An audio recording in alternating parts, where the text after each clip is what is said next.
out here getting loose. Guys going through some high.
Everyone, we're coming to you live on 2K Sports, bringing you the NBA.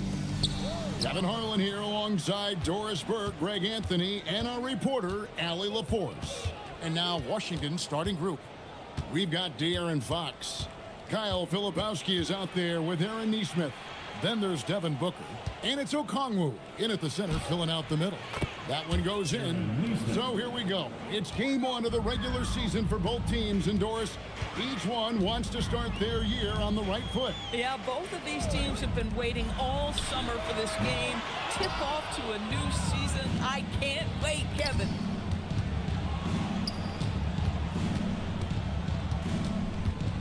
And Okongwu has it in the corner. Back to Nesmith. Just 5 to shoot. Fox passes to Filipowski. Good, and it's Fox who picks up the assist. And he likes to get in a rhythm early. Nice triple. Now let's take a minute to talk to Allie LaForce courtside. Allie. Moments ago, Tyronn Lue and I were able to chat. Tonight, his team has a huge assignment, containing all-star guard Devin Booker. He told me Devin is as good as it gets at the 2. He's always applying pressure. His shooting is great, but we don't talk about Book's ball handling enough. He is lethal in that regard as well. Back to you. Okay, Allie, thank you. And here's Booker after Mikal Bridges hitting the 3. Outside, Fox.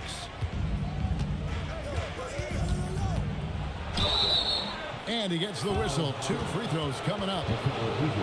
Mikal Bridges picks one up. And in Tyronn Lue, the Clippers have one of the league's most highly respected and Doris coveted head coaches. And think about it, Kevin. He signed an extension with the Clippers 2 summers ago. That was amidst rumors that the Lakers might have an interest. Remember, LeBron and Ty Lue go way back. But he is now committed long-term with this organization. That is smart business. Hey, DB, over the last several years, wins have been hard to come by for the Washington Wizards. Kevin, it blows me away that this organization has not had a winning season since 2018, and they haven't won 50 games since 1979.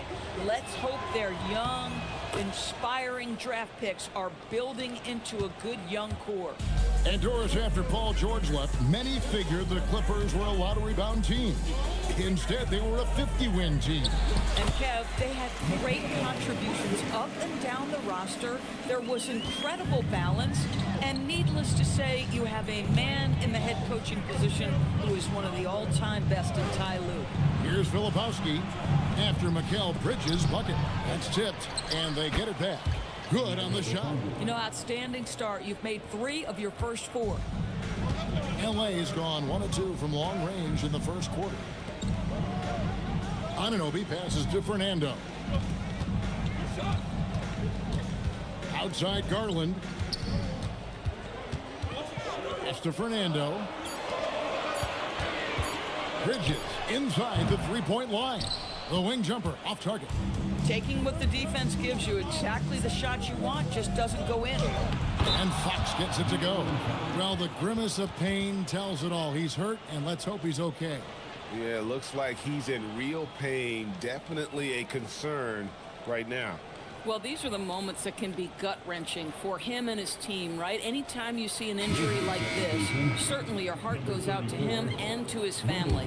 Carter, he's checked in for Washington. About 3 minutes gone here in the first quarter. Anunoby kicks to Garland. For three, bangs home the trifecta. This guy has such a good-looking stroke. Darius from deep. Carter outside. Pass to Booker. Now, here's Neesmith. Guarded by Garland. Clock at 6. Here's Fox. Bridges with some nice defense. But the defense hanging in right there, making that shot really difficult. Garland, no good. Wizards leading by 3. Filipowski finds Fox. And it's Fox with the jam. Yeah, Fox has got great leaping ability, and he likes to get up off the ground there for the flush. Pass to Fernando. Bridges with it. He's got 5. To the paint. He is looking for Mobley and finds him, and he makes that one. Well, Mobley very effective when he gets very good position on the interior. Now, Filipowski. Back to Fox.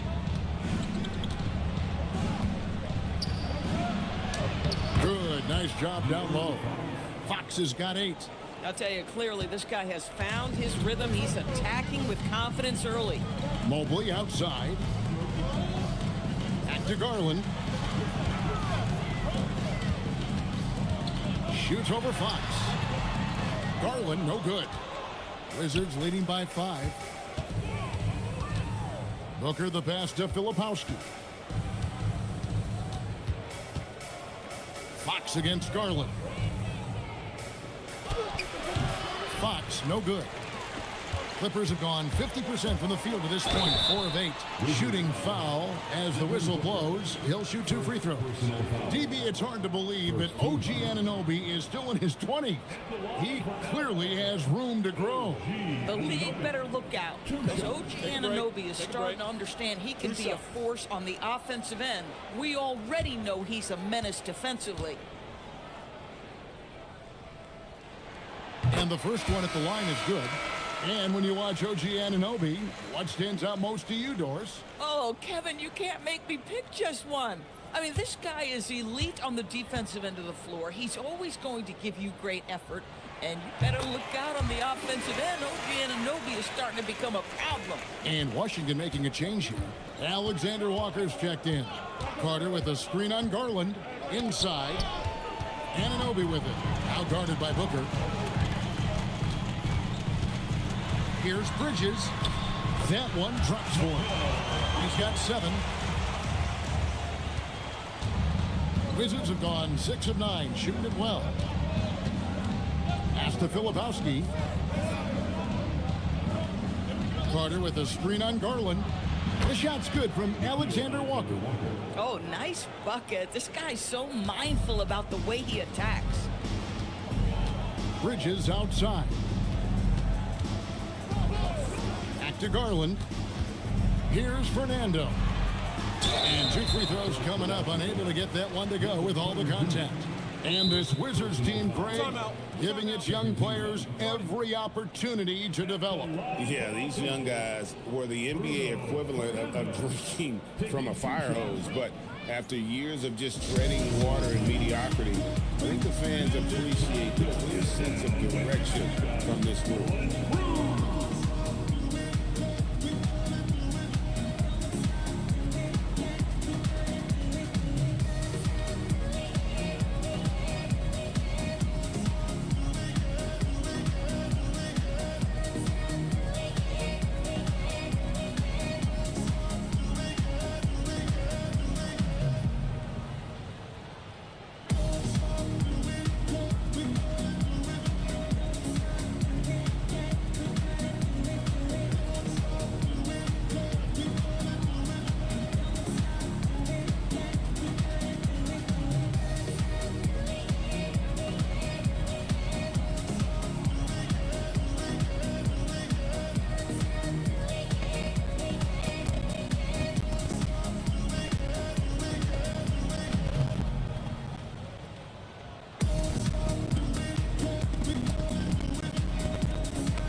As this will go for a different look here.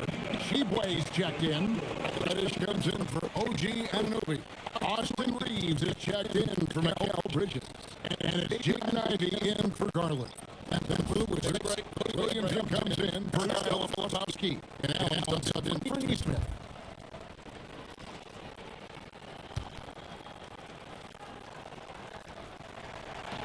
First free throw is good.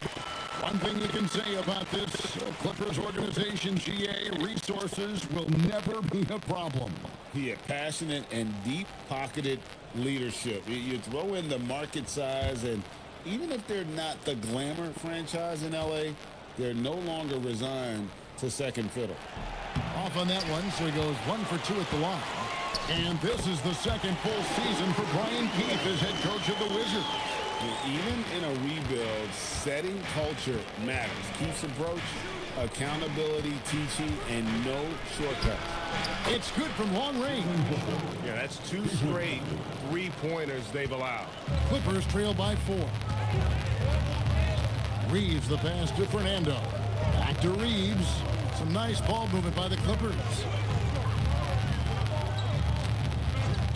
Here's Reddish. Down low. Reeves gets the bucket. And of the last 6 baskets, 5 have come on the interior. This is just smash mouth physical basketball, guys.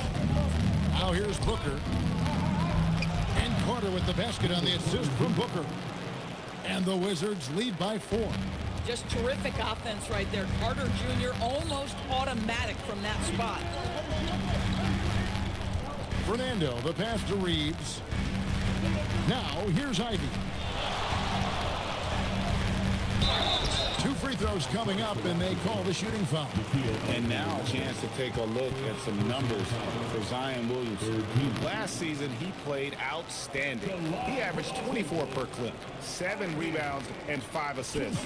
And what a luxury for them to have someone like him who can absolutely fill it up coming off the bench. I love it. He knows they're looking for him to bring immediate offense, and he very rarely disappoints. He misses the free throw. And you have to appreciate the all-out effort Jaden Ivey gives you on the court. He works so hard to find ways to get involved and prove he belongs here. Marvin Bagley's checked in for Bruno Fernando. And the second free throw, good. And so Booker will bring it up for the Wizards. 3-point lead. It's time to send it over now to our reporter, Allie LaForce. Thank you. Success hasn't changed Austin Reeves' underdog mentality. He said it doesn't shift at all. There's a good majority of people that probably still don't think that I'm that good. It's a common theme for my life. What pushed me to get here are the people who doubted me. I always have to keep that in mind. Back to you guys. Keeps that chip on his shoulder. Thanks a lot, Allie. Now here's Williamson. 23 points his last outing. Floats it up for Williamson. Hammers the alley-oop through. And this is what we came to see, right? Go ahead, Zion. Do your thing on the alley-oop. Reeves outside. The 15-footer. Washington with the rebound. Here's Booker. And foul on the shot, so he'll get a chance at the line. Looking around the NBA, Devin Booker, GA, is as good as any 2-guard out there. Obviously, we know how Devin scores it, but what I love, he also can run your offense, and he gives good effort defensively.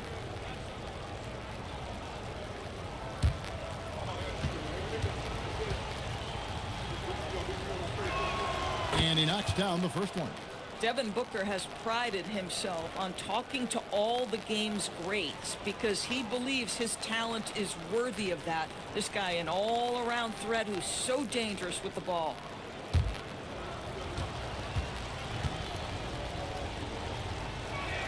Both free throws good from Booker. Boy, when you watch this guy shoot free throws, you can see very repeatable motion, and that is what leads to this kind of consistency. And Tyronn Lue wants a timeout. He's going to have a discussion on the sideline. Here we go. Let's get loud. For your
Post-All-Star break look now at how the breakdown between three-pointers and other shots have been for the Clippers. And clearly they haven't been shy about launching it from long range. That's the way the league has been going, and they are certainly embracing that trend.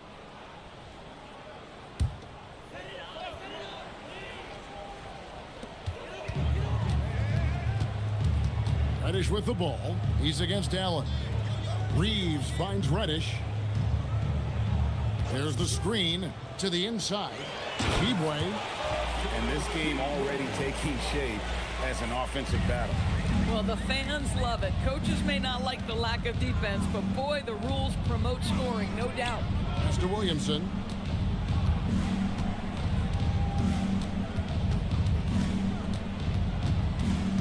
Just 5 on the clock.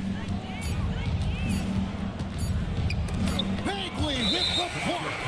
And a skilled shot blocker to boot. Love how Bagley uses that height and reach to stifle shooters. Clippers trail by 5. Now Reeves to the middle. Here's Ivy. And the shot is long. And right from the start, Kevin, they've been pounding the glass. Most of those 50-50 balls also going their way. Allen kicks to Booker. The Wizards with another miss. Looking at Los Angeles, they took the win in their last game against Memphis. There's 1:59 left to play in the first quarter. Wizards passing it around. Bagley against Williamson. For 3, Booker. Speedway with the rebound. Los Angeles has gone 2 of 5 from three-point land here in the first quarter. Reeves against Booker. Reeves outside. The Clippers need to get off a shot. The shot by Ivy, no good. And not allowing the shooter even an inch of breathing room on that one. Right, he stays connected, and great timing on the contest. Now here's Williamson. Another miss for him. Now shooting 1 for 4 from the floor. Pass to Reddish. Bagley kicks to Ivy. 52 seconds left in the first.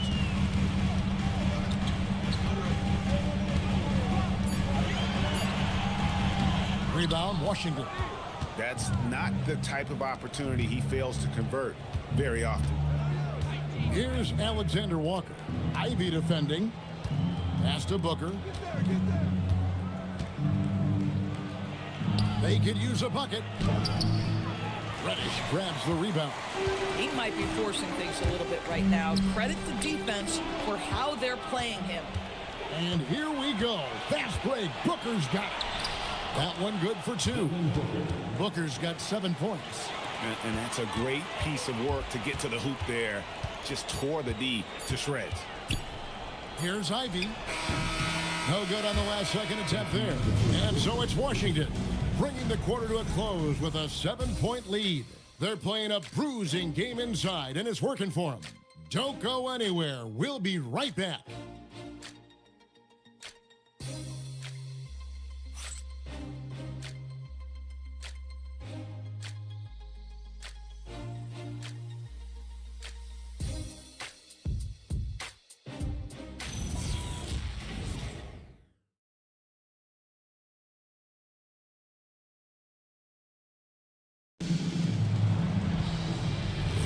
And for those of you just tuning in, the second quarter of action is where we're at right now. And let's take a moment, guys, to get your take on the scoring so far for the Wizards. Absolutely dialed in from beyond the arc so far in this one. The defense is surrendering the long-range shot here early on. I think the other thing they've done a great job of is making their presence felt inside, converting tons of paint opportunities. We've got Anunoby. Marvin Bagley is up there with Evan Mobley. Then there's Garland. And it's Bridges in at the shooting guard position. That's who's out there for the Clippers.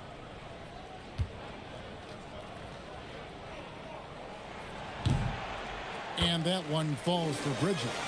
And people, Doris, talk about the right time for a team to go all in. What goes into that decision, do you think? Well, first and foremost, if you are having a high measure of success, it becomes about how do we sustain this roster to not miss the window to compete for championships. If you're talented and you're winning, how do you do the best you can to sustain that kind of success? They are just killing them on the interior. Bridges outside. Anunoby finds Mobley. And here's Bagley. Bridges outside. The three from Garland. Filipowski grabs the board. If you're a defender, your job is to make life hard on an excellent shooter. Great defense there. So let's toss it over to the sideline for a report on Okongwu. What's the situation there, Allie? Hi, guys. The head athletic trainer for Washington provided some info for us. They told me it's a collapsed lung, a serious situation, and we're all hoping that he's okay. And for a team with eyes on the championship, this injury could have serious implications. We'll see how it affects them. Allie, thanks as always. What's remarkable to me, though, is how resilient players in the NBA are and the quality of the training staff and the approach they take in the rehab process. And that really helps accelerate the return to play, which is what every organization is trying to do. So it's the Clippers now. Following the three-pointer by Washington. Bridges with it, and it's Carter picking him up. And foul on the shot. He'll shoot 2 at the free throw line. It's going to be on Wendell Carter. Well, they're playing with fire, putting Mikal Bridges on the free throw line. This guy's so comfortable at the charity stripe.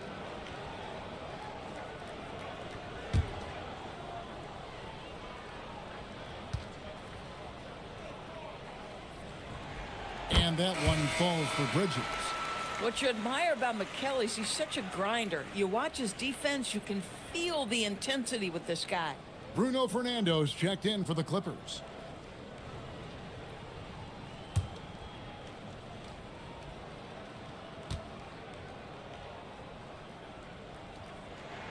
Both free throws good from Bridges. They've hit every one of their free throws here in the second quarter. Very important when you're trailing. To the paint, here's Carter, and then Carter with the dunk. Oh my goodness, rock the rim, Wendell Carter Jr. We see you. Bridges outside. Allen against Anunoby. For 3, Bridges. That one is good. He's only missed 1 shot of his 6 taken on the floor. The longer his career grows, the more you see Mikal Bridges put together these scoring outbursts. And Brian Keefe wants a timeout. Looking for a breather and maybe adjusting a thing or two.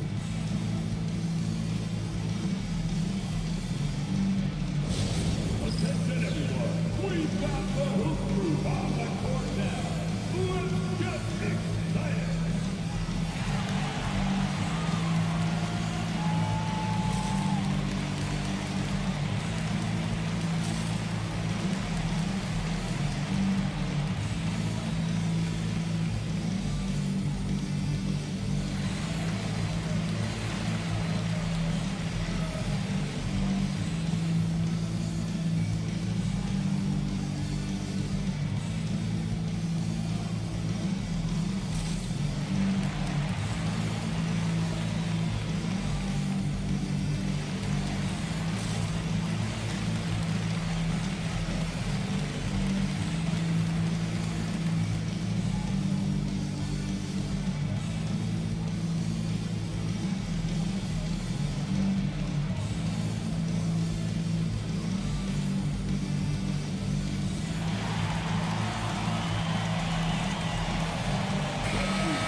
While we can, here's a look at the teams that had the fastest hands in the league last season. The Clippers third. You could tell by watching them how much they enjoyed playing defense. They seem to have an endless reserve of energy flying around and pressuring the basketball.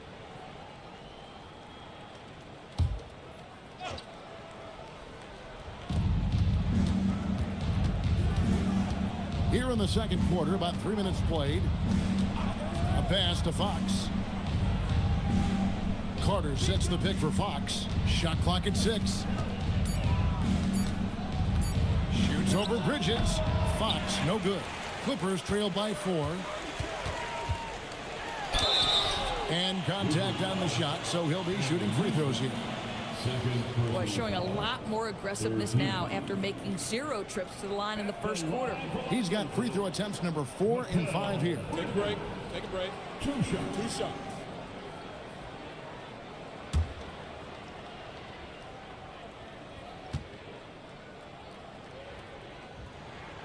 And the first one drops. And good job they're doing at the line this quarter. They'll need to continue converting those free throws.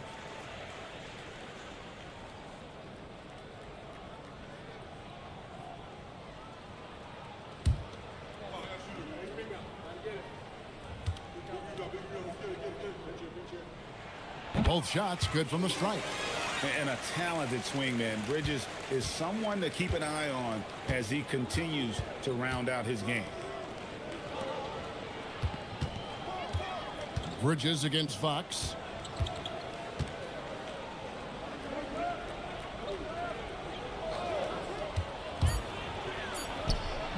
The Clippers grab the miss. Next step for them, the Knicks coming out here to play. Pass to Garland. Inside, it's stolen by Carter. It's Allen on the wing. Wizards passing it around. Gotta take care of the ball. They'll punish you if you're that careless. That's right, and that's severe punishment right there. Boy, in a tight game like this, that can change the whole tone. It helps your opponent get into a little bit of a rhythm. Here's the floater. There it goes. It's in, and the Wizards' lead is cut down now to just 2 points with that basket from Garland. DB, given his accuracy, do you think Darius Garland will ever be in the 50, 40, 90 club? You know what, Kevin? I think very few people have ever done it. Do I believe Darius Garland has the talent to do it? No question about it. He is a tremendous shooter and an electric young guard in this league. Now, here's Mobley. Back to Anunoby. Pass to Bridges. Shoots the 3. Washington with the rebound. Lepowski's got 4 rebounds in this game. Outside, Fox.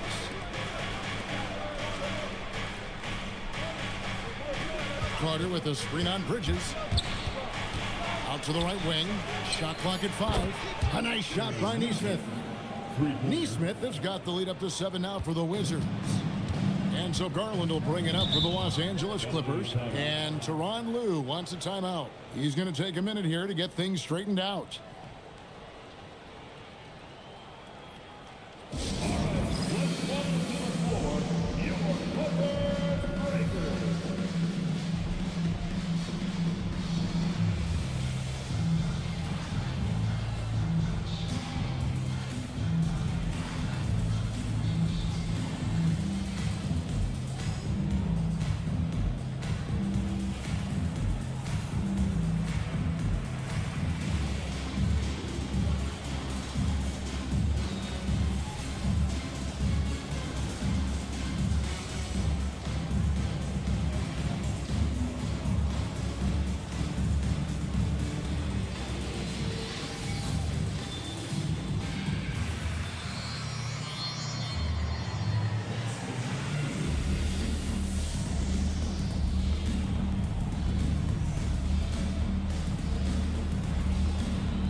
Wizards making a switch here.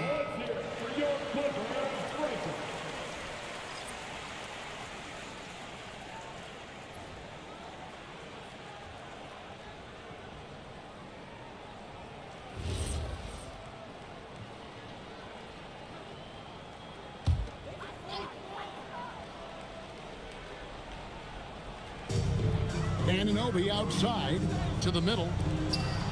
Fernando, the pass to Bridges. Down low. Here's Fernando. Nesmith covering. Here's a look at what's coming up for the Wizards. On Sunday, they'll be playing the Pelicans in New Orleans. And then on Tuesday, they'll go up against LeBron James and the Miami Heat. You know, it might sound cliche, but a road trip like this one is a great time for this team to build chemistry on and off the court. Chemistry absolutely matters in the NBA, and these are the kinds of opportunities teams need to build it. Reddish, he's checked in for Mikal Bridges.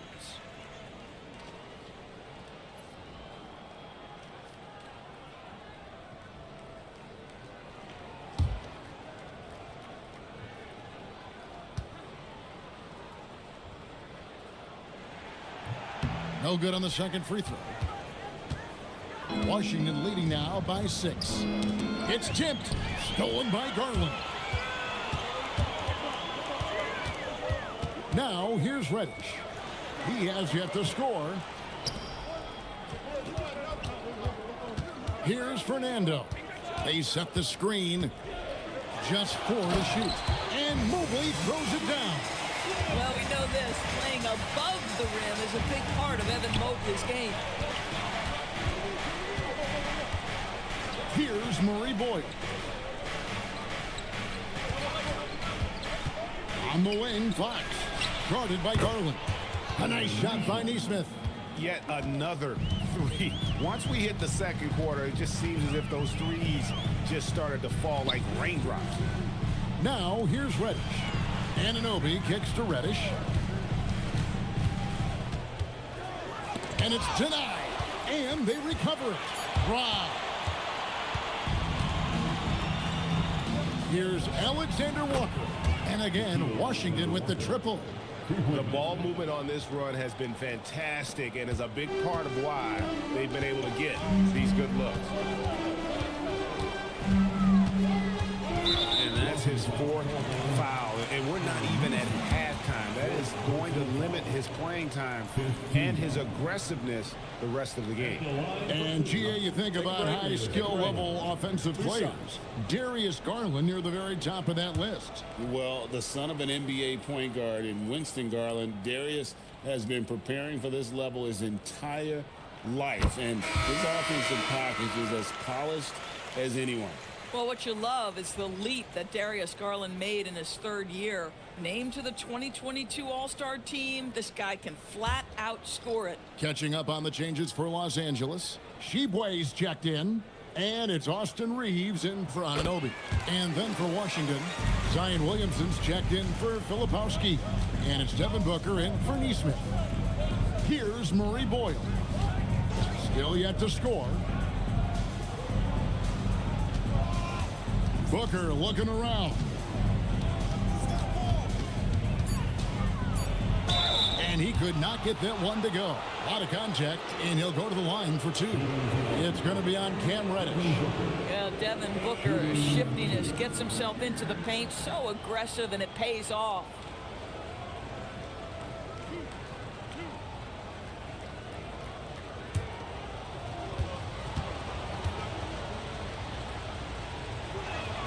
Free throw good, Booker. Boy, as fantastic as Devin Booker's offensive arsenal is, to me, the best part, his competitive edge and toughness, it sets him apart nightly. Los Angeles making a switch here. Ivy's checked in.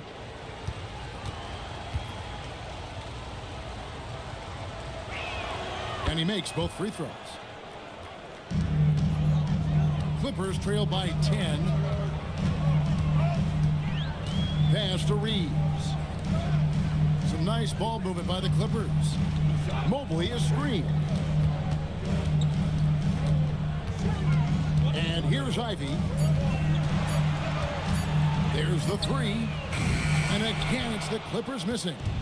And the well is running dry for him right now. Nothing falling.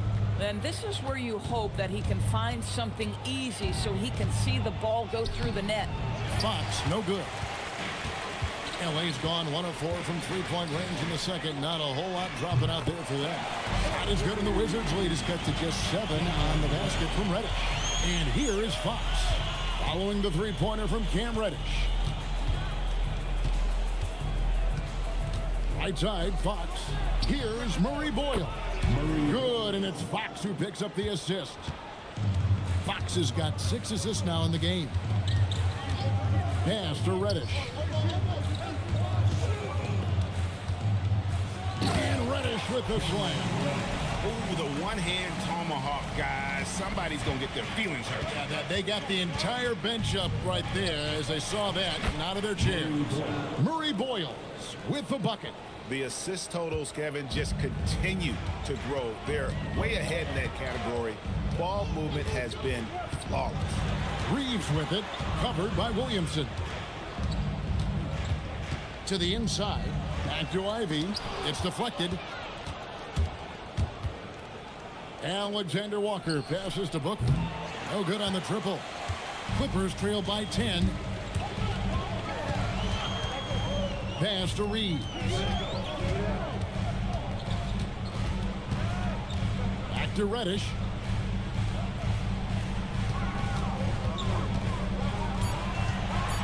Here's Shibwe. He trains it as the shot clock ticks down. Shibwe's got 6 points. And, guys, they continue to put a lot of pressure on the interior defenders with their work down low. Murray Bowles. And that's one of Fox's strengths, trying to involve his teammates first. A really good passer who wants to play for his guys. Reddish kicks to Mobley. Reeves against Booker. It's blocked. Williamson, the pass to Fox. Here's Murray Boyles. The rebound by Ivy. 1:11 left in the first half. Reeves outside. Pass to Mobley. Now here's Ivy. Offline with his 3. Just can't find a shot. It's no wonder they're losing. I mean, he's been completely scoreless all night. Now Williamson, guarded by Reddish. Now Alexander Walker. Booker with it. He's got 9. From outside, off the mark. No other way to put it, just a poor shooting performance for him, but luckily his teammates have picked up the slack.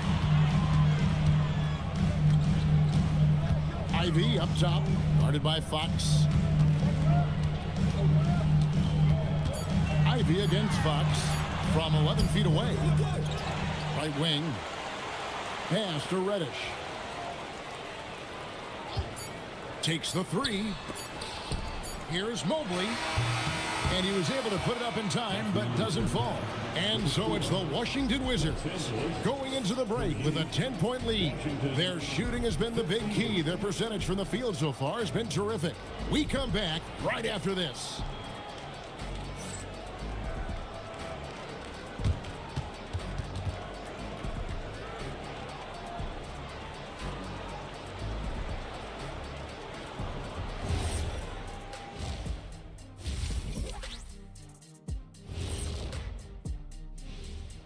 Welcome to halftime, everybody. First on the menu is looking at what games will be coming up here shortly. For the Celtics, they'll be up against the Cavaliers out in Cleveland. That one tips off noon Eastern. 2 elite squads, Ernie. 1 winner. I'm expecting big things. No doubt. Everyone in the league will be watching. Now we'll take a look back at that first half. What an all-around performance it was for the Washington Wizards. They're getting good looks from range. That's been the key. But they also hit a bunch of contested threes, playing with great confidence. You could see the lead snowballing in the second half. Thank you for being with us. Now let's send it to Kevin Harlan for the second half tip.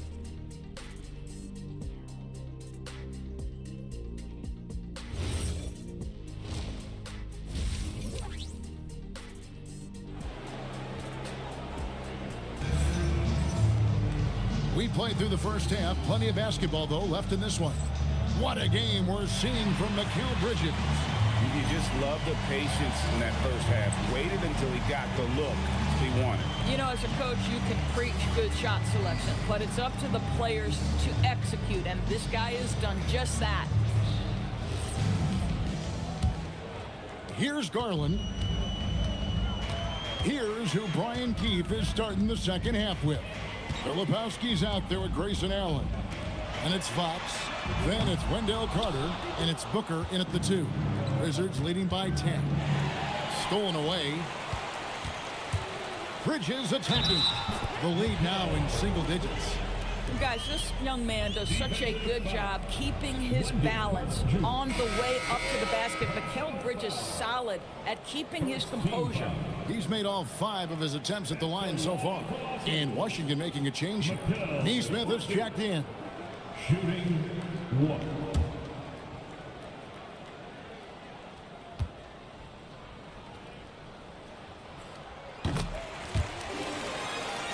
Here's Fox.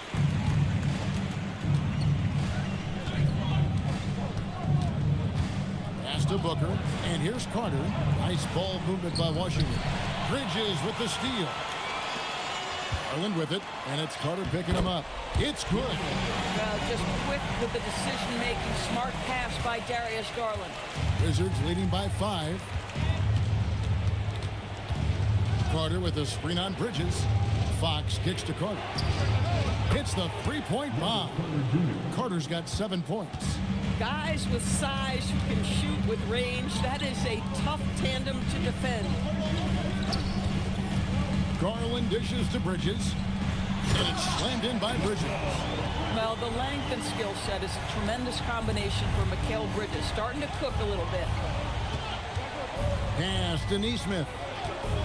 Now here's Booker. Here is Carter. Launches it. And the Wizards hit again from deep. Yeah, they're relying on their three-point shooting and getting pretty good results. Anunoby outside. Back to Garland. And here is Bridges. 6 to shoot. That's in for his 8th bucket tonight. A hot 8 for 11 shooting so far. They're finding lanes to the hoop now with consistency. 5 buckets in a row from the paint. Back to Fox. His 3-pointers off the mark. We call that lockdown perimeter defense against an excellent 3-point shooter. Garland kicks to Anunoby. Pass to Fernando. Kicks it out to Garland. Drills the 3-pointer. Now just a 4-point Wizards lead. Well, I like the no hesitation. Darius Garland knows you have to be assertive in catch-and-shoot situations. Back to Fox. Trying to answer back, but that 3 is off the mark. The Clippers have gone 5 of 6 so far from the field in the second half. Tremendous efficiency. Mobley the pass to Garland. Fires for 3. They get it again. Here's Fernando. Lost contact on the shot, and now a 3-point play chance as he'll head to the line. And there's a pattern starting to take shape here.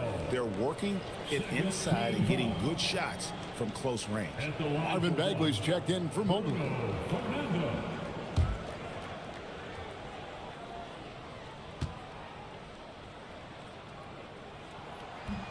And the free throw, no good.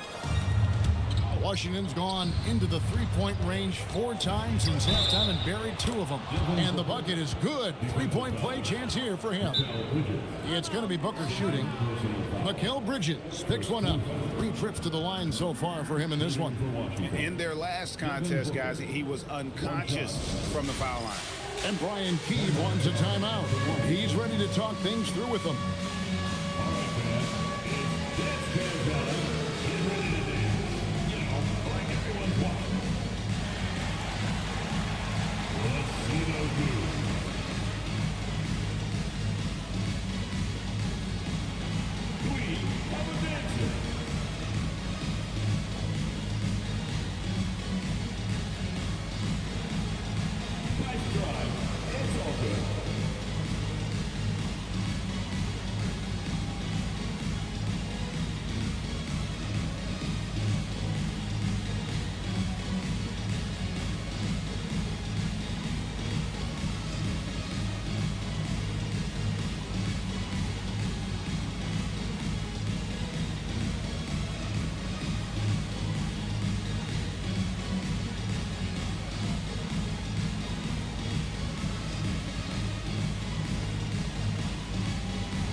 with the scoring trend over the last several months for De'Aaron Fox?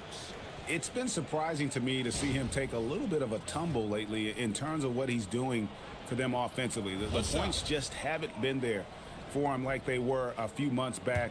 The defenses he's facing have adjusted to him, and he hasn't been able to make his own adjustments.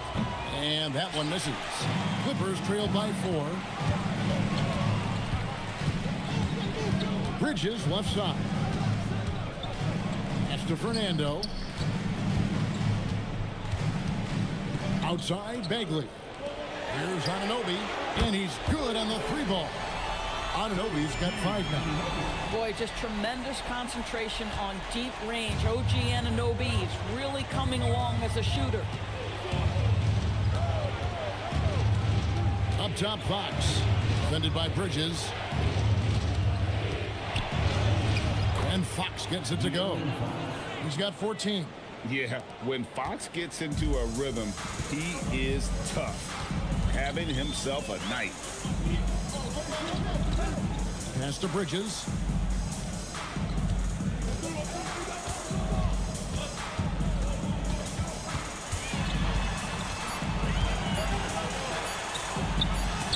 And it's denied by Fox. Here we go, one-on-one. Now here's Booker. He's guarded by Anunoby. Clippers trail by 3. Bridges outside. Outside, Bagley. There's Garland. The shot from the low post is good. Coming off a big game, his confidence couldn't be higher, and coach knows it. Well, the best players to me deliver night after night after night. So as long as he's hot, keep riding it. They get the rebound. Here's Carter, and the call on the shot sends him to the line. Listen, it is not easy to guard a big, physical, tough guy like Wendell Carter Jr., right? Without fouling him, it's not easy to do. Shooting 2.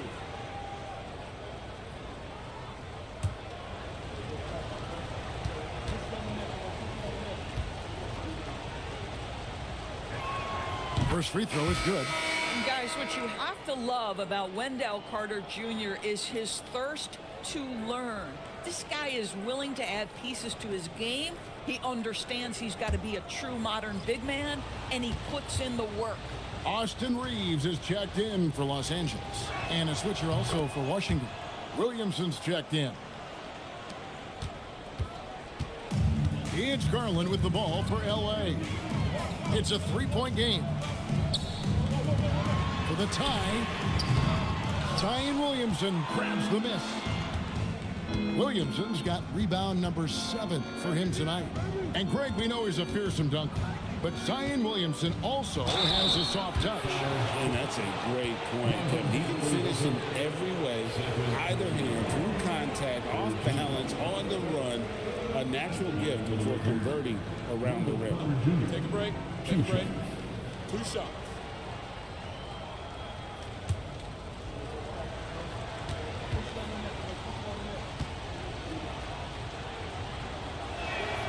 And he can't get the first one. And the Clippers making a change here. Reddish is checked in. And then for Washington, Allen comes in for Devin Booker. And Nickeil Alexander-Walker in for De'Aaron Fox. He hits the second from the line. Now Garland. 12 points for him. Pass to Bagley. Anunoby outside.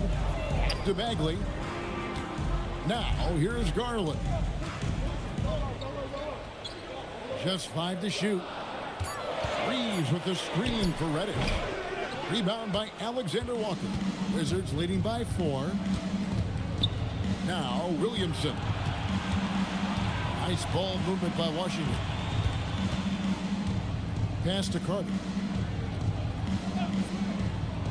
Now Nesmith. The Wizards with another miss. Now here's Reddish. He's guarded closely. A shot off that time. To the paint. It's tipped. It's stolen by Bagley. Now here's Reddish. He's got 5. Bagley in the post. Defended by Allen. That one's good, and the Wizards' lead is cut down to just 2 points with the bucket from Bagley. Alexander Walker passes to Carter. Back to Alexander Walker. Carter with a screen on Reed. 6 on the shot clock. And then Carter with the jam.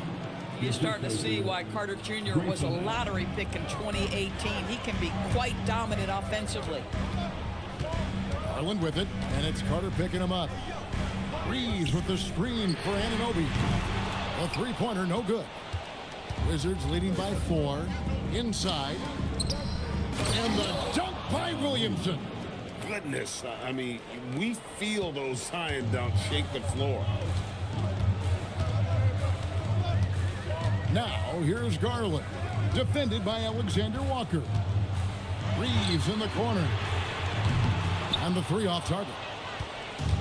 The Wizards have gone a solid 6 of 11 when shooting here in the 3rd quarter. Back to Nesmith. Allen outside. Carter right side. Over Reddish. And it's Carter missing. Clippers trail by 6. Kicks it out to Garland. Los Angeles with another miss. Washington has gone a less than productive 2 of 6 from three-point land in the second half.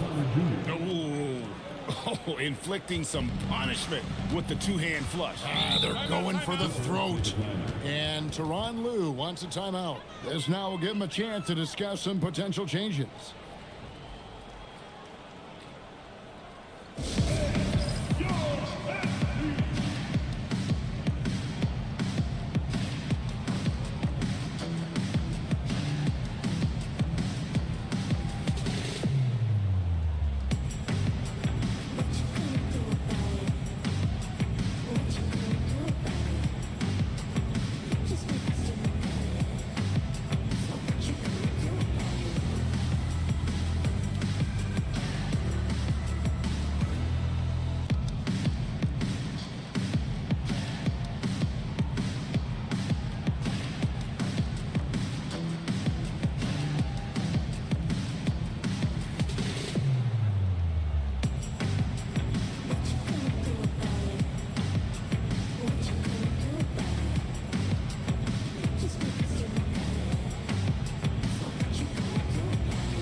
And Los Angeles with some changes. Sheboy's checked in, and it's Jaden Ivey in for Garland.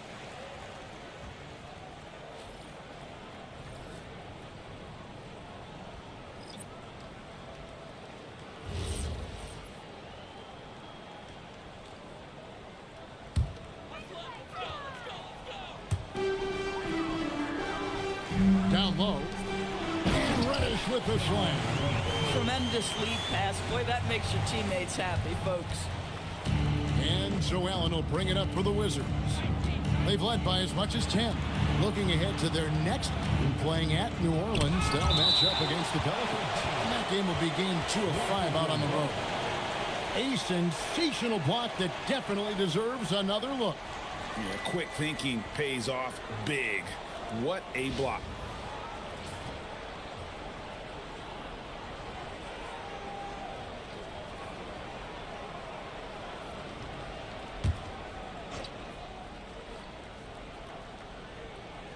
Here's Williamson, and he uses the glass on the layup.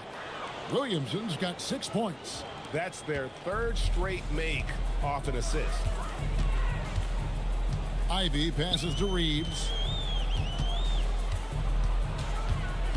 Ivey against Fox. Now, here's Ivey. He's guarded closer. Pocket 2. Shoots over Fox. It's rebounded by Nesmith. Now, good board there, Kevin, but overall they're getting slightly out-rebounded. And for a power forward, he can sure get up. I mean, because of that leaping ability, it kind of offsets his height disadvantage. Pass to Ivey. Nice passing here by Los Angeles. And it's blocked. And they'll keep possession. Reddish, no good from outside. Boy, this guy was able to connect from deep in the first half. Hasn't found the range since. It's good on the putback. And it's a 12-point Wizards lead. And taking a quick look here, guys, at the hustle stats for the Wizards. They've been active defensively, rotating well, and then also closing out on shots. It's resulted in a number of blocks. And their fast break has also been a key metric in this one. They have had a significant advantage in transition over the course of this game. Boy, this guy has completely lost his focus. Nothing working. The Clippers shoot approximately 43% in the third quarter. Reeves left side. Basket good. Now, that's just great focus from Reeves, showing some toughness, converting that through contact. And he'll be shooting his first free throw of the game here. Evan Mobley's checked in for the Clippers. Bogdanovich is checked in for the Wizards. Devin Booker comes in for Grayson Allen. One shot.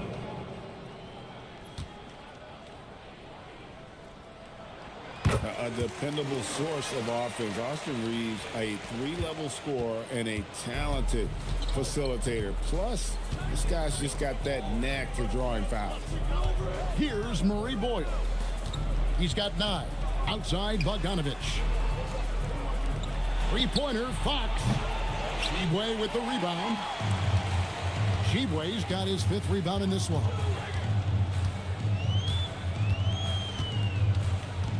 There's 39 seconds left to play in the third. Ivy with it, now guarded by Booker.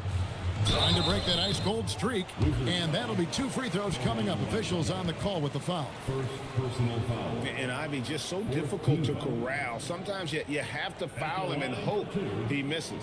And this is his 2nd trip to the line tonight. And he was 73% from the line a season ago, an average number in that regard.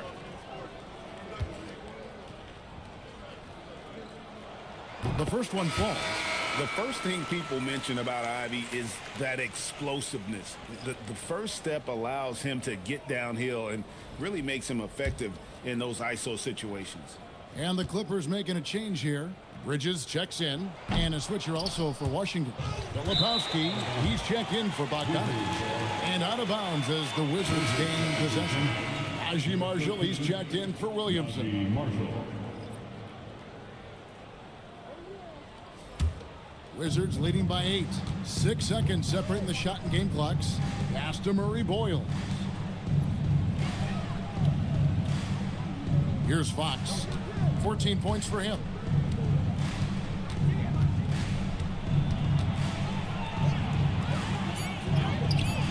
That one doesn't go. Bridges with some nice defense. Here's Ivy. And no luck with that time on the buzzer beater. And so it's Wendell Carter making highlights, guys, for Washington. He put together quite a quarter, 13 points in all. And he looks to be planning for more. We'll take a quick break and then back to the action here.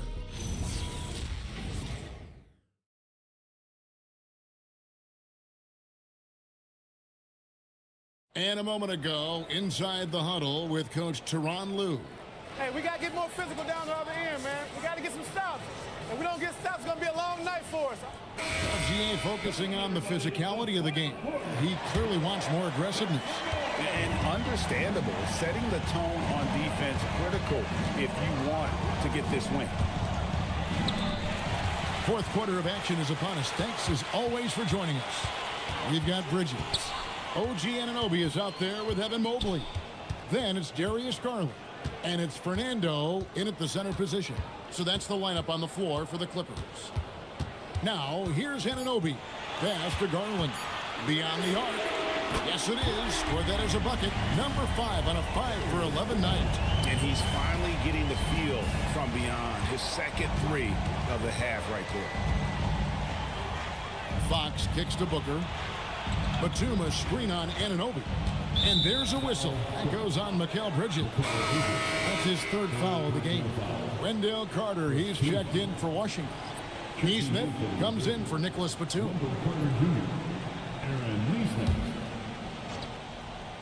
Here's Fox. Three-pointer. It's hauled in by Los Angeles. Mobley's got 4 rebounds now tonight. We've played just over 1 minute here in the fourth quarter. Garland, no good. Wizards leading by 5. Fox with it. Bridges covering. Back to Fox.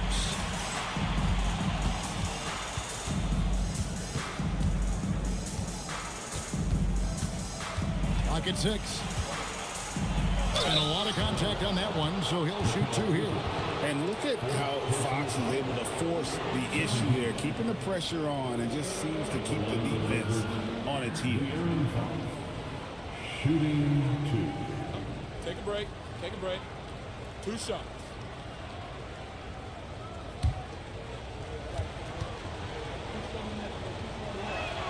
First one falls for him. With so many great point guards in this league, sometimes a guy like De'Aaron Fox can be overlooked, but when he's on, no one can stay in front of that man.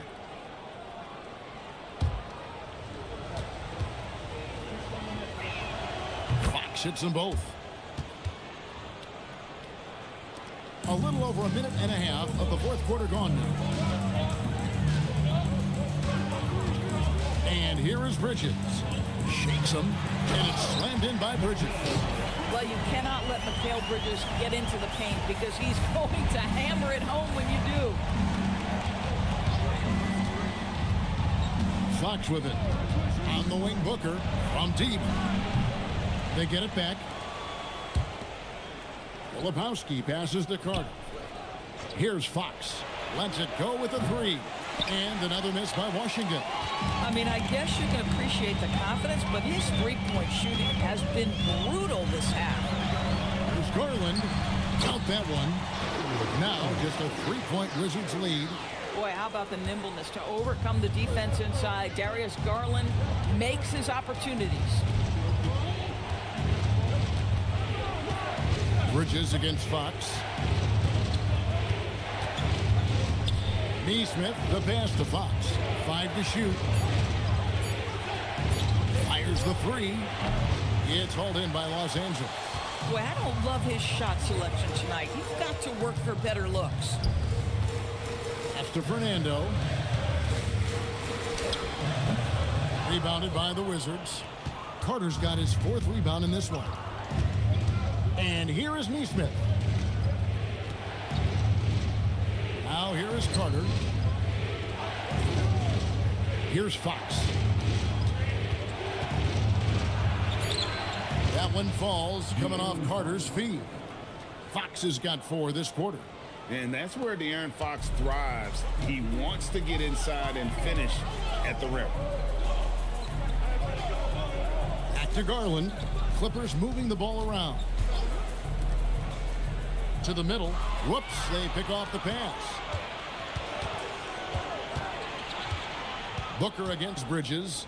Booker dishes to Fox. Shoots over Garland. Another miss by Fox. Clippers trail by 5. Bridges kicks to Mobley. From the arc. Filipowski grabs the board. And so Fox will bring it up for Washington. They've allowed just 7 points here in the fourth quarter. Pass to Carter. And here is Fox. Off target from outside. Bridges passes to Mobley. Fox against Bridges. Looking to get back on track here. And Fox finishes it off. Fox has got 20. And they've had him bottled up here in the fourth. Just 2 of 7 from the field. Bridges outside. Here's Fernando. Defended by Carter. Back to Bridges. Mobley sets the pick for Bridges. Los Angeles with another miss. This guy hit a couple of threes in the first half, but since then it's been a little bit of a struggle. Clippers trail by 7. To the inside. Here's Fernando. Another miss, and they desperately need a bucket. Wizards shooting well, 50% from the floor. And Booker kicks to Fox. Pass to Filipowski. Here is Carter. Wizards need to get a shot off here. Good on the three-point shot. He's got 23. And certainly they are not hesitating, letting it fly from deep here in the second half. Bridges inside. Neesmith covering. That one's good, and the Wizards' lead is cut down to 8 on the bucket from Bridges. Well, we know this. Mikal Bridges has the length and hops to score inside. Nicely done. And it's Brian Keefe calling timeout here. He's very aware of the timing here and the significance of getting things squared away with his team. Here we go, fans. Let's get loud for your fucking girl.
Williamson is checked in for the Wizards.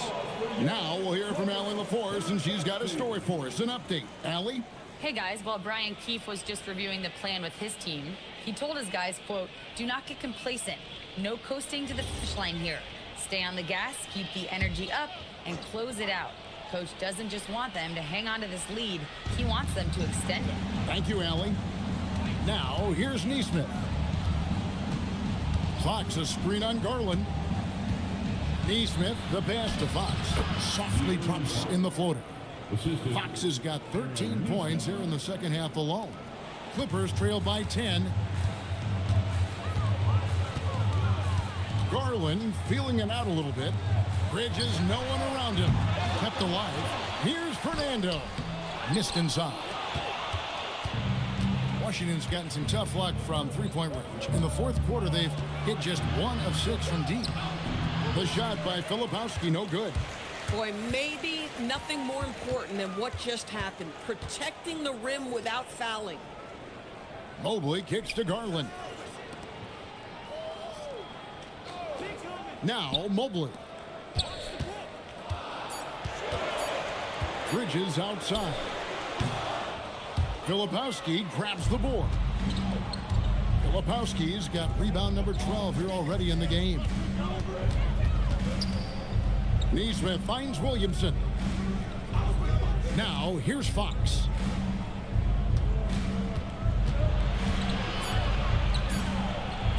Launches it. Fernando pulls it in. Fernando's got his 7th rebound here tonight. Pass to Bridges. Here's Fernando. Now here's Bridges. Mobley a screen on Williamson. And stolen by Williamson. Outside, Fox. Williamson with a screen for Fox. No good on the triple. He needs to drive to the rim. The shot just not going. Anunoby passes to Garland. In the corner, it's Bridges. And he can't stop this drought. Another miss. Here's Fox.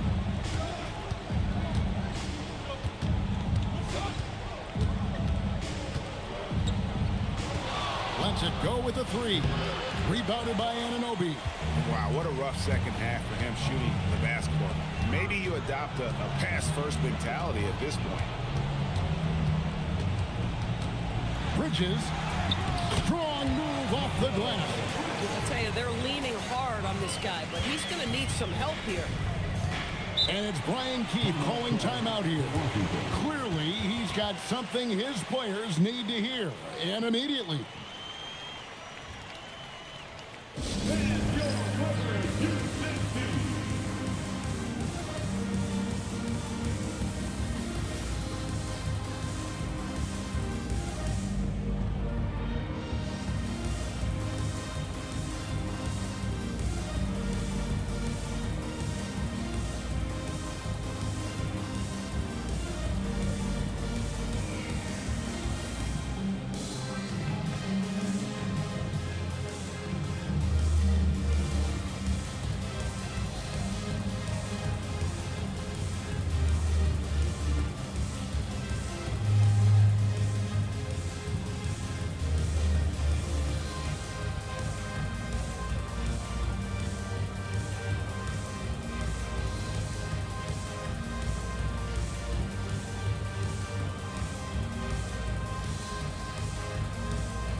Austin Reeves is checked in for Mikal Bridges.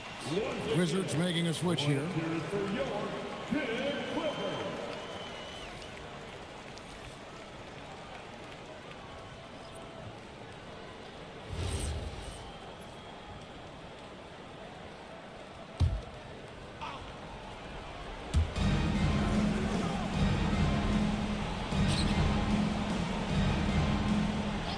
And here is Neesmith. The three is off. But Greg, they're making a valiant effort to come all the way back. Wow. And they need to take care of the basketball. Plenty of time. No need to force anything. Now, here's Garland. Mobley sets the pick for Reeves. That one misses. Wizards shooting pretty good tonight at 48%. Now Booker. Plenty of space. That one drops. Unwilling to let up even for a moment. That's his killer instinct, just fanning the flames. One thing I enjoy is watching players who don't pay attention to the score. You lock in on the moment and play the right way. Here's Anunoby. Devin Booker picking up that last basket. 4 on the clock. It's Garland. It's off. 124 left in the fourth. Outside Fox. Now Williamson. Big time move inside. Relentless in their approach, even with the game firmly in hand. This is a textbook example of playing the possession and not the score. This team is doing a great job continuing to execute. Here's Fernando. Garland fires. Missed on the three. And clearly, we will not be witnessing a spirited comeback tonight, albeit as exciting as that would be. This was an excellent all-around performance for the Wizards.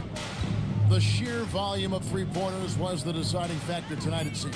Yeah, they'd sink one and then do it again, and that strategy did work. And it'll go down as their first official win of the new year. And it looks like they're going to spare themselves the embarrassment of being swept in the season series by winning this last one. And while there was some nice performances tonight, it definitely ended up being a solid outing for De'Aaron Fox. He was their catalyst tonight, the straw that stirs the proverbial drink.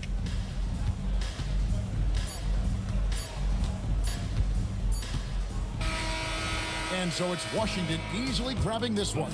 This was a very strong showing for him, Greg. Not necessarily a runaway win, but one they'll feel very good about. And let's face it, anytime you can go on the road and win in the fashion they did, you have to feel good about it. Really an outstanding effort all the way around. And that'll do it, folks.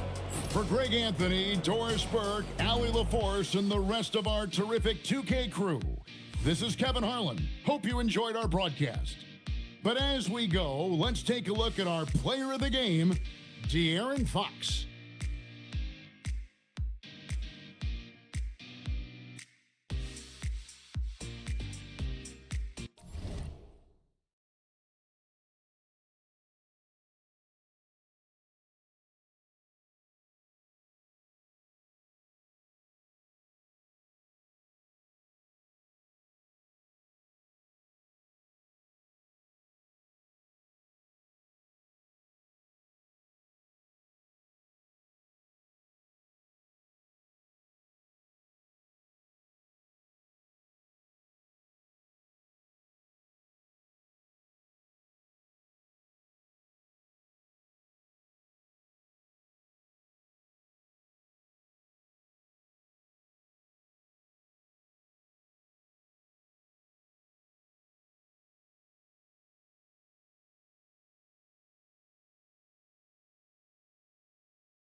and welcome to 2K Sports for another edition of NBA basketball. I'm Brian Anderson, alongside Clark Kellogg and Grant Hill at the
start of a fresh season, but we know the focus for both of these teams is to come out strong today. Yeah, for the first handful of games, you just want to play hard and build some chemistry. Get more comfortable with your teammates while also learning their tendencies and preferences. So let's take a look at the Phoenix Suns starting lineup. They've got Williams. He's out there with Risache. Chet Holmgren out there with DeAndre Ayton. And it's Diabate in at power forward. And even from where we're sitting, you can clearly tell it was a foul. No question about it. I mean, a ton of contact and a good call by the officials.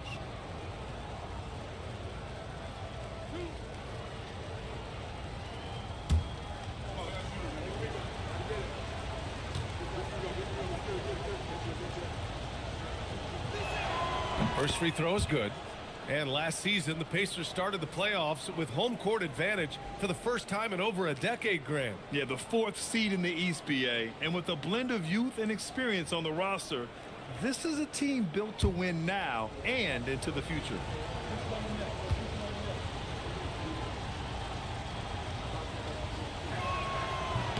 And so he hits both. From going to the finals in 2021 to missing the playoffs last season, Grant, things have not gone according to plan for the Suns. Well, you know, BA, they followed that trip to the finals with a 64-win season. But then they went all in on the big three of Booker, Durant, and Beal. And that just didn't yield the results they hoped for. Murray, no good. Now Risache. Williams with the screen. Outside Risache. Down to 5 on the shot clock. That one falls. And there's the ability to finish for Risache. Nobody scares him at the rim. Wallace outside. So nice passing by Indiana here. There's a screen. Now here's Horford. Inside, it's tipped. Jokic, no good. Yeah, that's got to be frustrating for him. He'll usually convert that. To the middle. Wallace outside. Pass to Murray. And here's Jokic.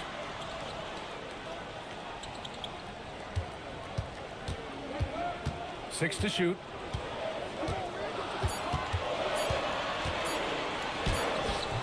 Can't get it to go, making him 0 for 2. Gives us a chance to catch up with Allie LaForce. I had a chance to talk with the head coach for Indiana. I brought up Jalen Williams, and coach said that he has a plan. Williams is an impressive all-around player. Coach did admit that, but we're hoping for some physical, high-pressure defense that will put him off his game a little tonight. A simple strategy, but coach seems confident that it'll get results. Back to you, Brian. Okay, thanks, Allie. And now it's time to take another view of that huge swat. And that kind of rejection early on energizes your squad. The coaching staff just loves this kind of hustle.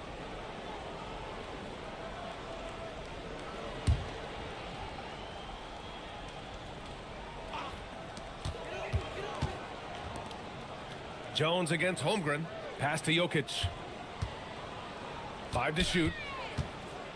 Over Ayton. Jokic, good. This is exactly how you should use Jokic in these situations. Feed that beast inside. Outside Rizachet. Screen by Holmgren. Rizachet drives in. And there's a whistle. He'll head to the line to shoot 2. That's on Al Horford. It is. I mean, no reason to back off and give him the layup. I mean, much better off making him go to the line. It's his first trip to the line.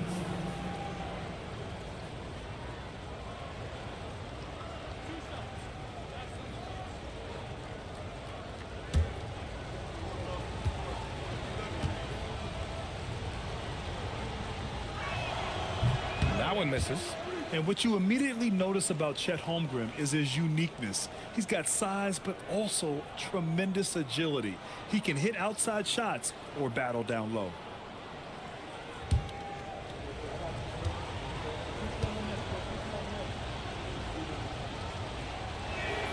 And he sinks the second.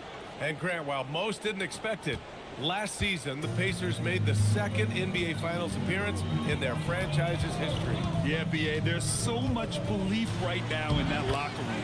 They never feel like they're out of a game, and that makes them dangerous. Murray doing whatever it takes to find a shot. Dynamic play from Jamal. Ayton, the screen on Horford. The 3 from Holmgren. And the Suns miss again. And so it's Jokic who brings up the ball for the Pacers. Outside Murray. The 3 is up. And it's Holmgren with a rebound. Phoenix has gone 0 for 2 from outside. And stolen by Jokic. It's a 3-on-3 fast break. Pass to Murray. Down low. Jones from outside. Doesn't go. And he's 0 for 1 from the floor. For Phoenix, they've gone 1 for 3 so far. Now here's Williams. Here's Ayton, defended by Jones. Pulls it. The jump hook. Ayton, no good. The Pacers have gone only 2 of 6 from the field. Wallace, the pass to Jokic. Shoots over Ayton. Jokic, good. Jokic has gotten his second bucket. I don't know if this is one of Jokic's preferred spots, but his smooth stroke allows him to cash in from anywhere. Pass to Holmgren. And he floats it in for the easy 2. Credit the sweet setup on that one. Hey, it's typically a positive for this offense when he's assertive and looking to score. Jones with a screen on Williams. And the dunk by Jones. He is a serious high riser. Whenever Jones is out there, fans love to see him elevate for the throwdown. Holmgren, the pass to Williams. Here's Holmgren. Outside, Williams. 4-3. Not going to go that time. Indiana leading. Here's Murray.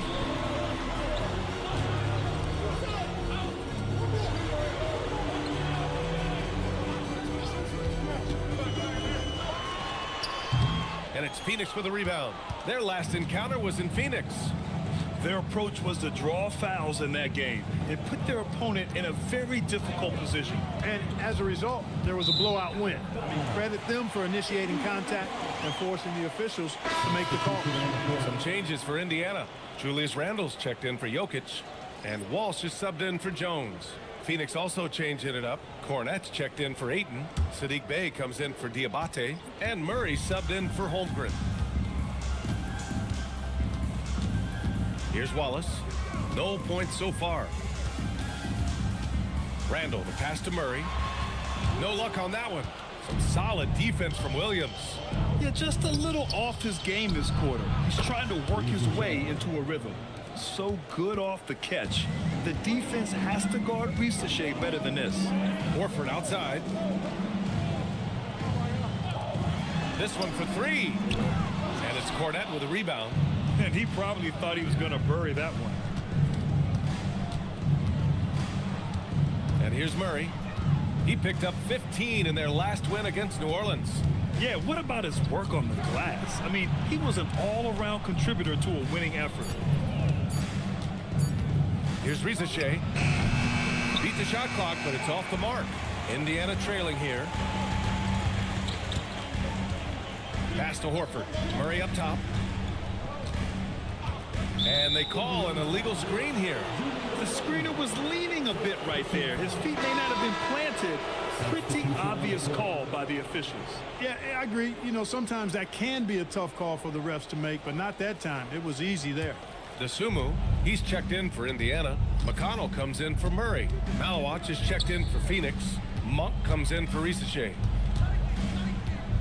Cornette passes to Murray. Horford with the block. Horford doing a nice job that time using his length to get that shot block.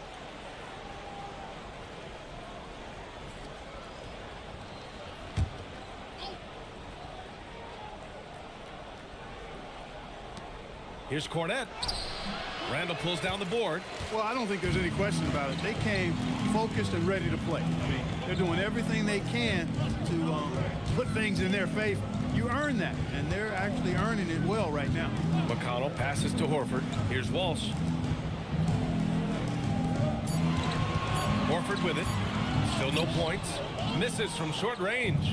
As he often does, he gets to the rim, but that's just stellar defense. To the paint. Oh, deflected. And so it looks like the Suns will retain possession here.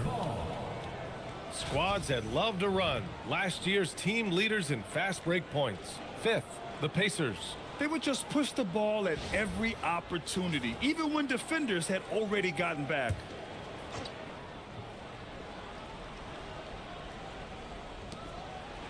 They kick it out to Murray. Bey passes to Cornette. To the inside. Horford with a steal. Now the Pacers on the move. Here's Randall. And he got the whistle on the way up. So he'll be headed to the line for a pair. It's going to be on Sadiq Bey. You know, Julius Randle offers a versatile skill set. Not only does he have outstanding handles for a guy of his size, he's pretty quick, too. He's also got that strength, which is a pretty nice combination.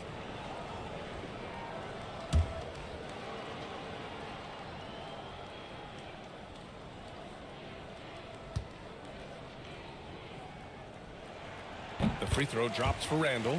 Clark, when you look at the evolution of Julius Randle, talk about his playmaking. Yeah, he's worked on trying to see things as they develop a little more, and I imagine he's done a lot of film study. I could only attribute some of his improvement to that. He's looking for others intentionally and aggressively, so I think that's part of why his teammates enjoy playing with him. They know he's making the effort to distribute the basketball. Here's Murray. Yet to see a basket. Bey outside.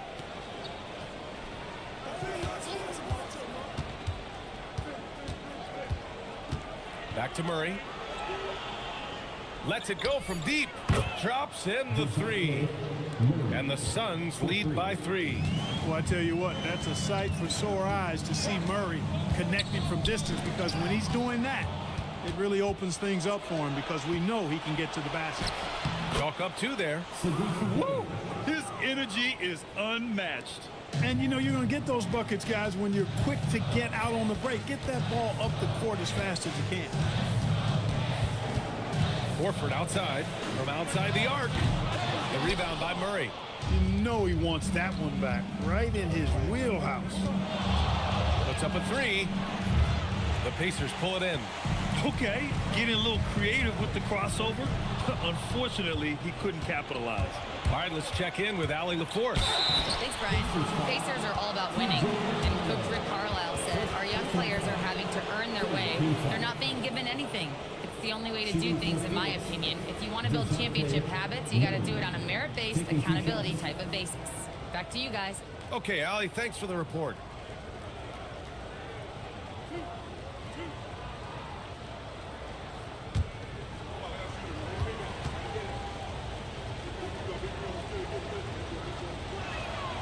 That free throw misses.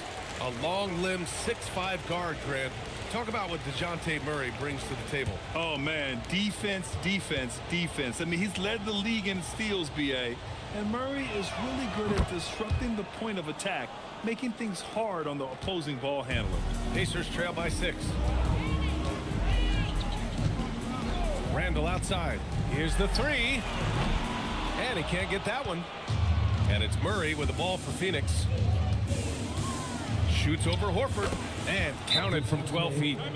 Murray's got 6 points. Murray's got those rush hour handles, boy. It's so much fun seeing him pull off those tricky moves like this. And timeout called by Rick Carlisle. He's going to gather the troops and talk it over.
Field goal percentage, and they finished top 10 in assists. No surprise given their emphasis on ball movement. And when you think about how well they shot the ball from the line last season, it really stands out, finishing in the top 5 and really taking advantage of any opportunity they got to cash in from the stripe. Pacers trail by 8. Pass to Walsh. Randall left side to halt the run. Deflected. Outside Murray. And here's Monk. He's covered by Dosunmu. On the wing, Murray. He has 6. And he banks in the layup. And it's a 10-point Suns lead. Yeah, this period, they're letting him go to work, and it's paying off. Dosunmu left side. And DeJounte Murray is going to pick up the foul. That's his first foul of the game. Personal foul. Second team foul.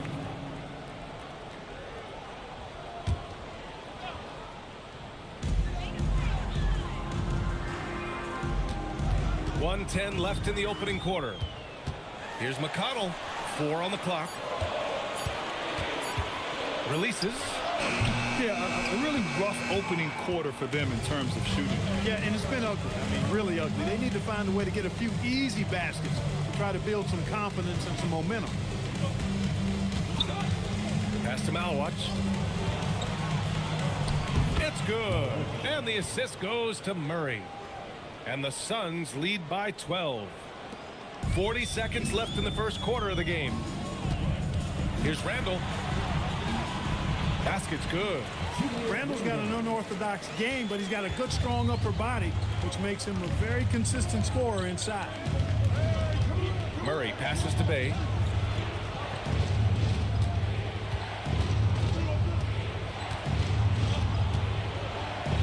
to Murray. 4 on the clock. Fires it.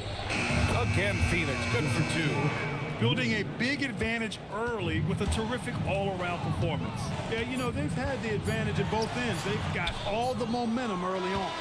And as we conclude the first quarter, a one-sided game so far. Phoenix out in front, up by 12. And we'll get the second quarter underway on the other side of this break.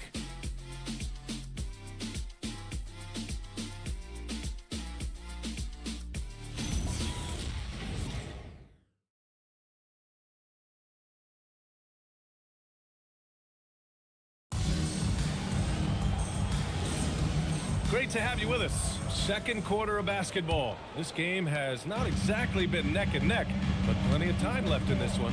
And guys, the Suns pretty much in control here. Well, they've used the fast break well to score easy points and keep the defense unsettled. And, you know, for them guys, it's all about tempo. Keep the pressure on and do so as much as possible. They've got Derek Jones, Murray out there with DeSumo. Then it's Julius Randle, and it's Jokic in at the 5, roaming the paint. That's the 5 to begin the second quarter for the Pacers. Williams from long range. Randle pulls down the board. And so Randle will bring it up for the Indiana Pacers. 9-point game. They'll be off to Portland for a meeting with the Trailblazers after this one. It'll be the front end of a 2-game road trip. No one covering. Jones has got 5 points. Their defense has to do a better job of smothering those shooters. Williams in the post. He's against Murray. Williams misses. Indiana's gone 2 for 2 from the arc here in the second. Murray, no good. The Suns lead by 6. Pass to Williams. Back to Rizachet. Well, most NBA teams run their offense through their star player. But, Grant, that can leave a team vulnerable when that player has an off night. You know, in a strange way, it's almost better if your star is out of the game. I know that sounds weird, but those complementary players get increased opportunities and are emboldened to do more. Jokic with a screen on Williams. And stolen by Holmgren. And the upcoming schedule for Indiana. On Sunday, they'll begin a road trip starting in Portland, going up against the Blazers. And then on Tuesday, they continue the road trip, heading out to Sacramento to take on the Kings. And for their matchup with the Knicks, it's a good checkpoint to see how they fare. It's the 5th contest on the year for them and a chance to evaluate where they stand.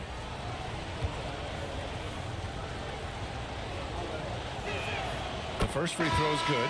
Honestly, the only thing that slowed Holmgren down at times is injuries. Otherwise, he's been pretty much unstoppable.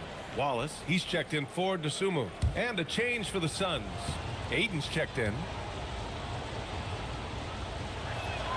Both free throws good from Holmgren.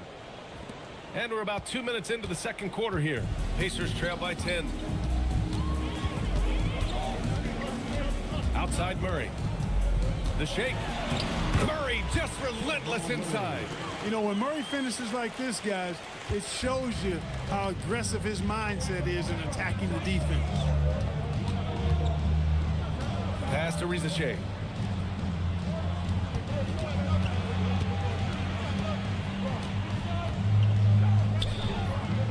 And here's Holmgren. Just 4 to shoot. Here's Diabate. The putback. Great positioning on the putback. And the Suns lead by 10. And their intensity has only picked up this quarter, even while holding the lead.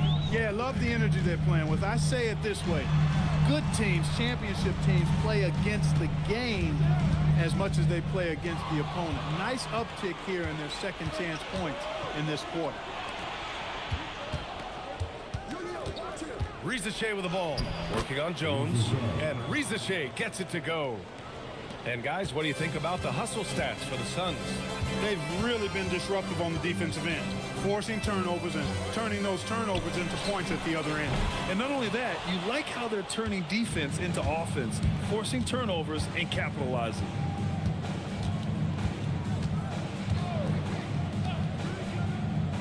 Ayton, a screen on Jones. Inside. And that's out of bounds. Last touch by Jokic. All right, some time here to take a look at the 2K leaderboard. Here were the league's top shooting squads from last year.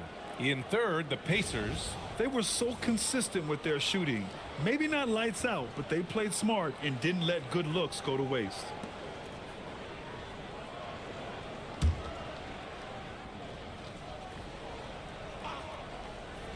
Here's Williams. 12-point lead, their biggest of the game. Shot clock at 3. And the 3 off target. Oh, man, he can't get anything to fall. You can feel his frustration. And he's got to find other ways to contribute then, because his shot making is not happening right now. Aiden was tracking that one all the way, meeting the ball right at the rim. I mean, that's great defense. They get it back. Pass to Holmgren. Now here's Risache. Launches a 3. The rebound by Murray. Randall outside. Now Murray. He had a 12-point outing in their last game against the Lakers in Los Angeles. Nikola Jokic. He's a stretch 5. That high release of the Joker, if you're defending him, you better stay home. And so the timeout by Jordan Ott here. Coach probably just checking to make sure everybody's on the same page here.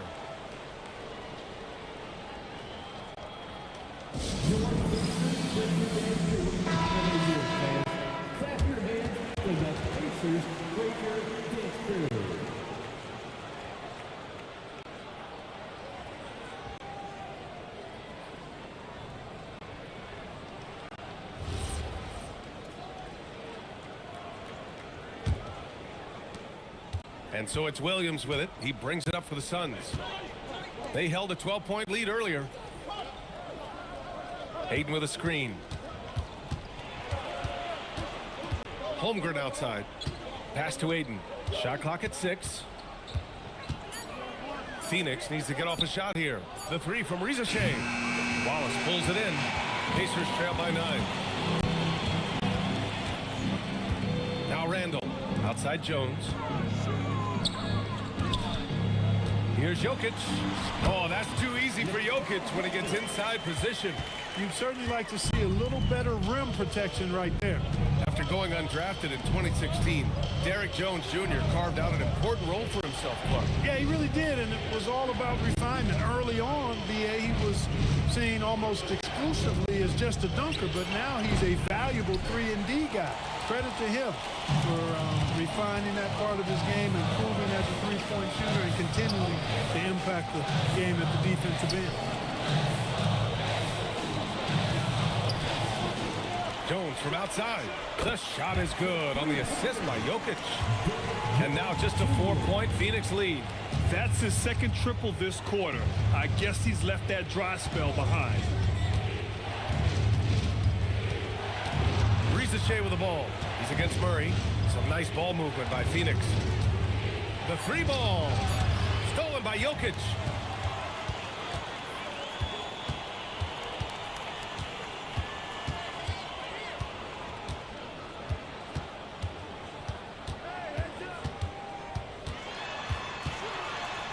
Wallace outside. The 3-pointer off the mark. Phoenix leading by 4. Pass to Diabate. Banked it in off the glass. Diabate's got 6. That is good offense, unselfish play. For Indiana, they've gotten 6 of 10 shots to drop in the second. Nice work. And timeout called by Rick Carlisle. A moment to rest and confer on the game plan.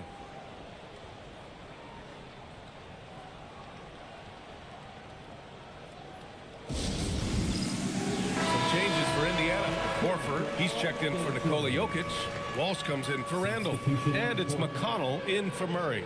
A different look for Phoenix.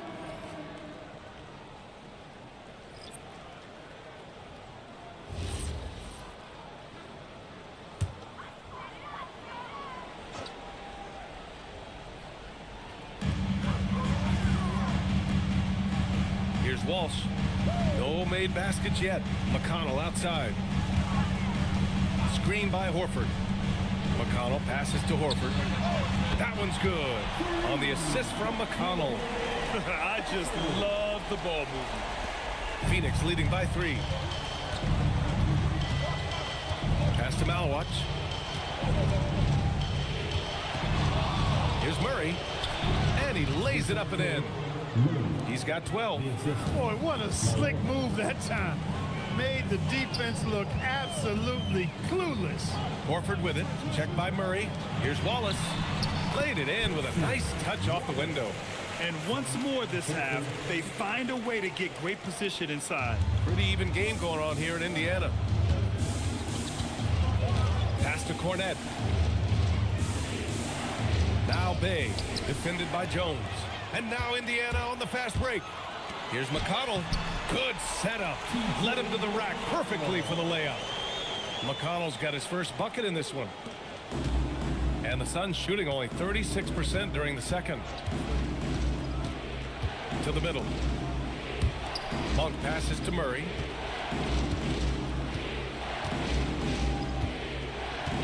Six on the shot clock. Back to Monk. Fires for 3. That shot, no good. And here's Indiana now.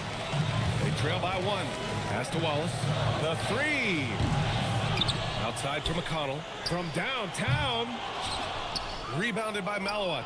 He's got to be mad at himself. You won't get a better look than that. Now here's Murray. He's got 12. Back to Cornette. Just 5 on the clock. It's good. And the assist goes to Murray. Murray's got 3 assists in the game. Wallace outside. And here's Horford. Back to McConnell. He's looking good. 2 buckets and 3 attempts. Fearless amongst the big fellas. McConnell has a really good sense for when to go to work down there. Pass to Murray. Bay outside from behind the arc. It's hauled in by McConnell. Indiana trailing here. Shot from the wing. Walsh can't get it to go. Well, the Suns shooting around 44%. Not bad. Murray is double. Cornette passes to Bay. Cornette sets a screen. Down low. Bay finds Murray. Three-pointer, no good.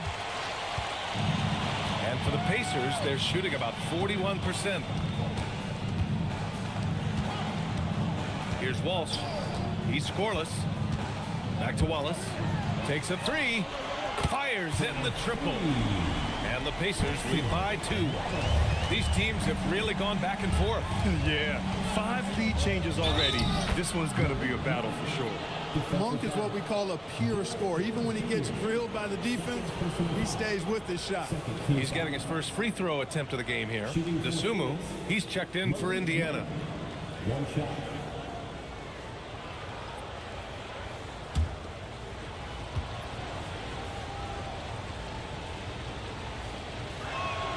Boy, Monk is so lethal and efficient as a scorer. I mean, great range, always hunting his shot. I like to see him work on his passing, but, man, he can put it in the basket. Horford for 3. Phoenix grabs the miss. They held a 12-point lead earlier. You gotta love how they've been crashing the boards, fighting hard for every miss. I certainly do. You know, I like to see guys do their work inside. Their rebounding has been excellent, and that's always important in a close game. We've seen that more than once today. An effortless basket inside. Well, listless and lifeless at the defensive end. I mean, especially inside. They've really got to pick up that interior defense. Screen by Horford. McConnell goes in, goes up and lays it in nice and easy. McConnell's got 6 points. He's found his game in the second quarter, looking very assertive now. Murray with it. 12 points for him. There's the 3. Offensive rebound. No good. Misses at the buzzer. And the first half comes to an end. We've got a close game going here. The Suns on top. They lead by 1. Well, now a minute to check in with Allie LaForce. She's courtside. Hey, Allie.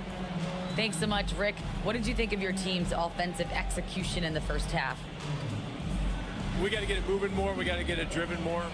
They're very physical. You try to run plays, they blow all that stuff up. And so, bottom line with our offense, we got to get some more stops. That'll help our offense.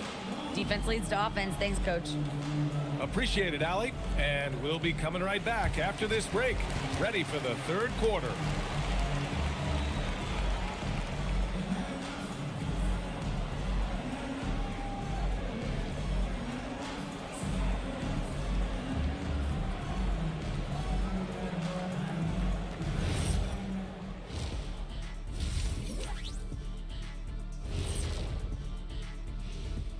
Welcome, folks, for the Phoenix Suns tonight. They're looking at what should be a good battle in a game that's still up for grabs.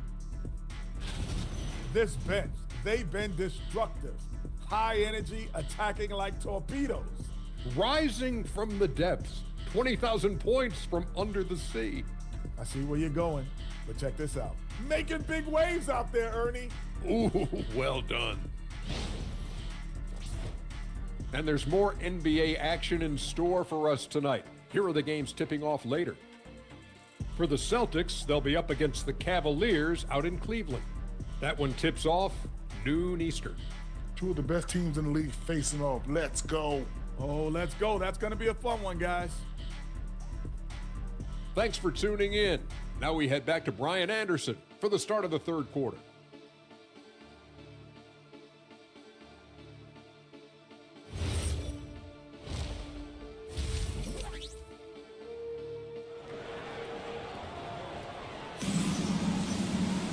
Second half of basketball is upon us, and we may be in for an exciting finish based on how close of a game we've seen so far. You know, DeJounte Murray has been exceptional here, guys. Yeah, tonight, he's done a great job of slashing through the lane and finishing. Yeah, you know what, guys? They gave him too many free runs to the hoop in the first half. I think they've got to be a lot tougher on him. Body him up. Be physical with him. And it's Murray with the ball for Indiana. It's a one-point game. And so in the game for the Suns. Rizachet out there with Williams. Then there's Holmgren. Then it's DeAndre Ayton. And it's Diabate in at the 4.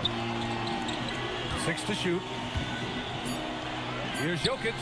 Ooh, lands soft on the front of the rim and drops in. Jokic has got 11 points. A hard-fought matchup. 7 lead changes thus far. And these teams have been sparring from the get-go, neither able to land the knockout blow. Back to Holmgren. Over to the left wing. Screen by Holmgren. The 3 from Rizachet. Horford pulls it in. I think everybody in the building expected him to make that collective shot. Jones, the pass to Horford. Oh, and there's the whistle on the shot. So 2 free throws for him coming up.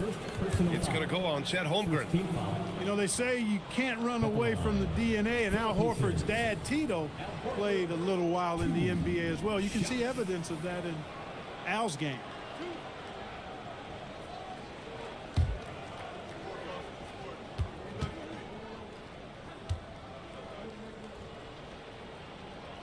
And he makes a first.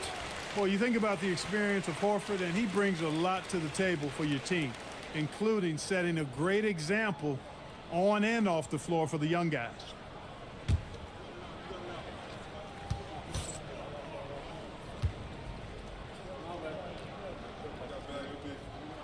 Horford hits them both. He's about as calm as you can be at the strike. Suns trail by 3. Pass to Diabate. The 3 from Holmgren. Indiana with a rebound. Jokic has got his 5th rebound in this one. And you think about Jokic's point center game. He's a pioneer, Grant, a one-of-a-kind. Oh, one of a kind indeed. And historically, very few centers have led their team in assists, and none with the regularity of Jokic. So he's an outlier, but is he a trendsetter? Only time will tell. And so the timeout by Jordan Ott here. He's going to take a moment to give him a breather and talk things over. And the Suns making a change here. Ace checked in. The 2K leaderboard highlighting last season's assist leaders. Nikola Jokic is second. Not a lot of guys had better vision on the floor than him. He was able to see passing lanes and ready shooters no one else could. Suns trail by 3. Now Williams. Hasn't gotten one to fall yet. Outside Rizachet. Pass to Williams.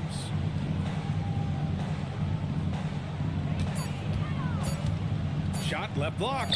Counted. Man, he is stronger than he looks. Trust me. I mean, Williams has the bulk to win those tough battles inside. Wallace, the pass to Jokic.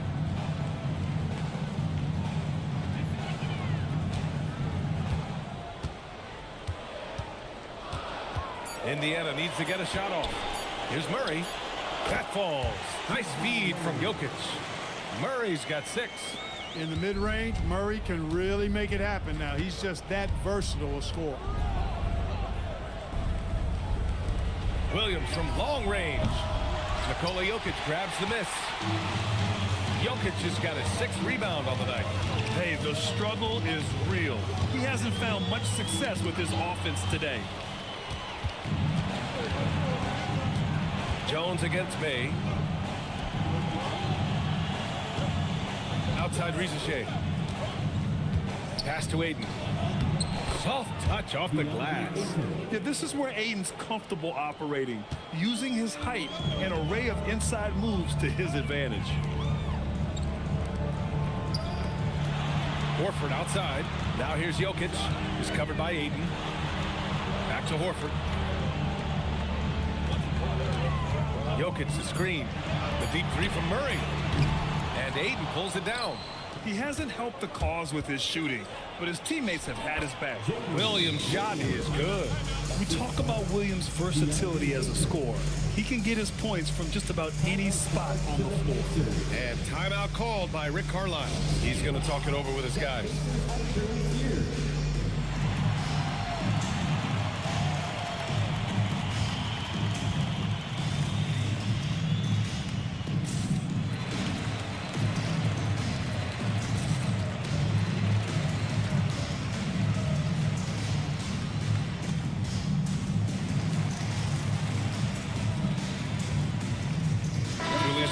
Checked in for Indiana.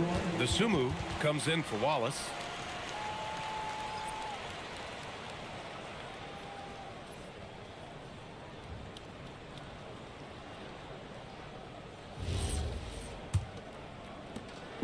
And so it's Murray who brings up the ball for Indiana. Their defense has only allowed 6 points in the second half. Ball stolen. And it's Zachary Rizachet with a foul. That's his first foul. 3rd in assists, and they were the 3rd most effective team when it came to guarding the ball. They played with incredible focus when they had possession and did a great job not letting defenses get the better of them. And you look at their assists, top 5 in the league, specifically because of how committed they were to moving the ball and making sure they got great looks. So let's head to the sidelines. We've got some news on Chet Holmgren. How's he doing, Allie? Thanks. I caught up with the head athletic trainer for the Suns. He let me know that it's a strained hip, which causes plenty of soreness and shooting pain in that area. It's so important for a team to stay healthy down the stretch, so this is not when he wants to be dealing with this. The good news, he is cleared to play through it. Back over to you. Allie, thanks for the report. You know, for better or worse, life brings these kinds of challenges, and they aren't pleasant. We know he's up to it, though. He'll respond and move forward in a positive way.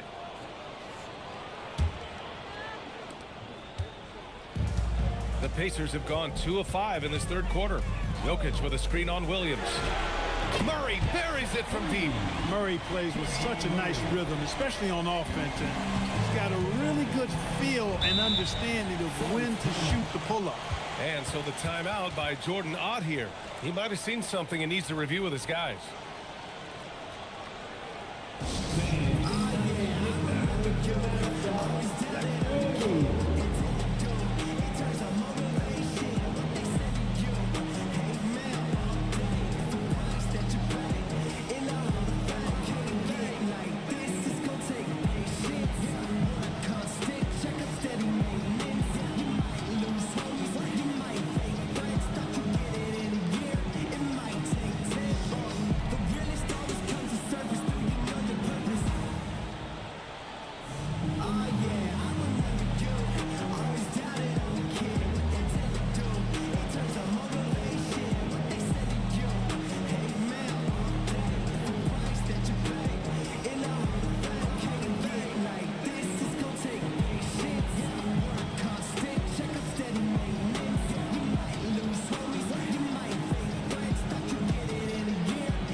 Up top Bay.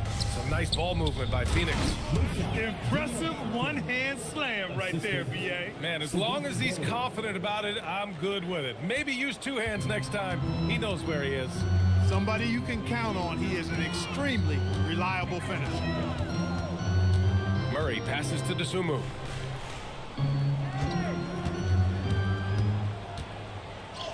And he banks in the layup. And the Pacers lead by 2. And despite the height disadvantage, oh my, he just attacks that interior. You know what, guys, honestly, I didn't think he'd win that battle. I mean, that's a lot of height to give up. To the inside. It's intercepted. Bay with it. He's picked up by Jones. And he dunks it down. Got to give him credit for jumping on the ball and making the most at the other end. Boy, inexcusable at this point of the game. They got to be more composed in these moments. Exactly. I mean, when you're running neck to neck, those kinds of mistakes tip the scales. That is not the shot you need to be looking for when you're trying to break out of a slump. Outside Rizachet. Pass to Bay. Oh, they get a hand on it. Williams from long range. Pure from three-point range. Williams has got 7 points here in the quarter. He can be dangerous from outside. Sure, he didn't get one to go in the first, but we know he can get on the roll and knock him down. Jones against Bay. Now Jokic. Shot clock at 5. Outside for Randall. The shot is good on the assist by Jokic. Randall's got 10 points in the game. I don't think anybody would call him a consistent three-point threat, but Randall can certainly drop in a few if you give him room. Pass to Rizachet.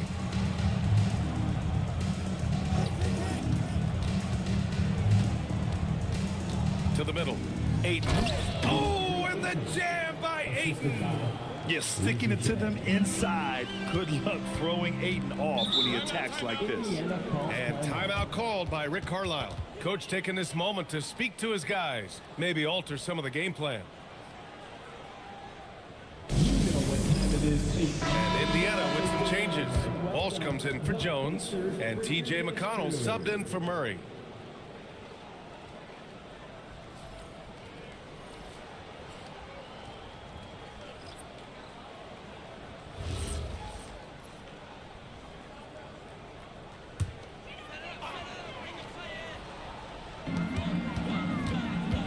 For 3, Randall. And it's Phoenix with a rebound. Holmgren's got 4 rebounds in the game. Inside. Here's Jokic. And the dunk by Jokic. And right now, Jokic has it going on.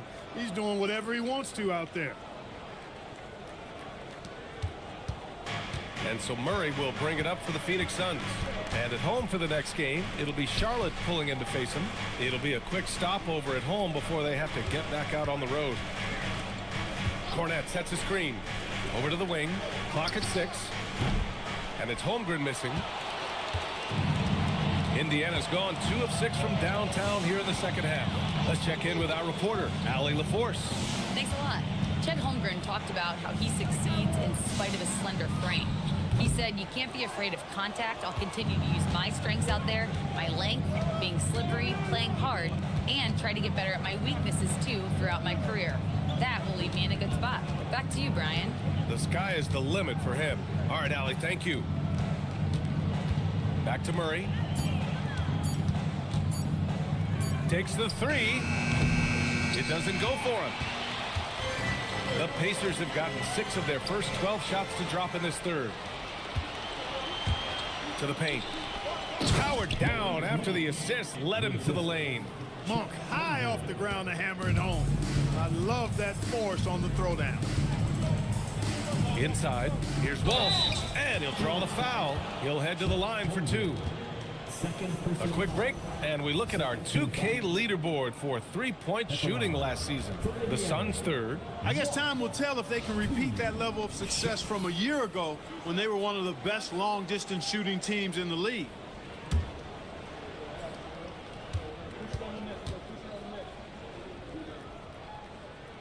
That free throw no good. Indiana making a switch here. Horford's checked in. Rollins, he's checked in for Phoenix.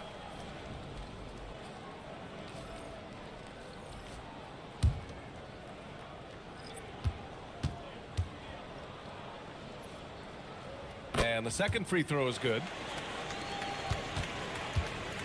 Phoenix has gone just 1 of 6 from long distance here in the third. The shots just aren't falling. Murray from outside. It's rebounded by Walsh.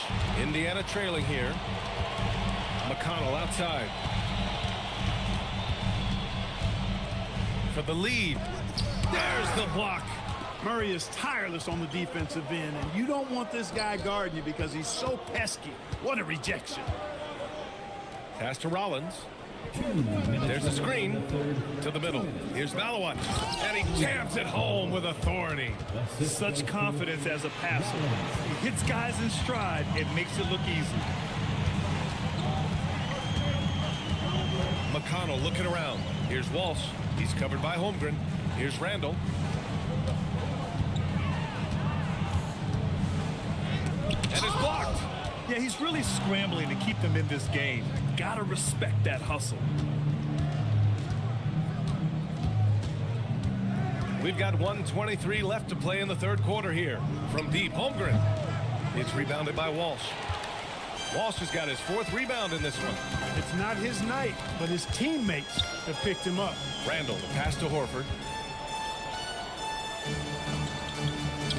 Horford gets it done inside. Well, it's clear that there's a comfort level down there for Horford. He's got a lot of shots he can go to and moves to go with it. Outside Murray. Jacks up a 3. The Pacers pull it in. End of quarter management here. They can go 2 for 1. Make the math work in your favor. McConnell passes to Dosunmu. Pass to Walsh for the lead. Phoenix grabs the miss.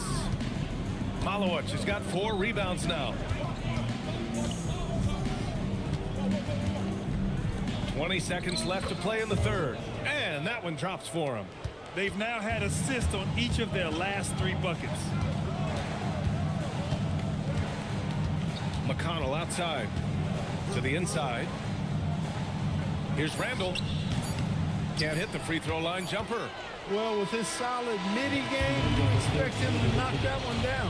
3 quarters of play and a close one here. The Suns on top. They lead by 3. And we'll have the start of the fourth quarter for you as soon as we get back from this short break.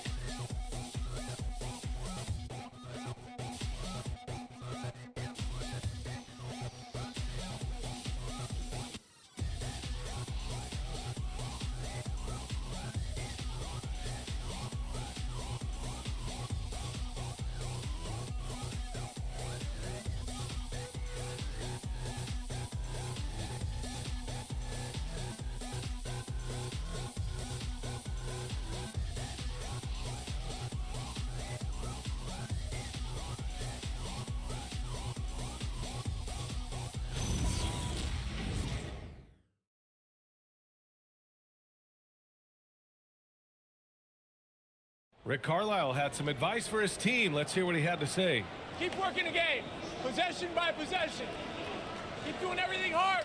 Down here, let's get some stops. Coach Carlisle imploring his guys to lock in defensively. Defensive intensity is important. The offense will come, but you need the defense to bring effort. Well, what a terrific game it's been so far. With this fourth quarter sure to bring more pressure-packed basketball. We've got Al Horford, Jason Wallace out there with Murray. Then there's Derek Jones, and it's Walsh in at the power forward position. That's the 5 for the Pacers. Wallace outside. On the wing, Murray. Ooh, and he took a hard foul on the shot. So he'll head to the line to shoot a pair. That's on Zachary Risachet.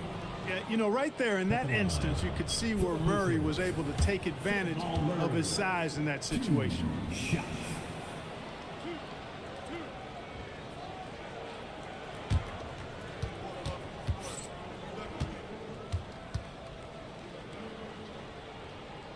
First one falls for him. Grant, he's built for the big moments. Jamal Murray ready and willing when the pressure is on. Yeah, B.A. His playoff performances speak for themselves. Clutch scoring, playmaking, and of course, that killer mentality. Nikola Jokic is checked in for Walsh. And Murray drops them both. And when healthy, Murray is a force to be reckoned with, because he can go get baskets against tough defense, and he can also make plays for others. Williams with the screen. Holmgren outside. The three. Indiana with a rebound. Every player goes through this. When your shots aren't going down, it can ding your confidence. Back to Jones. Pass to Horford. Some nice passing by Indiana here. That gives them the lead. 15 points for Nikola Jokic. Time and time again, they're creating good looks from close range. And even under pressure in close, I think they've still done a good job maintaining concentration and converting the opportunities. Ayton with a screen. From the arc. Indiana with a rebound. Jokic has got 8 rebounds in the game. Outside Jones. Jokic the screen. Jones, pass to Jokic. Stolen by Ayton. Holmgren inside. Watched by Wallace. And it's going to be out of bounds. The Suns will retain possession.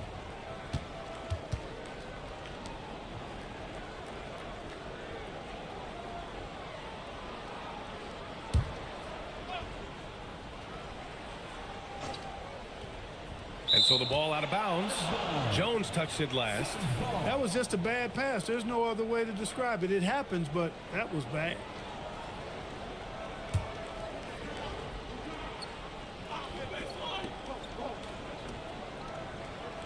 Pass to Williams. And here's Ayton, covered by Jokic. Now here's Holmgren. 6 to shoot. Here's Diabate. Ayton passes to Holmgren. Shoots over Horford. At the defensive end, Horford, he gives you everything he's got. Always looking to contest shots. And the call will be against Nikola Jokic. That's foul number 2 for him. And great job to establish position and square up. Excellent example of toughness and physicality on defense. Got his nose right in the middle of things and made a play. Phoenix has gone 0 for 3 here in the fourth. Pass to Rizachet. We're in the fourth quarter here. Just under 2.5 minutes gone by. Horford with some nice D. And here's Wallace. Down low. Oh, what a slam from the big man, Jokic. When Jokic is rolling like this, it's a beautiful thing to watch, and there's not a lot the defense can do. The Joker, as a matchup, is a nightmare. And Jordan Ott decides to call timeout. No doubt he's going to utilize the opportunity to make sure they're all on the same page here.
Go now to the sideline and catch up with Allie LaForce. Guys, over that last break, I listened to Phoenix's coach address his team. He told his guys to up their aggressiveness on the defensive end, saying this game is all about who can get stops right now. I need you guys to bring some more energy on defense. That's how we'll get this win. Guys? Great work, Allie. Thanks. Outside Rizachet. And there's the call. It's going to be an illegal screen. Oh, 5 turnovers. When you get that many, you are really hurting your team.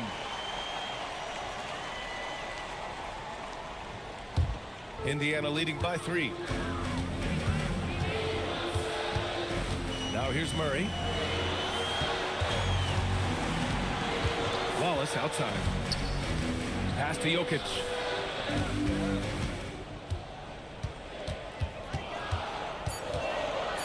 Lets it go from the wing. And it's Holmgren with a rebound.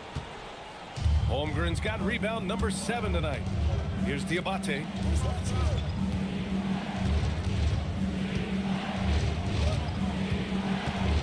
Outside, Williams. Ayton with a screen. Williams with it. Watched by Wallace. Williams misses. The Pacers have gone 2 of 3 to open the fourth quarter. Murray finds Horford. So nice passing by Indiana here. Pass to Jokic. And it's Phoenix with the rebound. Diabate's got 6 rebounds here tonight. Holmgren outside.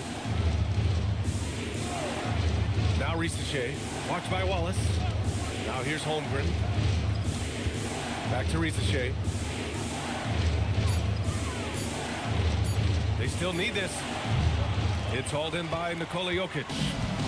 Jokic has got double-digit rebounds now in the game. And the call will be against Nikola Jokic. That's his 3rd foul so far. I love great defense. Just quick to establish his feet, and he takes the hit. And not afraid to put his body on the line either. He took a shot for the team in that situation. Pass to Diabate.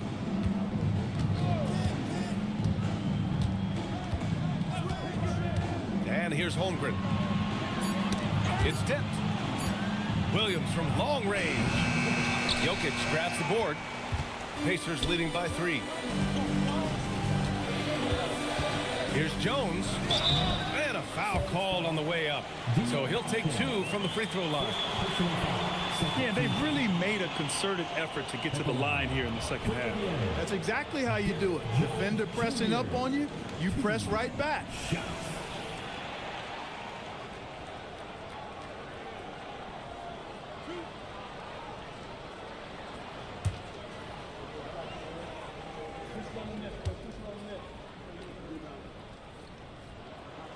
That's good from Jones.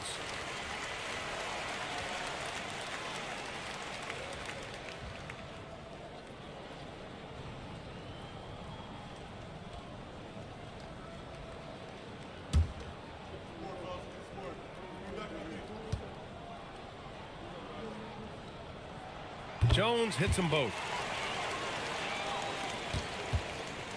And here is Williams.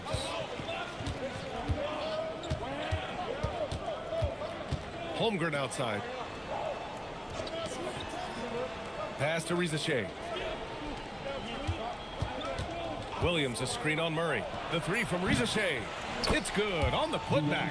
I mean, come on, a 7-footer with a 7'5" wingspan. Ayton beats everyone to the ball and converts easily. Back to Murray. Now here's Jokic. He's covered by Ayton. Fades. The Pacers again can't hit. Suns trail by 3. Holmgren, the pass to Williams.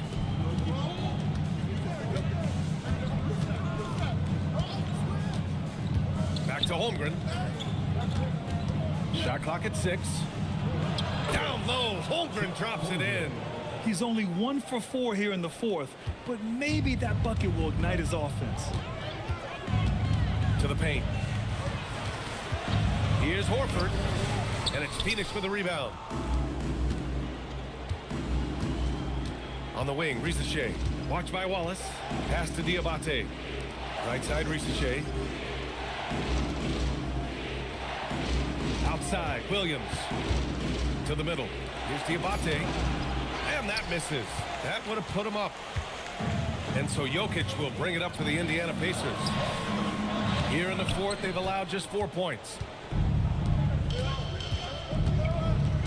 Williams against Murray. Pass to Diabate to take the lead. It's rebounded by Indiana. Jokic has got 13 rebounds in the game. Glass eating. Jones finds Horford. And Horford powers it home. How about Horford showing you that he knows a little bit about elevation? Big fella bouncing to the rack. Back to Williams. Williams a screen on Jones. Here's Diabate, defended by Jones. The shot by Diabate, no good. Beyond the arc. Jones misses. And this is exactly who you want taking that shot. He just missed it. Pass to Williams. Rejected by Jokic. Excellent defensive positioning and anticipation from Jokic. Able to lock the rim down there. Good work. Knocks down the long J. He was licking his chops there. Got a good look. Suns trail by 6. Things just don't seem to be clicking for them offensively. Yeah, they really need to find a way to get back on track. From 13, and Risache, the bucket, on the assist by Ayton. Yeah, great look for Risache. Close in, gets it done. Murray passes to Jokic. Outside Jones. There's the triple. Another 3 for Indiana. He's been a steady presence for them. Nice to have that kind of safety net at the offensive end. And it's in there. An excellent passing wing. Jalen Williams can run offense. Picked up an assist right there. Murray against Williams. Murray passes to Jokic.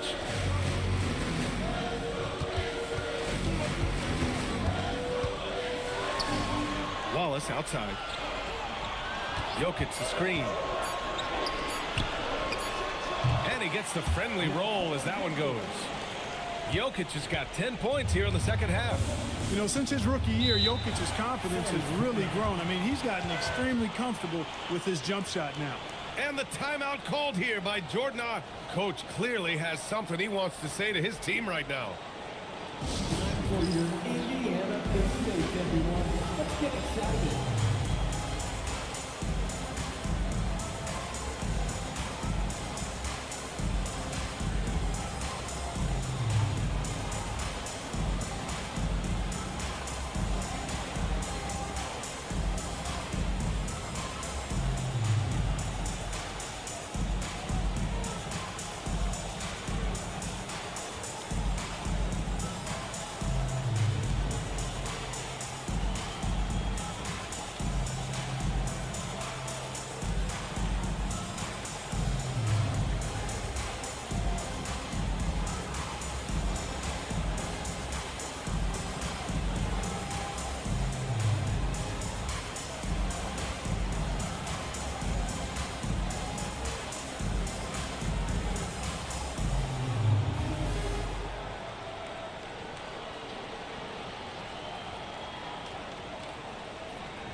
Julius Randle's checked in for Horford. And a change for the Suns.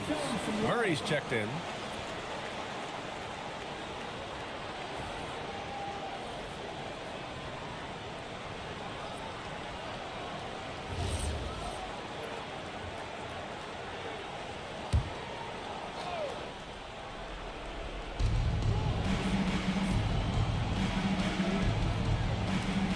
Here's Holmgren. Right side Murray from 10 feet out. Oh, it doesn't go. Pacers leading by 7. Here's Randle. Outside Murray. Now it's Jones. Look, I think Murray is best described as a combo guard, but he can make passes too. Murray with it.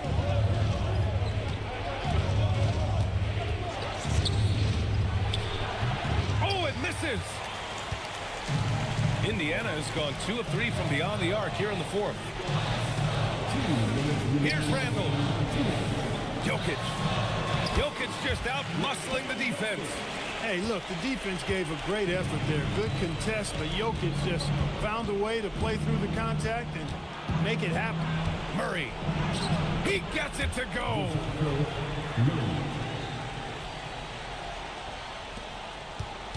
Indiana on offense. They're on a 14-6 run. Here's Jones. Jokic. Oh, the stuff. And Joker doesn't get up too often, but when he slams it down, it feels like he's trying to bring the basket with him. Suns trail by 11. Right side Murray. Outside Holmgren. Now Ayton. outside Ricochet. Just 5 on the clock. The three is off. Pacers leading by 11. And this is a game they can build off of. They kept their focus all game long, and it will get marked as a win for the Pacers. What a huge win for them tonight. It seemed like all was lost for them, but then they battled back. Yeah, games like this one can really define a team. They were able to prove that they could bounce back from even the most dire circumstances. And so this win marks their first victory of the new year. And what's more satisfying than beating someone who's last beaten you? This will even things up 1-1 in their 3-game series against Phoenix. And we get spoiled sometimes, but we should take a second to appreciate what a sensational performance this has been for Nikola Jokic. We saw him get a lot of touches tonight, and he wasted very few of them. Really made himself the backbone of their offense.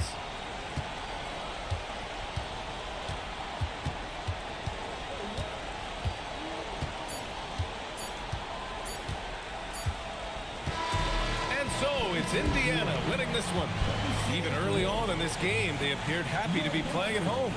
And it makes a huge difference. Once they started to get into a groove, you never really felt like they wouldn't come out on top. All right, let's send it down to Allie LaForce, who's with our player of the game.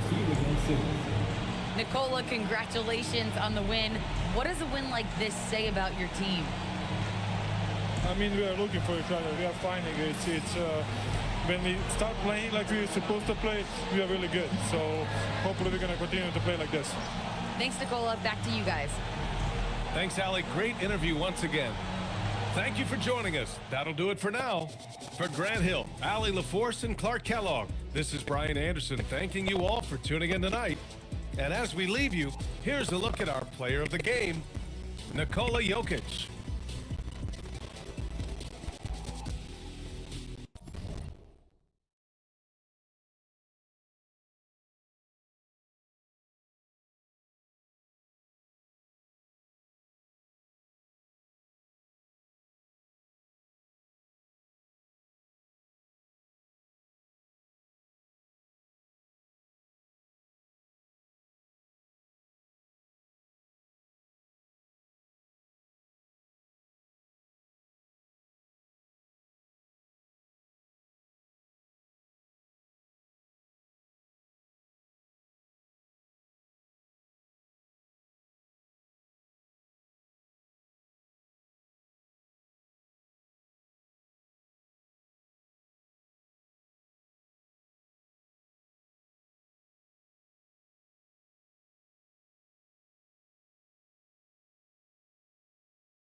And both sides on the floor getting ready for the game ahead, and it's almost that time.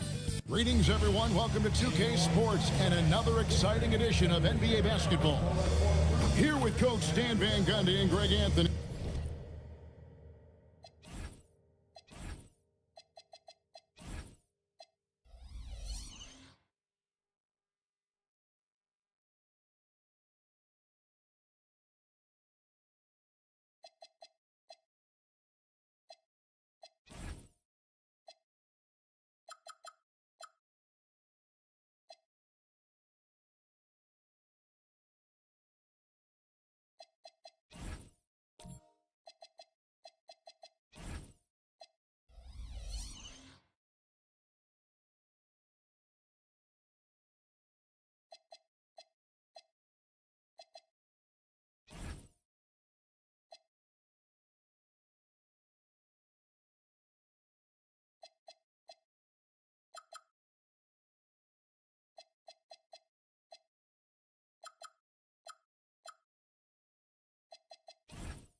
This is Kevin Harlan, and patrolling the sideline.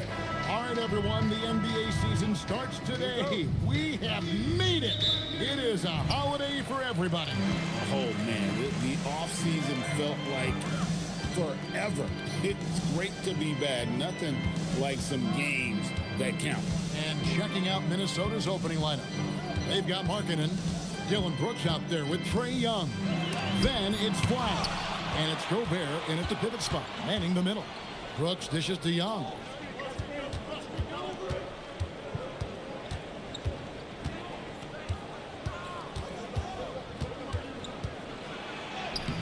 It's rebounded by Giddey. And the Bucks with possession. Inside, Williams passes to Giddey. Towns for three. It's good. He makes his first shot of the game.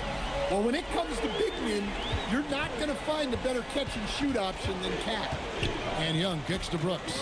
Here's Gobert. And finished off by Gobert. And using his length, getting in close to stuff it down. That's just too easy. Morant with the screen on Young. Giddey. And a miss there on the triple. Here's Flag. Defended by Towns. Flag with it to the paint. Down to 5 on the shot clock. Off to a good start as he hits his first shot attempt. This rookie Flag is tough, willing to take contact on and convert through it. Young with the steal. Wants to get it to Giddey and does. That's a floater go, and he'll shoot free throws here. Clearly fouled on that shot that time, the whistle blowing. I mean, even from over here, you can see that one pretty clearly. Greg, we have another up-and-comer from down under, Josh Giddey. I mean, a lot of young talent coming to the NBA by way of Australia. Their great skill development programs showing in Giddey, who stands 6'8", but plays like a small point guard. And the first one at the line is good. Well, Josh Giddey, an outstanding playmaker. We know that, Coach. Are we calling him a point forward or a 6'8" point guard? To me, Kevin, he's a pure point guard at 6'8". This guy's got great size, but he's most comfortable with the ball in his hands, making plays for other people and running an offense. He can handle and pass as well as anyone. Let's go to the sideline and see what Allie LaForce has dug up for us. Allie, take it away. Well, I had a chance to talk with head coach Doc Rivers. He told me when he was watching film of their opponent, what stood out was Lauri Markkanen's efficiency. Coach said Markkanen doesn't need high usage to be effective. He gets a lot of his points off of movement, and he brings versatility to this offense. Back over to you, Kevin. And Allie, thanks so much. And so Markkanen will bring it up for the Timberwolves. They trail by 1. Gobert with a screen on Williams. Three-pointer, Markkanen. And he gets the whistle. 2 free throws coming up. And a 4-time Defensive Player of the Year. Rudy Gobert is improving his perimeter defense as well, Greg. It's helped his overall game. Yeah, teams have looked to pull him outside and test his lateral quickness. But I tell you, he holds up better than you think, and we know his presence at the rim.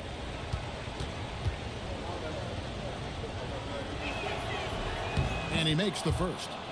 So Coach Van Gundy, after 4 Defensive Player of the Year awards, his last coming in 2024, do you think Rudy Gobert has a chance at another? Well, look, Kevin, I think Rudy continues to play at just as high a level defensively. But now as the game has changed, I think we're starting to reward guys with those awards who can not only protect the rim and make it tough on teams, but can go out on the perimeter and guard multiple positions. So I think it'll be tough for him to get a fifth. Here's Morant. He's now 1 for 2 with that bucket. Yeah, so tough to knock Morant off balance, and he's so talented at keeping his focus on the basket. Morant against Young. In the corner, it's flag. 6 on the shot clock. Has to Gobert. No stopping him there. Jams it in as he's fouled. Chance now for a three-point play. That one is on Towns. Selfless play from Flag. If your shot isn't there off the action, you have to give it up. And Greg, when you're dealing with this Timberwolves team fairly deep with size up front, that can wear you down over the course of a game, and especially in a playoff series, a real strength of this team. Yves Missi, he's checked in for the Bucks. A free throw drops for Gobert. Well, you know, every team is looking for a defensive anchor. Gobert fills that role to perfection. And there's the whistle. Illegal screen. And not the most common call you'll see in the NBA, but hard to argue that pick wasn't illegal. Yeah, and that's maybe something that should be called more. We see a lot of moving screens in today's NBA.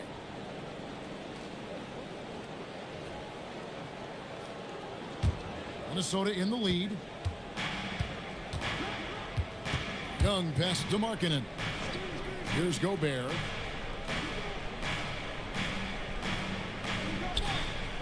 Down low. And it's blocked. Mathurin against Young. Mathurin passes to Giddey. Drops in the tray. Giddey's got 5. Well, that's a shot the defenses often dare Giddey to make, but he's shown improved accuracy. Brooks finds Young. Rebound by Williams. Milwaukee's gone 2 of 4 from beyond the arc to start the game. Morant passes to Giddey.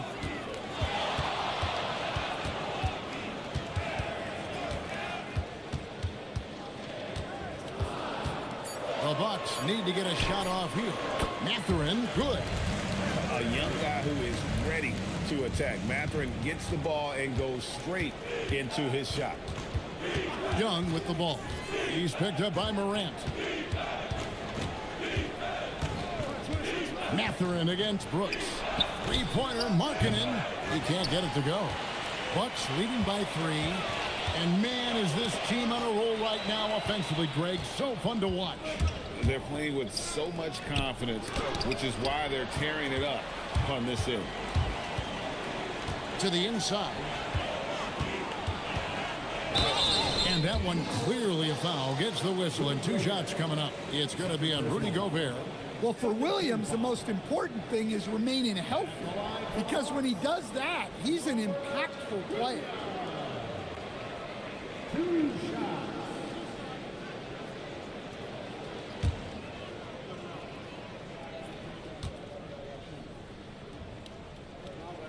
That's good from Williams. The Bucks making a switch here. Sharp's checked in. And then for Minnesota, Steven Adams, he's checked in for Gobert. Hero comes in for Markkanen. And it's Conley in for Trae Young.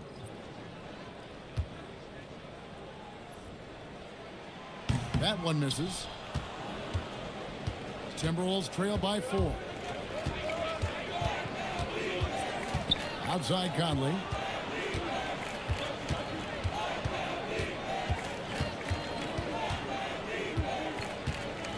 Adams with the screen on Morant. It's a hand on it, and it's Adams on the follow. have to put a body on Adams. He's too good of an offensive rebounder to not pay attention. Pass to Misi. Sharp with it. Now defended by Flagg. Hero against Morant. Hero gets to Conley. Here's Flagg. Back to Conley. It's good. This game is all even. Yeah, a guy with Conley's consistency is trouble inside. Those high percentage looks are often effortless for him. Pass to Williams. And here's Morant. Now Sharp. Inside. Here's Misi. And Misi throws it down. We'll see if they can finally hold on to a lead. It's been back and forth all night. Well, this is why the fans are here. Each team trading blows, increasing the entertainment value. Count it good. Well, you see the flashy handles from Hero. He's not afraid to take chances on offense. Hero against Sharp. Williams a screen on Hero. And Williams with the stuff. And although an undersized center, more than making up for it with some serious hops. Outside Hero. And Tyler Hero gets the whistle that time. That is his first foul of the game. Oh, great defense there. Anticipated the play and got there first. Team foul. A different look from Milwaukee. Hendricks is checked in, and Gary Payton has subbed in for Benedict Mathurin. And then for Minnesota, Jock Landale's checked in for Flagg, and it's Keon Ellis in for Brooks. Pass to Misi. And he could not get that one to go. A lot of contact, and he'll go to the line for two. Yeah, way to play in attack mode and get to the line. The Bucks have shot 75% at the line tonight, going 3 for 4. Taking 2 shots.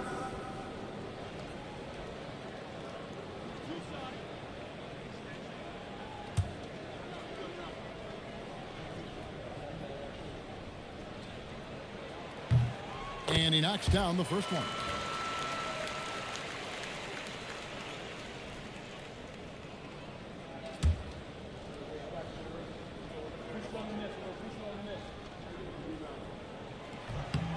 So he hits 1 of 2 from the stripe. Timberwolves trail by 3. Here's Conley. Hero on the wing. Ellis finds Adams. The Timberwolves working the ball around now. Conley's shot is off. And here's Payton. He'll bring it up for the Milwaukee Bucks. Sharp on the wing. Pass to Misi. Richard, he's guarded by Ellis. Now, here's Sharp. Shoots over Hero. Offensive rebound. A shot by Misi, no good. Well, they know he can finish at the rim, but the defense did just enough to force the miss. Ellis, the pass to Landale. And checking out the stats for Tyler Hero. Coming off a terrific season. Last season, put up about 24 points per, 5 assists, and 5 rebounds. And to have a knockdown shooter like that coming off the bench, a great asset for any coach. Absolutely. I wish I had 2 or 3 like him coming off the bench when I was coaching. If I did, I probably wouldn't be sitting here with you guys. And that one misses.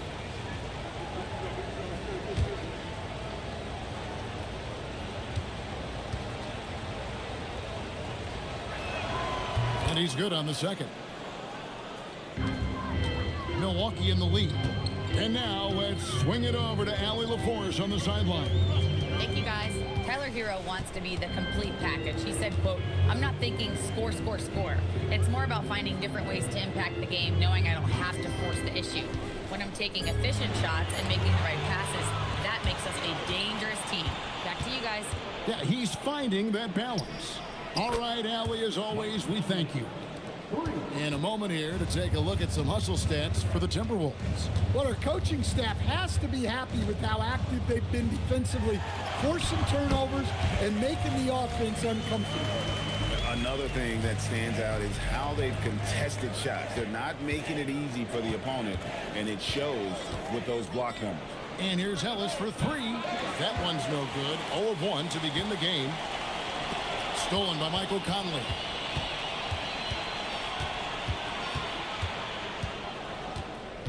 Adams outside. Pass to Landale. Shot clock at 6. For the three, Conley gets the bucket. Conley's got 8 points. I'll tell you, you give Conley the ball and trust him to make the right decision. You know, Stan, even at this late stage of his career, Mike Conley brings tremendous value to the team. He sure does, Kevin. And look, we know this. No one brings more discipline and professionalism on a nightly basis. He keeps this team poised. He keeps his team organized, and he's a great mentor to the young players on this team.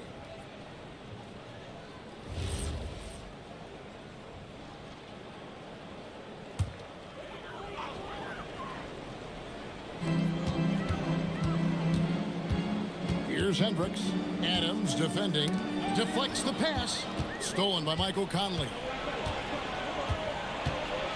Pass to Hero. Takes the three. And the Timberwolves hit again from deep. Their third three-pointer in a row. We've got 1:18 left in the first quarter. Sharp on the wing. Covered by Conley. Sharp the pass to Hendricks. Here's Messi. Here's Richard. Trying to come right back with the three of his own, but it's no good. Conley finds Hero. Three-pointer. Milwaukee with the rebound. They faced off right here last time they met, but the home team just couldn't pull out the win. Yeah, they were just wrecked last time they faced this team, and a lot of it was their own undoing. Yeah, they were coughing it up all over the place. For whatever reason, they could not find a handle. Conley with the three. Kick out to Adams. Moves back up. And a wide open look here for Ellis. And that one falls coming off Conley's feet. Quick work off the catch by Ellis. This is why his teammates and coaches encourage him to remain aggressive. Here's Sharp. And 2 free throws coming up. Unable to get that one to go with all the contact. Steven Adams picks one up. For Milwaukee, they have gone 4 of 6 so far from the line. Missing a couple.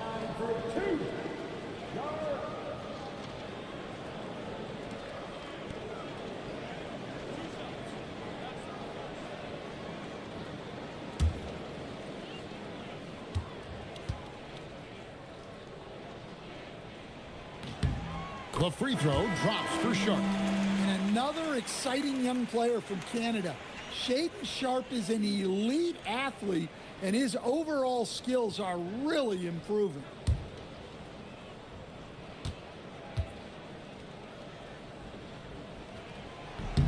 And Sharp drops them both.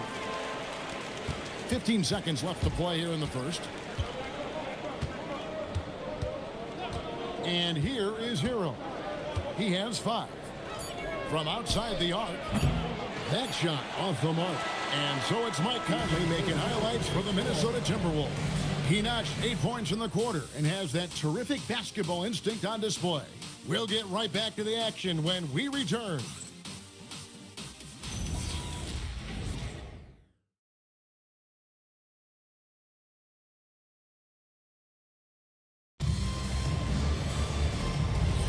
And thanks again for tuning in. If you're just joining us, we've played through 1 quarter of action so far. And before we move on, what do you guys think about what we've seen so far from the Timberwolves? I mean, offensively, I thought they did a good job of protecting the ball. And defensively, boy, were they disruptive. Well, their defense was incredible. Wreaking havoc and coming up with steals left and right. Just a tremendous effort. They've got Karl Anthony Towns. Morant is out there with Josh Giddey. Then there's Benedict Mathurin. And it's Hendricks in at the 4-man position. That's the group for Milwaukee right now. to the paint, and he jams it after taking the nice feed on the run. Well, he brings the heat. Hero giving the people what they came to see. Here's Towns. Tried to bank it in, but he misses. Timberwolves leading by 9. And Young kicks to Markkanen, and the basket is good. Markkanen's got his first 2 points. Yeah, when you look at Trae Young's career numbers, he's got one of the highest assist averages ever. Mathurin with a screen on Markkanen. Here's Hendricks. No good. They had a chance to end the run there. Hero passes to Markkanen. Lets it go from 11, and the Timberwolves tack on 2 more. Oh, great ball movement there. For Milwaukee, they've gone 0 of 3 and are still looking for that first bucket here in the second quarter.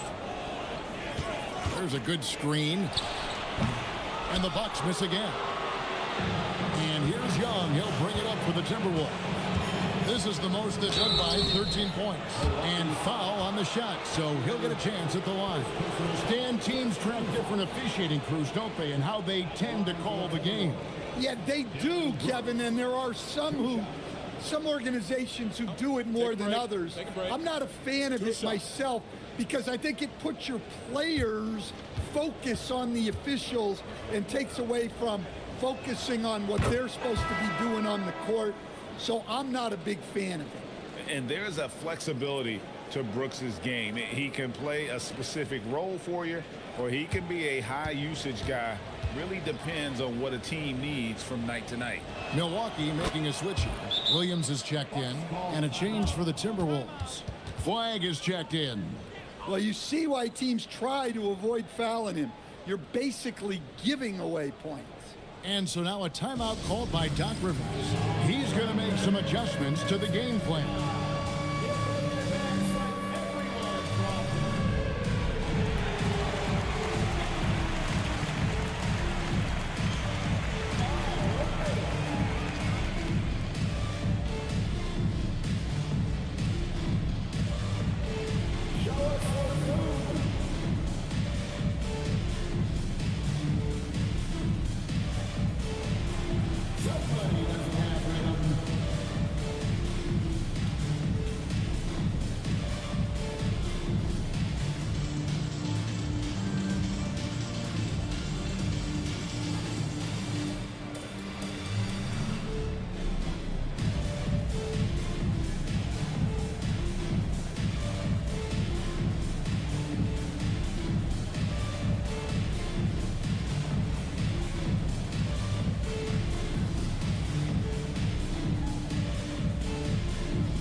Some of the numbers here on Karl Anthony Towns. Last season, he played outstanding. Put up about 24 points per, 12 rebounds, and 3 assists. And he is such a huge part of what this team does on offense. Yeah, their entire system would look different if they didn't have this guy to depend on. Pass to Giddey. Morant sets a screen for Giddey. And here's Towns. No good, and they can't put an end to this drought. And here's Young from the arc. Milwaukee with the rebound. They'll be hosting Orlando for the next one. To the middle, here's Williams, and the slam by Williams. 2 emphatic points from Robert Williams. Brooks dishes to Gobert. Young outside.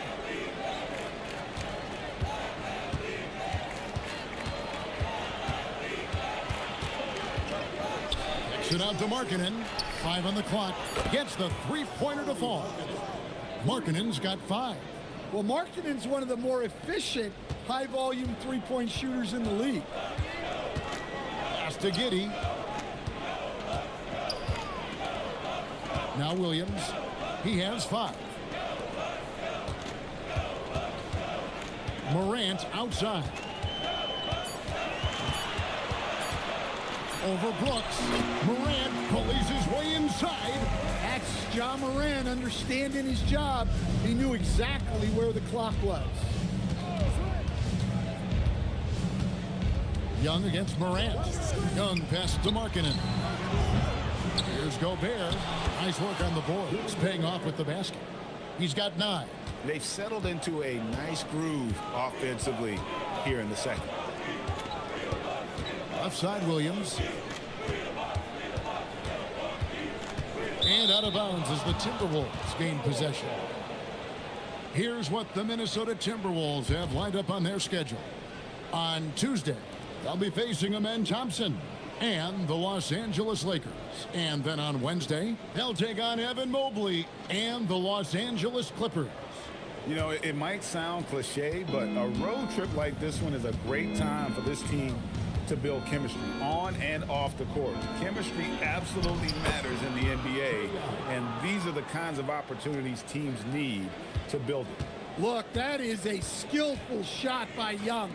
The floater is rarely the easiest option.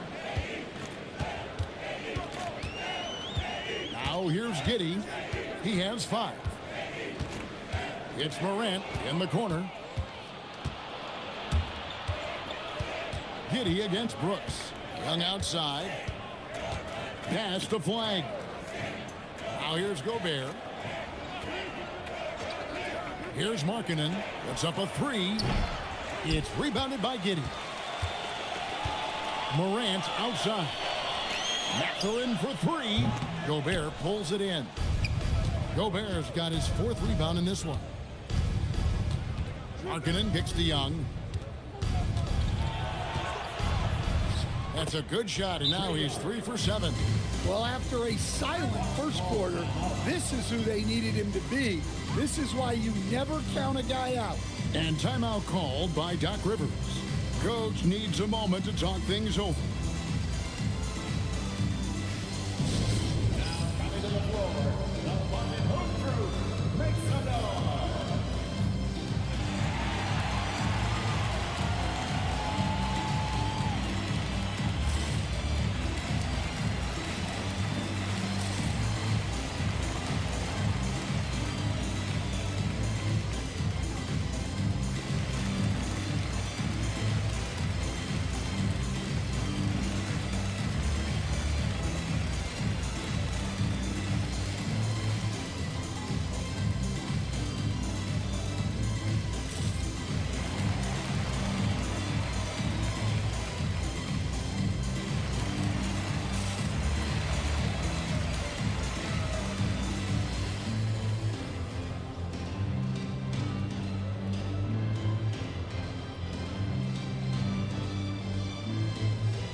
Adams, he's checked in for Minnesota. Ellis comes in for Lauri Markkanen. Here are the top distributors from last season. These guys always seem to find the open man. Trae Young on top. And it was the kind of season that he'd like to repeat over and over. Nobody was better at creating easy baskets for their teammates. Outside, Towns. It's stolen by Adams. Brooks feeling it out a bit. And there's the call. It's going to be an illegal screen. So, coach, in the last 26 years, only 3 Eastern Conference teams have been NBA Finals favorites. Anything need to change there? You know, I really don't think so, Kevin. I'm not sure it matters to people. I mean, the NBA Finals, you're going to have one team from the East, one team from the West, and people are going to watch because you're down to the last series for a championship. I think it's a conversational point to talk about one conference dominating, but I don't think in a given year fans really care. And is Towns missing? Solid rebound there, and with the score like it is, that's an area where they can't afford to get lazy. Young's shot is off. Well, clearly it hasn't been his best game offensively, but collectively, they've still found a way to get the lead. And Towns the bucket on the assist by Payton. Towns has got 6.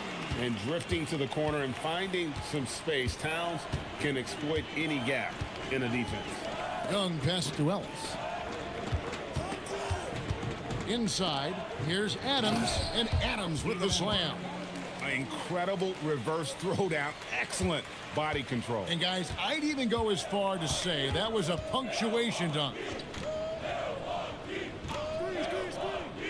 Richard, he's guarded by Ellis. Pass to Giddey. Out to Payton. Fires from deep. Rebound, Minnesota. To the paint. Here's Flag. 2 emphatic points from Flag. This rookie has some serious swag. Bucks trail by 21. Giddey, the pass to Towns.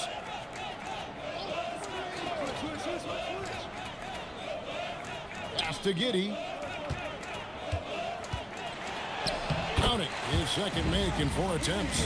Well, great job by Giddey staying composed there, refusing to let the physical defense throw him off. And here is Brooks.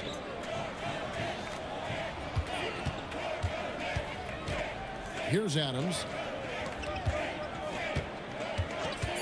Here's Flag. No good with the triple.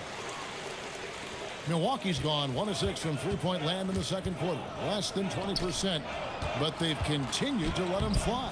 No good from Payton. Timberwolves leading by 19 points. Young outside. Pass to Flag. Adams sets the pick for Flag. Young outside. And he drops it in from the low post. Young's got 8 points in the quarter. Look at that touch. Not many do it better than Young. It seems to be an overlooked part of Trae Young's game, but GA, he's led the NBA in total assists a few times. No doubt. You initially think about Trae shooting, scoring, but he also runs the offense really well and wants to facilitate. And that one, good. Well, Giddey loves to finish strong inside, and he knows how to take advantage of his size. And timeout called by Chris Finch. He's going to have a discussion on the sideline.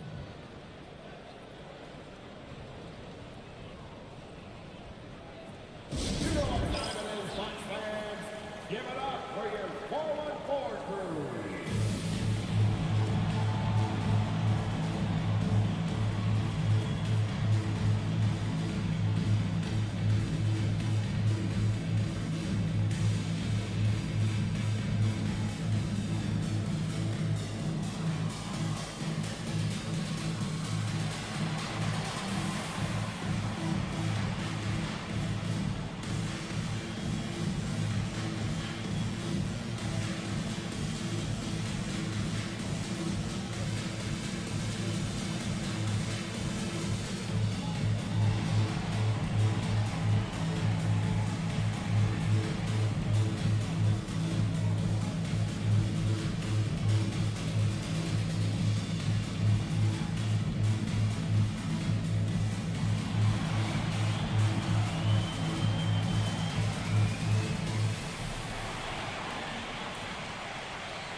Both teams will make substitutions.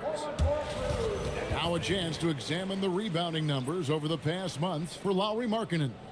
In the last few months, the rebounding has sort of taken a bit of a dive for him, and a lot of factors could be the cause, but it's a trend that coach would probably like to see him reverse. Here's Ellis.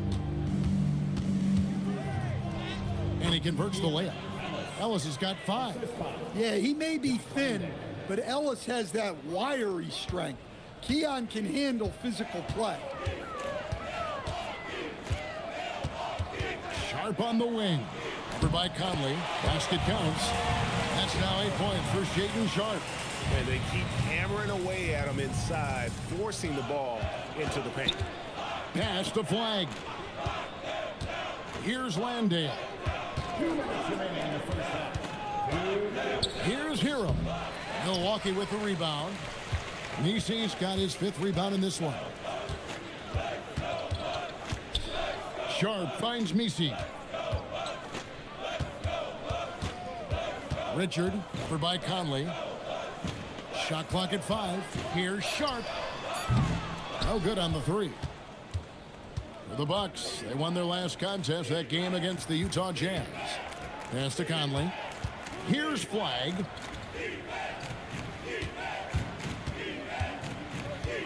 Now Hero, defended by Misi.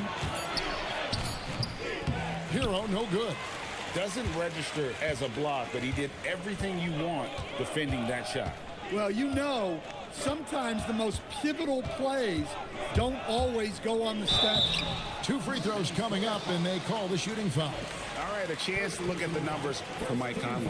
Last season's performance for him averaged about 8 points a game last season, 4 assists and 2 rebounds. Just a fantastic scorer off the bench, always a factor in every game he plays. Yeah, look, you need that kind of punch off the bench. Someone who can help shoulder the offensive load. First free throw is good. Some changes for Minnesota. Gobert comes in for Flag. And Lauri Markkanen subbed in for Ellis.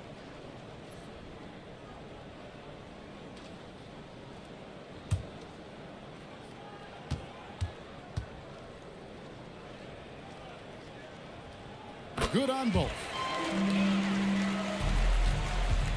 And so Conley will bring the ball up for the Timberwolves. Their biggest lead of the game was 21. 46 seconds left here in the second. And Hero the bucket on the assist by Conley. 12 points for Tyler Hero. Well, when Hero gets his offense going, he holds nothing back. He just keeps pouring it on. Sharp against Conley. In the hoop for his 4th field goal. 4 for 7 shooting and looking for more. Well, he's been able to find points, just not enough for them. They've got to string together some more buckets. Hero looking around.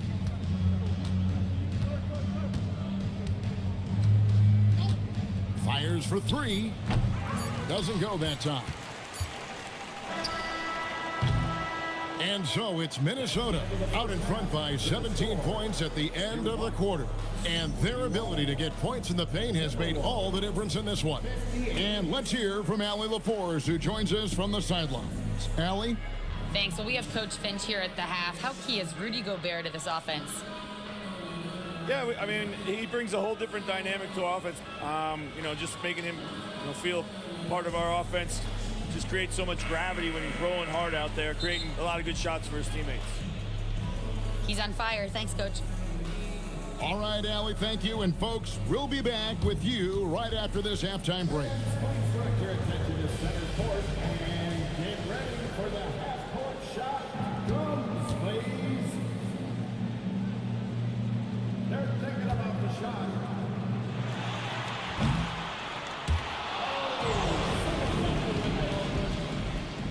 Give it up for our contestant.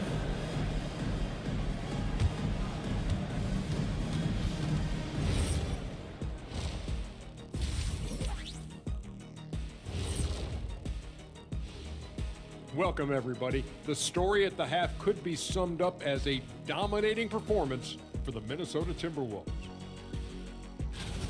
They have been so careful with the rock. Smart passes, tight handle on the ball. Really speaks to the focus and discipline. And that defense, try as they might, cannot disrupt their flow. And later on, some more NBA action to look forward to. Here are the games coming up. For the Celtics, they'll be up against the Cavaliers out in Cleveland. That one tips off noon Eastern. This is going to be an exciting one, Ernie. I'm ready. Yeah, so am I, big fella. Let's get it going. See, every time you yawn, Ernie, you make me yawn. Thank you for being with us. Now let's send it to Kevin Harlan for the second half tip.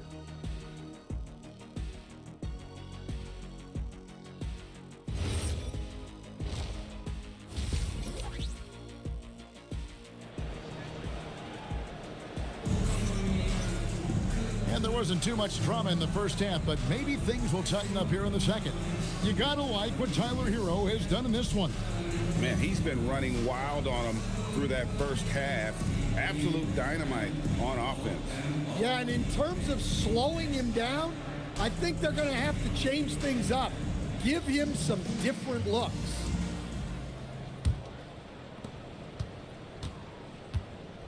On the court for Minnesota, Young is out there with Brooks. Then it's Flag. And it's Rudy Gobert. And it's Markkanen in at the three. Giddey finds Morant. And the officials will call the illegal screen right there. And not the most common call you'll see in the NBA, but hard to argue that pick wasn't illegal. Yeah, and that's maybe something that should be called more. We see a lot of moving screens in today's NBA. Pass to Flag. Markkanen sets the pick for Young. Brooks outside. Misses the three. Bucks trail by 17. Mathurin passes to Giddey. Now Williams, defended by Gobert. Gobert with the block. Well, this is Gobert to a T. An outstanding rim protector with impeccable timing. Wow, he got whacked on that one. Shouldn't be much debate there. On the night, he's gone 2 for 2 at the stripe. Take a break. 2 shots.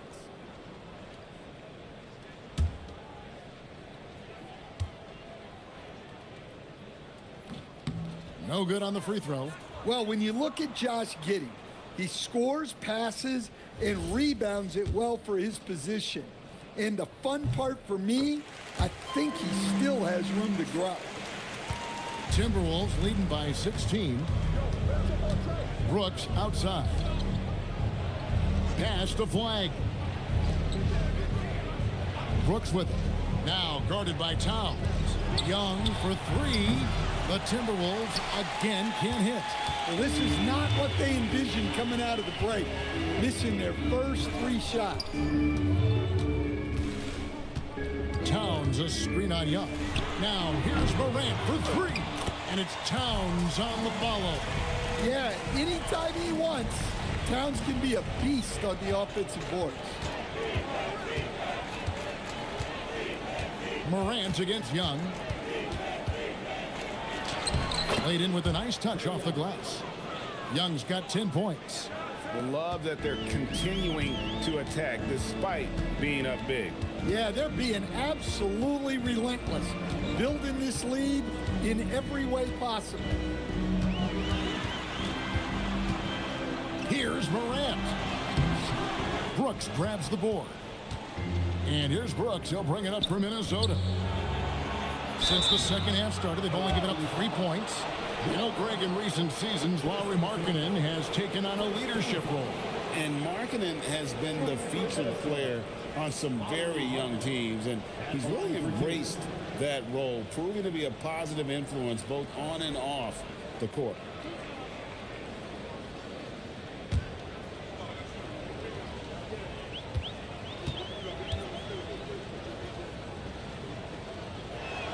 That free throw good for Markkanen. Well, there's a 7-footer who can own the glass and hit shots from the outside. Lauri Markkanen is everything you want in a big.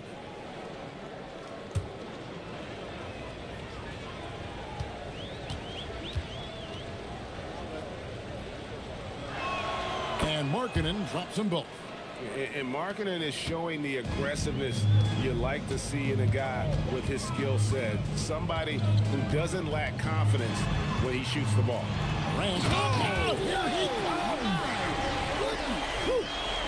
Yeah, and Morant just makes it look so easy pulling off a move like that. Unreal. I'd like to thank AT&T for bringing us that spectacular look from their connected cam. Back to Young. Got a piece of it. Morant with the steal. Towns with the steal.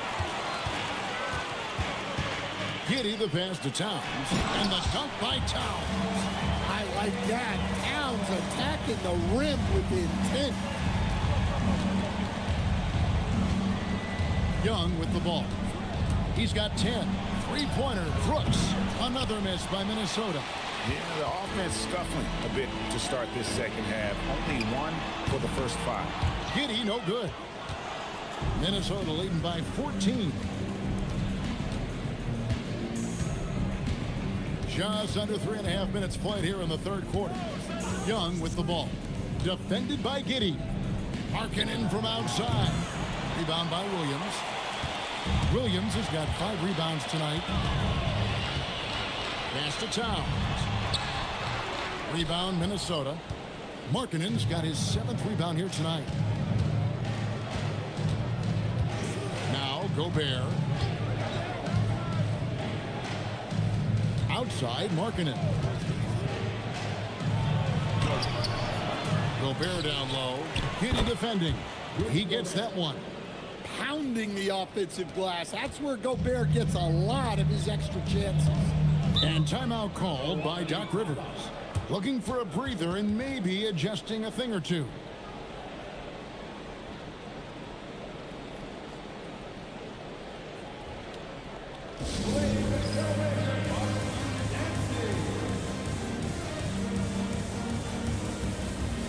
Milwaukee making a switch here. Hendricks is checked in. The Timberwolves also with the sub. Adams checked in.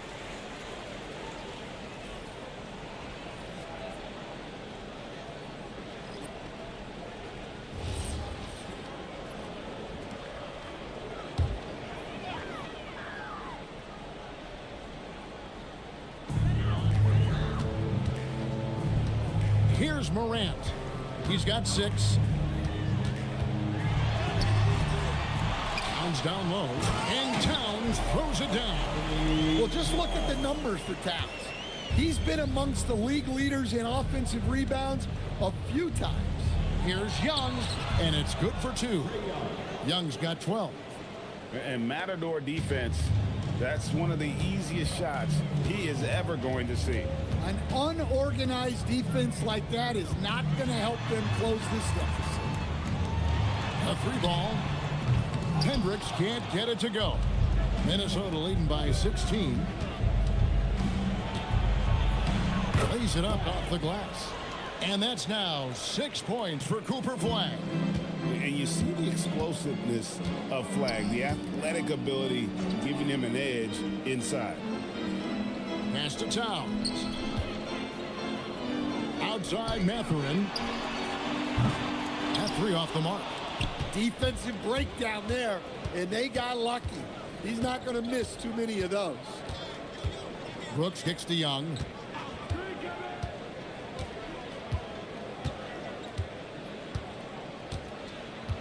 Clock at 4. 3-pointer, Markkanen. The basket good. Off the assist from Young. Young's got his 4th assist in this one. And Williams with the stuff. Well, we know all about Morant's unreal athleticism, but his vision is what really sets him apart. Right now, let's take a second to catch up with Allie LaForce on the sidelines. Thanks a lot, Kevin. Well, the NBA keeping an open mind. Commissioner Adam Silver said, quote, "This is the only league that plays 48 minutes. I'm a fan of 10-minute quarters. A 2-hour format is more consistent with modern television habits, but it's such a dramatic change. Something like that will have to be talked about over time." Back over to you, Kevin. All right, Allie, thank you for the report. Towns with the bucket. Hey, nice response from Towns, dropping a 3 of his own. And here's Brooks. Markkanen from outside. Here's Adams, and that one is good with the extra effort on the glass. Adams has got 6. Well, we've seen that movie a few times, haven't we? An easy bucket in the paint. Pass to Towns. Over Flag, and Towns the bucket on the assist by Morant. And really the scoring this quarter has been just off the charts, doing all he can to bring them back. And timeout called by Chris Finch. He's going to take a minute here to get things straightened out.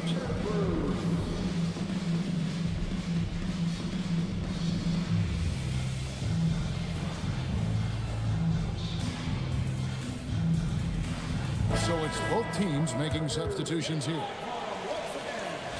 With this stoppage in play, we have a chance now to show you which teams led the league in 3-point percentage last year. Bucks #1 in 4th, the Timberwolves. And it's no secret that both of these teams rely heavily on the three-point shot. That was the case last year. Look at those numbers. Conley, the pass to Hero.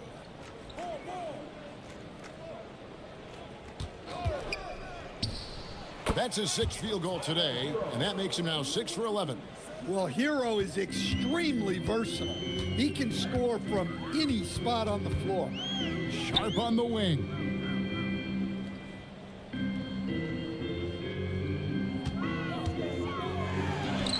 Makes the bucket. Now he's got 5 field goals, 5 for 8 in the game.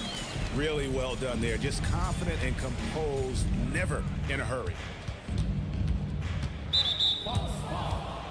Richard, first personal foul. Second team foul.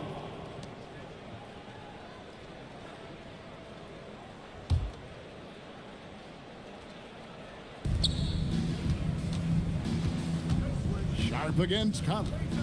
Marking in a screen on Sharp. Adams in the corner. Just 5 on the clock. Markkanen from outside. And the 3 ball is good. Markkanen's got 11 points here in just the second half. Milwaukee's gone into a slump here from 3-point range, shooting just 1 of 5 here in the third. Pass to Sharp. Good work defensively by Conley. Timberwolves leading by 22. Here's Hero. An easy 2 points on the layup. Hero's got 16 points. Well, when you look at what he's provided them on the offensive end, it's been an important part of why they're leading. Sharp on the wing. Pass to Hendricks. Nailed from 3-point land. Showing good vision. Finds an open teammate out on the perimeter. Hero against Payton. Yep, that one goes. Hero's got 6 in the quarter. Well, this is why the defense has to be up on Hero. His jump shot is a real weapon. It's stolen by Adams. Conley against Sharp. Kicks it out to Markkanen. Pass to Adams. Hero from long range. Hero can't get that one to fall. Well, he hit a couple of threes in the first half, but none since then. And not the prototype power forward, but he has tremendous athletic ability. Conley, the pass to Hero. Hero can't get that one to fall. Bucks trail by 21. Pass to Sharp. Landale grabs the miss. The Timberwolves shooting one of the high points for them in this game at 54%. And the layup's good off the glass. Hero's got 20 points. Well, everyone views Hero as a shooter, but he is also a terrific finisher. Messi finds Sharp. The Bucks working the ball around. Payton with it. Now defended by Markkanen. Just 4 to shoot. Pass to Payton. Shoots the 3. Landale grabs the miss. Landale's got his 4th rebound in this one. To the inside. Hero. Great pass to set up the lay-in. Hero's got 10 points in just the second half. The Bucks shooting 47%, pretty solid. Richard, he's covered by Hero. And the shot goes down. Able to get a layup out of that one. That's just soft defense there. There's the triple. They get it again.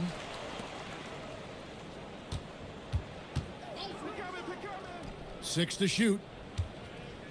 Adams in the corner. Pass to Markkanen. There's Hero with the 3. Sinks the three-pointer. He's got 25. Well, he has owned this quarter. A major reason they're up right now. Now Sharp takes a 3. He's off on that one. Tyler Hero has been leading the charge for the Timberwolves. He's at the quarter-century mark. 25 points for him in this game as they have looked to him over and over to make things happen. We'll return shortly.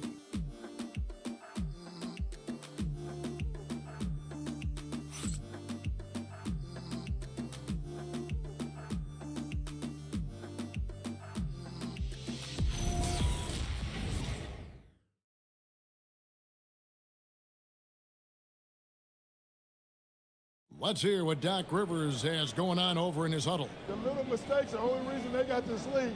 You knew they were going to come out hard, all right? Even with that, it's more our mistakes that are getting them this lead, all right? We want to attack right here. That makes a lot of sense. You want to attack every possession you get, and Doc Rivers certainly doesn't want turnovers to derail those efforts. And guys, it's a fine line between playing aggressive and playing out of control. That's the trap that a coach wants to keep his team from falling into. And there have been two very different performances from these teams today as we get going in quarter number 4. Exum is out there with Sharp. And it's Garza in at the 5. That's the 5 on the floor for the Bucks. And that one drops for him. Well, Chris Paul's always been able to attack in the lane and find room to score. Here's Sharp driving to the basket. And then Sharp with the dunk. Yeah, he earned that one. I mean, taking the hit and still able to get that one to go down. And a closer look here at the hustle stats for the Timberwolves. Well, they've shown just outstanding effort defensively, and it's resulted in several forced turnovers. And also, they continue to take advantage on the offensive glass. Those extra possessions paying off in second chance points. The free throw drops for Sharp. Well, going into a promising draft like this past summer, Greg, are losing teams trying to secure that lottery ticket to the stars? Well, you look at the last, 4.5 decades worth of champions, only 5 of those teams were led by a player taken outside the top 7 in the draft. So you can see why teams are trying to draft so high. Sharp again, Tiro. And here's Brooks from outside. A rebound by the Bucks. Final quarter of play, about a minute and a half off the clock into it. And he's fouled pretty hard on that shot, but he's got the chance to pick up the points at the line. The offensive skill set for Karl Anthony Towns, Greg is a 7-footer, is very special, to say the least. The outstanding shooting, the post play, and he's worked on his defense. He may never be elite at that end, but he ignites an offense.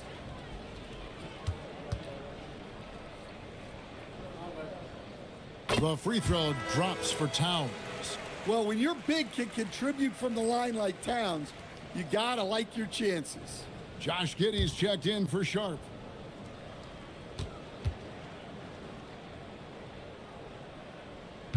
And he can't hit the second. We all hear about AI in the workplace, and I don't mean Allen Iverson, although we could put him in the workplace. Greg, now teams are using computers to break down the action.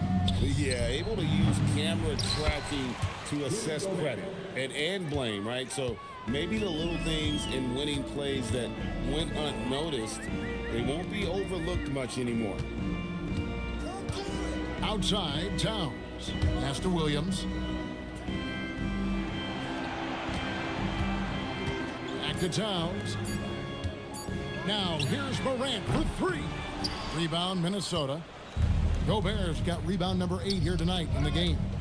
Just a solid performance on the interior. The rebounding has been off the charts. Giddey kicks to Morant. Bounce pass, Mathurin. Towns for 3. And the Bucks miss again. Minnesota leading by 23. And Flagg throws it down. Well, you got to love Hero's versatility. In addition to his scoring prowess, he's a very solid distributor. Mathurin with a screen for Morant. It's deflected and stolen by Flagg. Three-pointer, Brooks. It's rebounded by Giddey. Giddey's got 6 rebounds here tonight. Even though it hasn't been his best game, they're still up, and that's what's important. Pass to Young. Look at the clock, a little under 3.5 minutes gone here in the 4th. Gets it to go from beyond the arc. Yeah, he's so skilled at attacking at a moment's notice. Hero goes straight into his shot. And stolen by Flagg. Brooks kicks to Gobert. And in 2023, the NBA implementing a new player participation policy, Coach, trying to minimize unexcused absences for star players. Kevin, I think it's huge for our game. Fans pay and watch TV to see the great players. And there's nothing more important in the league than that those guys being on the court on a consistent basis. And anything that the league can do and teams can do to ensure that, the better it is for everyone.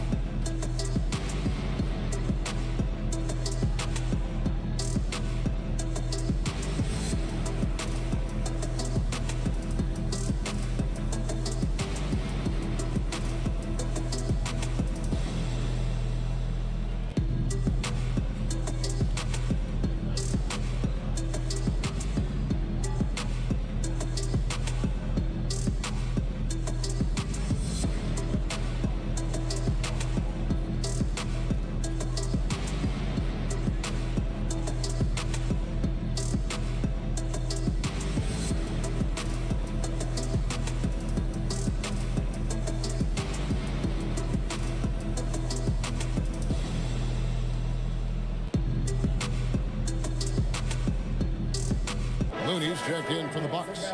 Sam Merrill, he's checked in for the Timberwolves.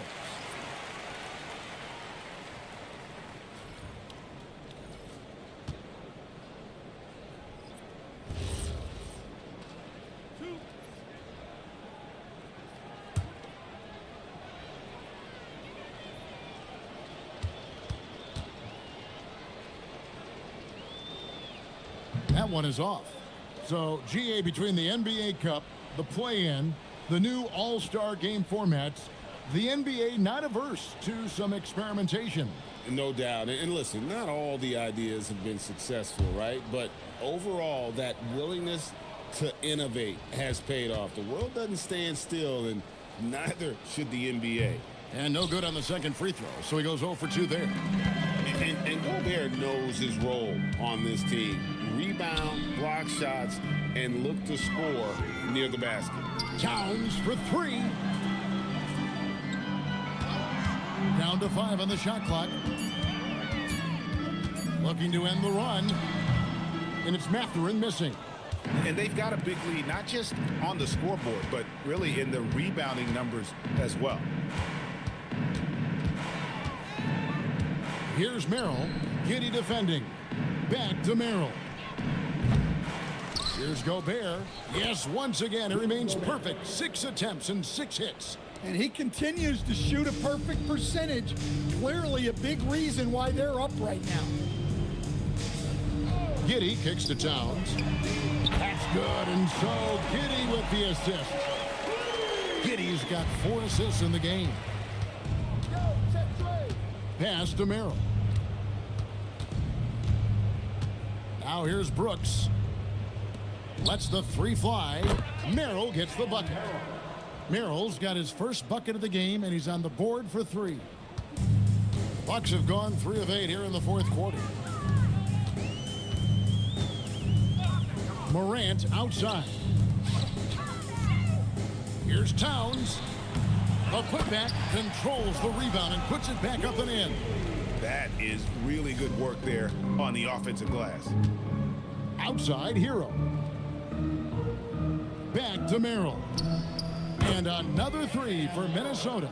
And the D has gotten a little bit laxed here defending the triple. Bucks have gone 4 of 10 here in the final period. Not the time to go cold. Morant passes to Towns. Another miss by Towns. Yeah, not at his most efficient this quarter. He's got to work on finding high percentage shots.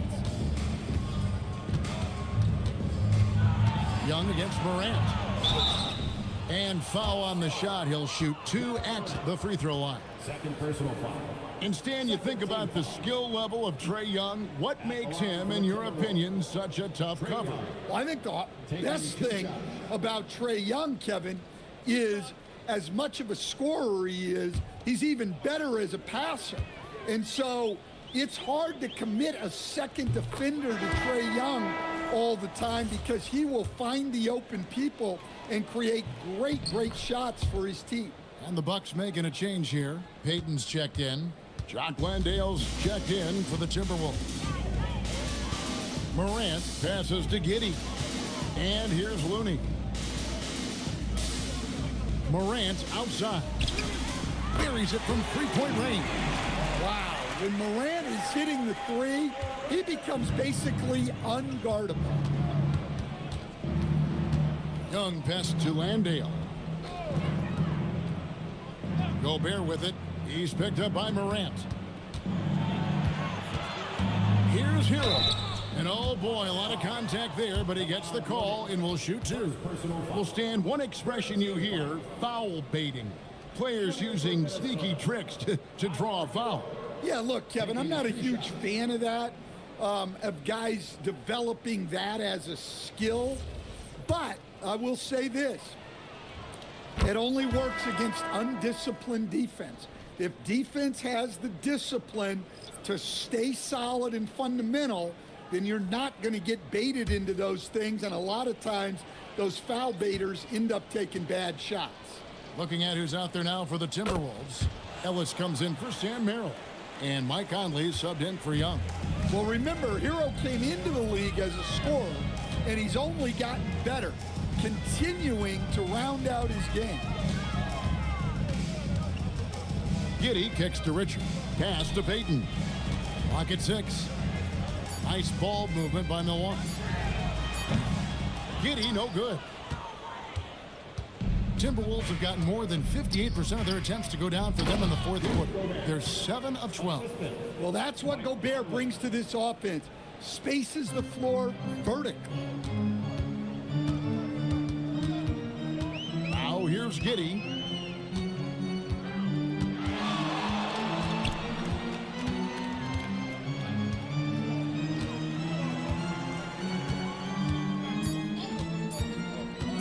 Releases.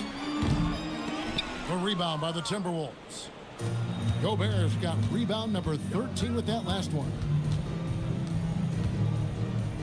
That's in there. Conley with the assist. Conley's got 5 assists in the game. Assists like that have typified their effort today. Terrific ball movement. Giddey with the bounce pass. Towns wide open.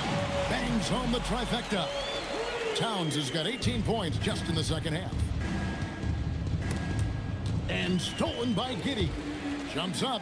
Fishes it down to finish the break. So smooth in transition. The Australian Josh Giddey cashing in. Down low. And finished off by Gobert. And the one-hand slam just looks so pretty when it's in his hand and he's the one doing the slam. Agree. He is smooth as silk, even on a power finish. Oh, he's putting on a show for these fans. I can't believe he pulled that one out in the course of an actual game. Hero from long range. Messi grabs the rebound. Messi's got his 7th rebound of the game with that last one. And out of bounds as the Timberwolves gain possession. A different look from Milwaukee. Hendricks is checked in, and it's Sharp in for Josh Giddey.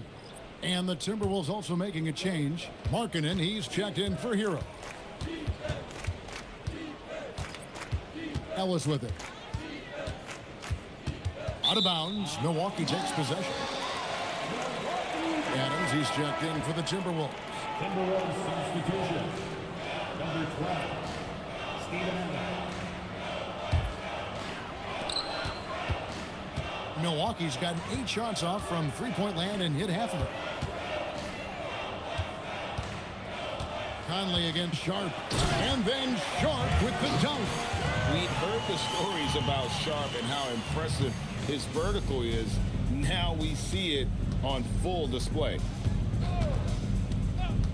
Ellis the pass to Markkanen.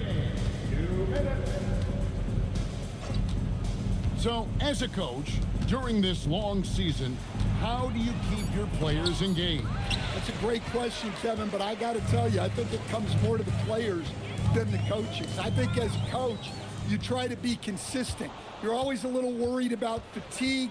You've got to be concerned about the work and rest balance, both mentally and physically. but the players just have to be professional and get themselves ready to play on a daily basis.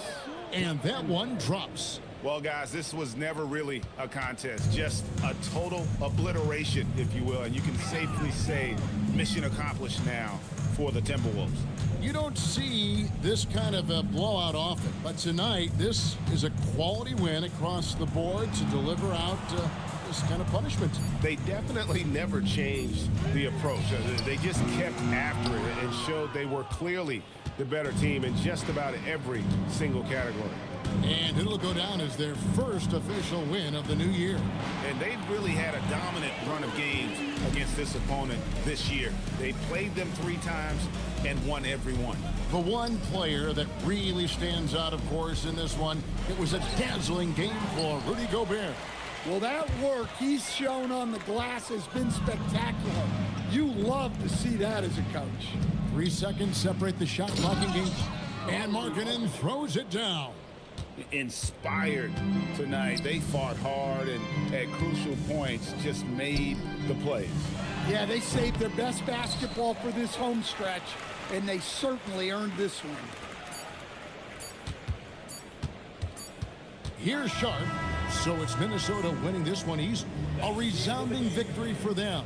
And Greg in enemy territory, no less. Yeah, that's exactly right. But with the way they controlled the game and just completely took the crowd out of it, that's how to get it done on the road. Well, we've got a moment now. Let's go courtside to Allie LaForce. Allie.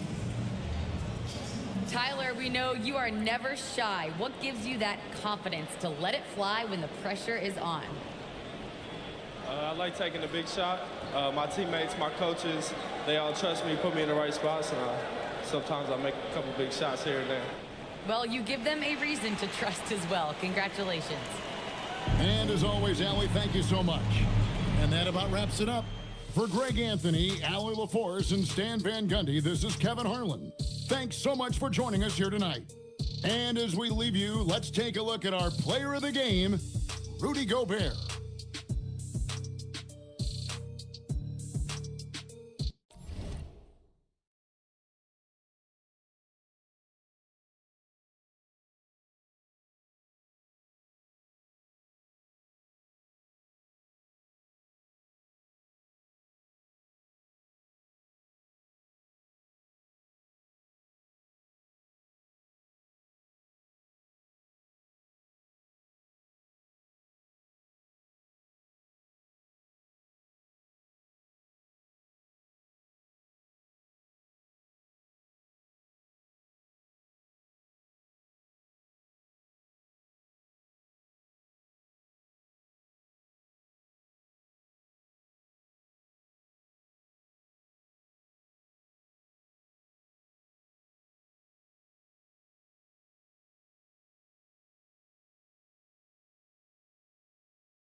And inside the locker room, everyone trying to lock in, get mentally ready for another hard-fought NBA battle. Hello from Tim.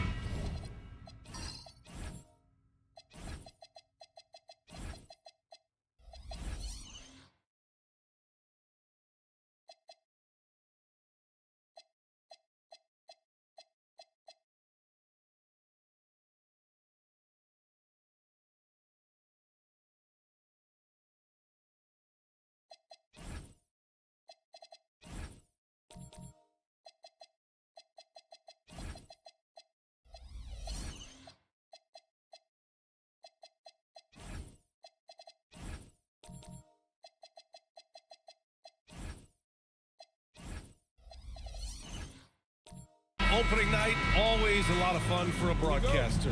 But what's it like as a player? Well, no matter how many years you have in the league, opening night creates more butterflies than any other night. You want to make that great first impression for sure, but you're also really excited that it starts to count. And are you nervous right now? A tad. A look at the starting group for the Pistons. We've got Alperon Şengün, Cade Cunningham out there with Alex Caruso. Then it's Asar Thompson, and it's Hartenstein in at the 5, roaming the paint. Take a break. 2 shots.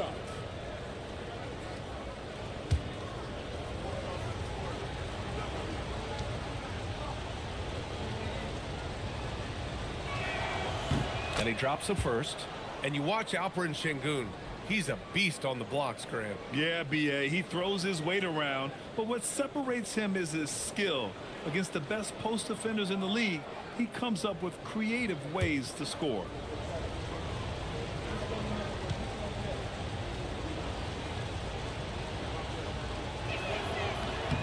Both free throws good from Şengün. Tim, how do you like this blend for the new Pistons? Wily veterans alongside the new blood. I love the way they have built this team. Shooting was their Achilles heel, but these veterans bring spacing and savvy. Now here's Leonard. No good from outside. Yeah, and the defense has really got to tighten up on him. I mean, he's just too dangerous from the three-point line. Here's Caruso, and it's rejected. Thompson against Leonard. Three-pointer. Pass to Smith. Fires the 3. They get it again. Klingon off with the layup. And here's Detroit. They beat the Bulls during their last encounter in Chicago. And in the last meeting, they were the better defensive team. They were the disruptors, causing turnovers all over the place. They had relentless pressure on the ball handlers. It made them feel uncomfortable, and I'm sure they're going to try to replicate that in this one. Here's George. After the Pistons picking up a basket just moments ago. And the basket by Leonard. And he's a selective three-point shooter. Kawhi only takes them if he feels he has a good look. Oh, and he got fouled on his way up. He'll head to the line to shoot 2. That one on Klingon. And that's a solid play. Make him earn his points at the free throw line. Tim, when you talk about Isaiah Hartenstein, how impressive has his development been? He's a former second-round pick, B.A., and he wasn't really a key rotation player in this league until year 4. But now he's become invaluable as a dirty work big man. That one's off. What you notice all the time about Isaiah Hartenstein, it's how much effort he gives, particularly when it comes to things like rebounding and defending. There's a reason Isaiah Hartenstein's an NBA champion. Well, Grant, you look at the Bulls, middling on both ends. What's their biggest need? You know, B.A., I think it's length and athleticism. You can't have enough of those type of players in today's game. You look at their activity stats, the steals, offensive rebounds, very much in need of a boost. Yep, count it. Yeah, that was an easy one. Cade has every shot in his bag. Pass to Grimes, to the inside. And the shot counts. He's fouled, and it's a chance for a three-point play. Well, one thing's certain about Donovan Klingon. He is going to be a defensive menace for years to come, Tim. Yeah, B.A., he is a 7'2" monster, and he casts a long shadow in the paint. And for his size, he has the agility to hold up better than most centers further out. Well, you need a real big-time star to win in this league. And Grant, the Pistons have that in Cade Cunningham. Oh my, B.A. It took until year 4 for him to really break through. Already a player who can impact the game in so many ways, but when his numbers go up across the board, that's doing something special. Two shots.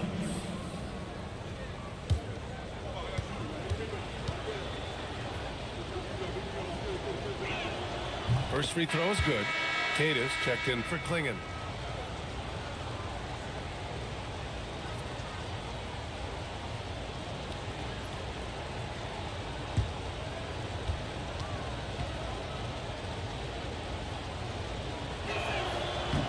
And so Hartenstein nails both of them. Here's George. Pass to Keita. Leonard against Thompson. Inside. Here's Smith. Oh, the dunk by Smith. And that's exactly the type of pass we expect from a guy with his vision. And so Cunningham will bring it up for the Pistons. Caruso outside. Back to Cunningham. Shoots over George. And it's Cunningham missing. He got the space he wanted for his mid-range. He just wasn't able to convert. Pass to George. Back to Leonard. Now Smith. Got a hand on it. Yeah, no way. Not happening. Hartenstein denies it. The 7-footer getting it done defensively. Here's Leonard. And unable to get the go-ahead bucket there.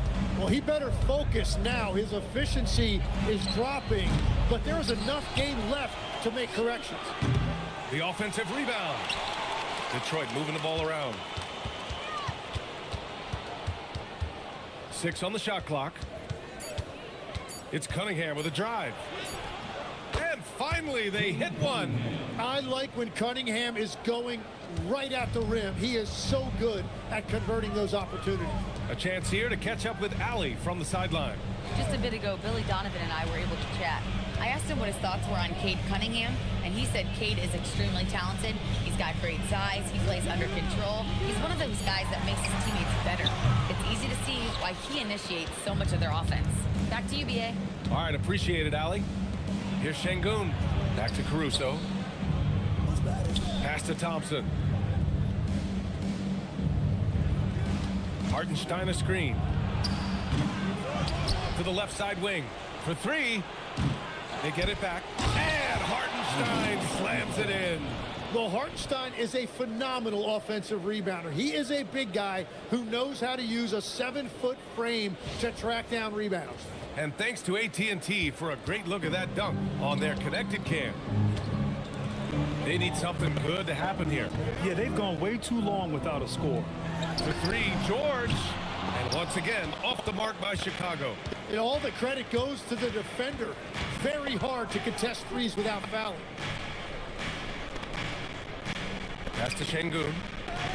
Caruso outside. From deep. Chicago with the rebound.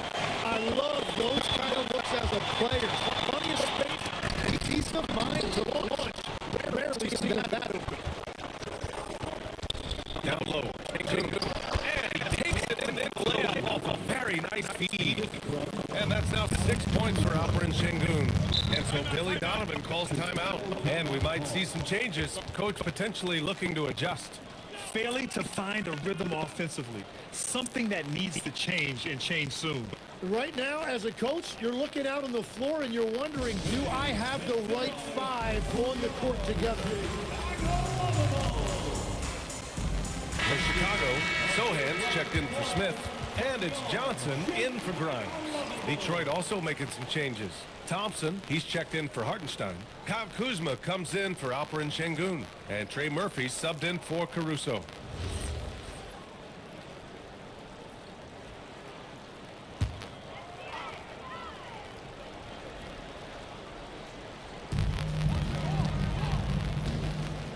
Cunningham against George. Pass to Keita.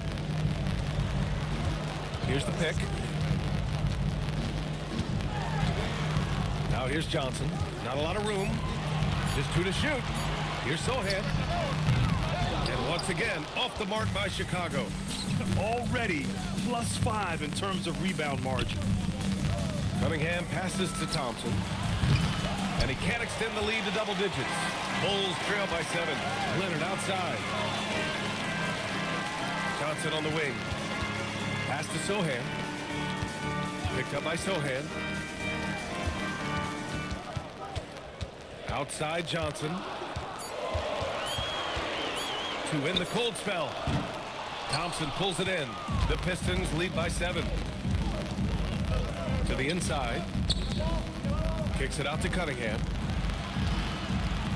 Here's Kuzma. Uses the glass on the layup. The passion Kuzma plays with inside rubs off and makes his whole team better. And so it's Leonard who brings up the ball for the Chicago Bulls. Outside Johnson. To the middle. Here's Keita. And that one is stuffed right through. It's so sick, the vertical ability. That was flat out awesome. He has that effortless knack for getting to the hoop. Now here's Cunningham. The 11-footer. And Detroit again with the bucket. Yeah, their defense is starting to wear down. That's 3 straight buckets at the rim. George passes to Johnson.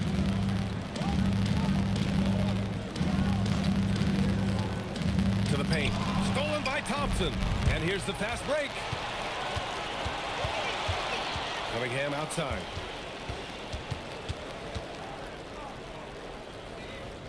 Inside. And he buries his first look. All right, guys, let's get your take on the hustle stat for Detroit. Well, the effort they've shown on defense has been infectious. Everyone on this team continuing to jump at opportunities to come away with steals. And their ball pressure has been a major story in this one. Their ability to create turnovers and then turn that into offense. What a huge difference that has made. O'Neal, he's checked in for Chicago. Detroit also making some changes. Boucher's checked in for Thompson. And Fred VanVleet is subbed in for Cunningham.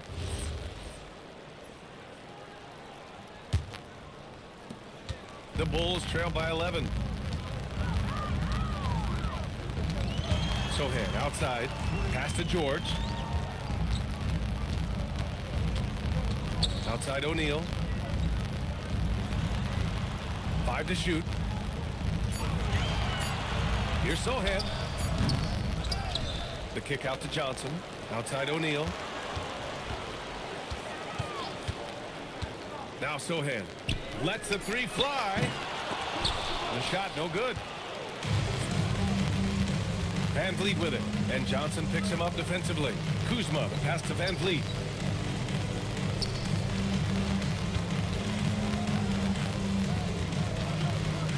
Kuzma against George.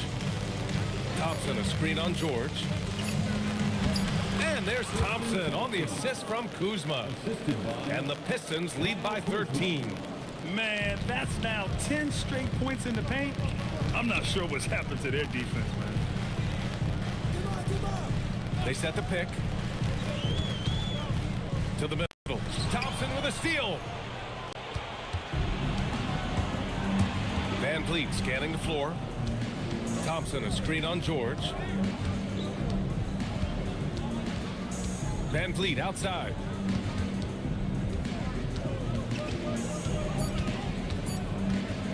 Over George. VanVleet misses. Bulls trail by 13. They've been having major problems offensively. Definitely in a bit of a dry spell. Beautiful look right there. Led his man perfect. 2 minutes remaining in the first. To the inside. It's stolen. Outside O'Neal. Pass to Keita. Chicago passing it around. Down low. And the dunk to finish it off. A beauty. Yeah, scoring guard by trade. Johnson's ability to create for others will be huge in his development. To the paint. Here's Kuzma. And it's Kuzma finishing it off.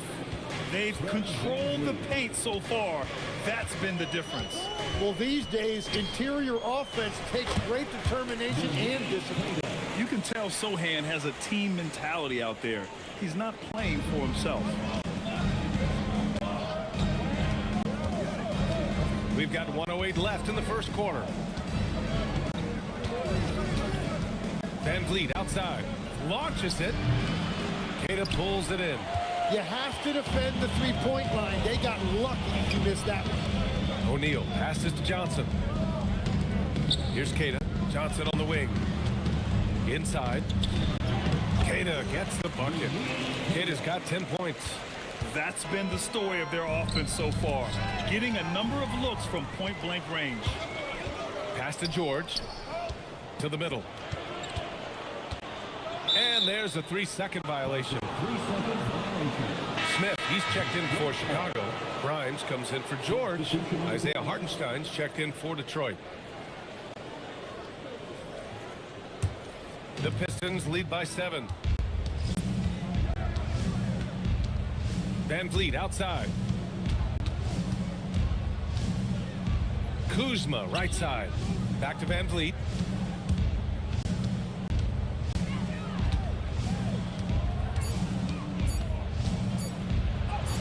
Lays it up and banks it in. And the Pistons lead by 9. Well, you want those shots anytime you can get them. High percentage at the rim. And so it's the Detroit Pistons with a 9-point cushion at the end of the quarter. And they've effectively guarded Kawhi Leonard all night. Not an easy task by any means. Back after this.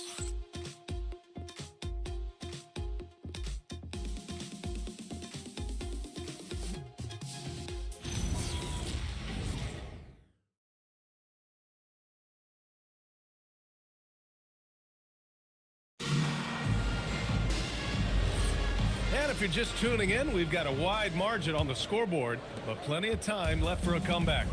And looking at what we've seen from Detroit, what do you guys think? Was simple. Rebounding made all the difference in the first quarter. They really got after it. You give any team this many second chance opportunities, it's going to put you in control. They've got Johnson, Donovan Clingan out there with Jalen Smith. Then there's Quentin Grimes, and it's O'Neal in at the small forward position. That's the Bulls 5 as we get into the second quarter. Now here's Grimes. No points yet. The Bulls need to get off a shot. O'Neal misses. Nice rebound. Trying to match the other team's intensity right now. Here's Şengün. Chicago grabs the miss. Klingan's got his 4th rebound in this one. Johnson against Caruso. Şengün with a steal. Caruso outside. Şengün against Smith. Back to Şengün. 6 to shoot. Pass to Hartenstein. Outside O'Neal. Smith outside. Back to O'Neal. Right side Johnson.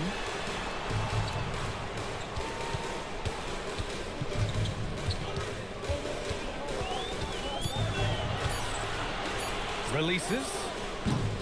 Detroit with a rebound. 13 points was their biggest lead of the game. You know, Tim, despite never averaging double-figure scoring, Royce O'Neal is a steady presence. Yeah, B.A., he was undrafted in 2017, and he's been traded for a first-round pick multiple times. He's a rugged defender, very strong, at 6'4", about 225. He can help you win games. Detroit shooting their 7th and 8th free throw attempts of the game. At the line for 2. Shooting 2.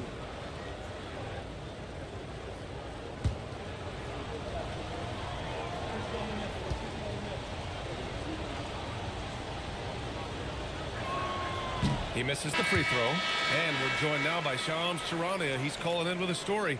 Good to have you, Shams. What's going on? Well, looking at the Eastern Conference this season, as much uncertainty as I can remember with regard to the pecking order. With injuries shifting the balance of power, things very much up in the air. And there's some up-and-coming teams seeming to sense an opportunity to make their move. Something to watch. All right, Shams, thanks for the report. And what separates Şengün from most other pivots is his level of skill, plus his basketball IQ, a really polished player. Now here's Leonard. Johnson on the wing. Baseline jumper. That one is off. They have a decent advantage in regards to rebounding. Detroit moving the ball around. And here's Caruso outside. The shot's good on the assist by Cunningham. And solid pass from Cunningham. He has a good understanding for when the defense has overcommitted. Johnson passes to Leonard.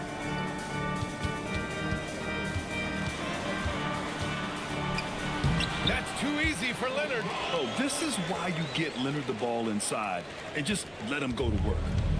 And here's Cunningham. He'll bring it up for Detroit. They've only given up 2 points this quarter. Jacks up a three, and Detroit another three. And just executing at a high level. I mean, taking what the defense allows and putting in the work. Well, they're making something very difficult look simple right now. And so Billy Donovan calls timeout. He'll take the opportunity to regroup.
Making a switch here. George is checked in. And the Pistons making a change here as well. Thompson's checked in.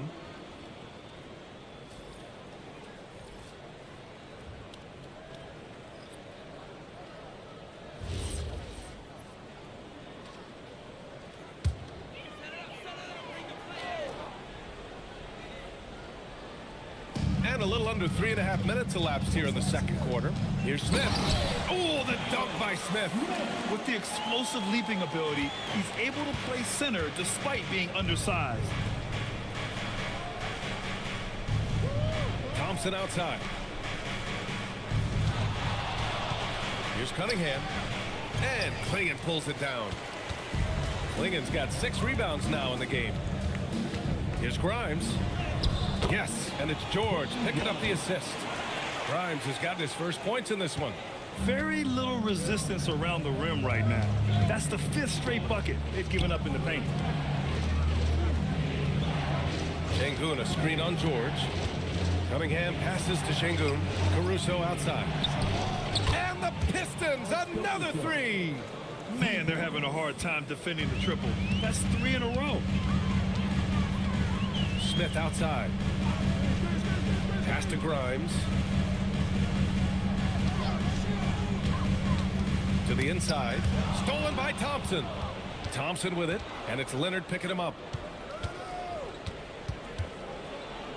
Thompson in the post.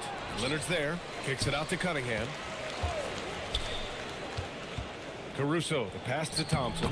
2 shots, 2 makes. Off to a good start. And trust me, when the D's slow to react, he'll be the first guy to make them pay. Well, the way this game is going, I'm actually not surprised it was that easy for him. Now here's Grimes. Oh, nice shot by Klingon. Klingon's got 5. And this is where you feed the big man Klingon. He knows how to execute from this close. Pass to Şengün. Now Cunningham. Down low. Here's Caruso. And he makes it on the layup. Caruso's got 8 here in this quarter. He's finally leaving that dismal first quarter behind him. Took him a while to get going. Chicago passing it around. Leonard for 3. It's rebounded by Şengün. And you have to think that they're leading this game because of how they've controlled the boards tonight. The Bulls trail by 14. Grimes with the ball. Picked up by Cunningham. Ooh, took him no time at all to get that one. Yeah, everybody will remember the bucket, but how about that pass to set it up? A moment to hear from Allie LaForce. Hey, guys. Cade Cunningham is leading the way for this Pistons team. Coach J.B. Bickerstaff said he shows belief in his teammates, and that's what leadership is. He's with you during the good and the bad. That gives the rest of his team more comfort and confidence. Guys, back to you. Establishing the mindset. Allie, thanks very much for the report. Some changes for Chicago. Keita comes in for Klingon, and Sohan subbed in for Smith. Detroit also making some changes. Boucher's checked in for Şengün. Kuzma comes in for Thompson, and Van Vliet is subbed in for Caruso. Leonard against Kuzma. Thompson. And the slam dunk by Thompson. And after putting it down, he dangles from the rim a little. Man, that's borderline taunting right there, Grant. They're playing with a certain swagger right now. Now here's Grimes. And it's going to be out of bounds. The Bulls will retain possession. All right, let's see what Detroit has coming up. On Sunday, they'll be matching up with LeBron James and the Miami Heat. Then on Tuesday, they're off to Brooklyn to face off with the Nets. And you know, for that matchup with the 76ers, that's one to watch for. The fourth contest of this brand new NBA season. I'm really interested in how those teams match up this early in the season. Just 5 to shoot. And the bucket counts. And he is on his way to the line. We'll try to make it a three-point play. Chicago shooting their second free throw attempt on the night. First personal foul. First team foul. At the line for Chicago, Kawhi Leonard. One shot.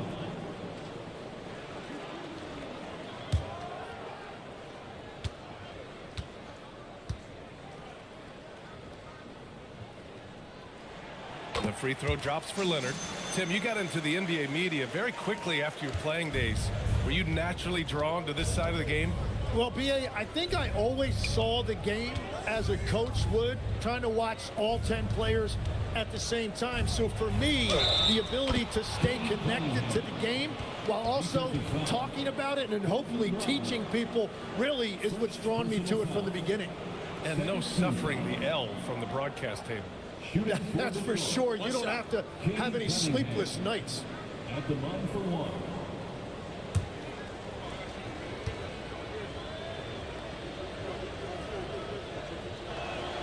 That free throw good from Cunningham. When you think about the skill of Cade Cunningham, Grant, at his height, what a combination. You know, B.A., whether it's scoring inside or seeing over the defense or just beasting on smaller guards, his 6'6" frame is certainly an advantage. Here's Keita. Nice D from Thompson. And they're +5 on the boards after that rebound. Kuzma drives in. And it's Kuzma finishing it off.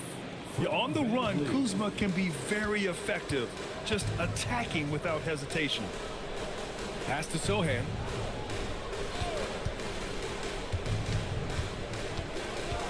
Back to Grimes. From outside the arc, buries it from 3. Grimes has got 7 points for the quarter. Easy look when the defender isn't fighting over the screen.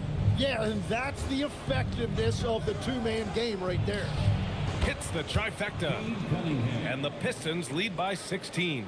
Well, that's helping your team. By and large, he's taking shots he knows he can make. Here's Sohan. And Cunningham pulls it down. And here's Cunningham. He'll bring it up for the Detroit Pistons. 16-point lead, the largest margin in the game. Three-pointer off the mark. The Bulls have gotten 7 of 13 attempts to go here in the second. Sohan outside. Pass to Keita. Outside Grimes. Fires from deep. No good. 3 for 4 in the game now. The Pistons lead by 16. Cunningham outside.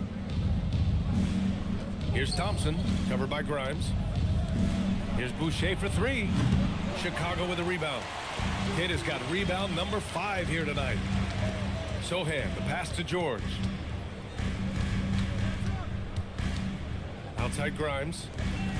Here's Sohan. And that one hits the back iron. They really have a commanding lead, not just in points, but in rebounds as well. Here's Kuzma. Sohan with a rebound. Well, that is a nice challenge at the rim. Really altered that shot. Pass to George. Chicago passing it around. Leonard outside. Shoots over Thompson. Shot by Leonard, no good. Detroit has gone 50% from the perimeter in this second, shooting 4 of 8. 2 minutes remaining in the first half. 2 minutes. Cunningham, right side.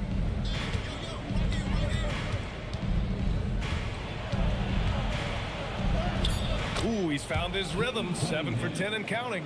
And now almost all their points coming from the paint. Bulls trail by 18. Offensively, it's been a struggle for them. Yeah, they need to string together some shots to have any kind of chance. Leonard can't get it to go. He came out today planning to do as much damage from three-point range as possible. Well, it looks like it's time to change up the plan, guys.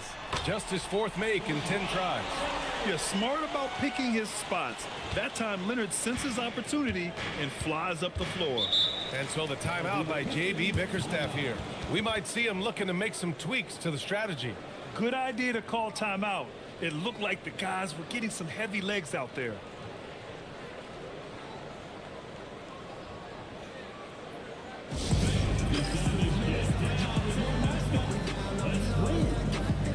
For Chicago, O'Neal, he's checked in for Leonard, and it's Johnson in for Grimes.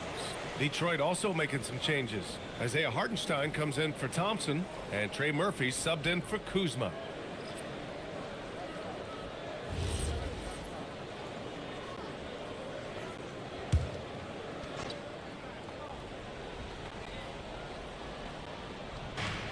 A minute 9 left to play in the first half of basketball. Cunningham looking it over. He shoots over Johnson, and it comes off the front of the rim. Bulls trail by 16. To the paint. That shot no good. Good D by Cunningham. Yeah, that put points on the board, and his team is dominating because of it. And he's on the wing.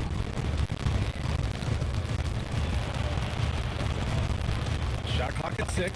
3-pointer. And it's Chicago with a board. When this one's in the books, they'll be off to Sacramento, taking on the Kings. And that starts a 4-game road trip for them. Cunningham against Johnson. Fires for 3. Can't hit that one. And so it's Cade Cunningham making things happen for Detroit.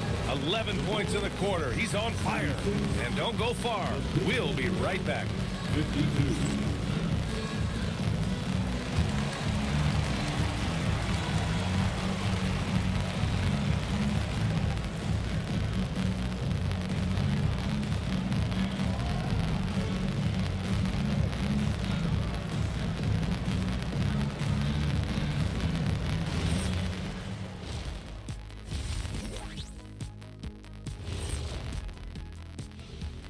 Thanks for stopping by, everybody.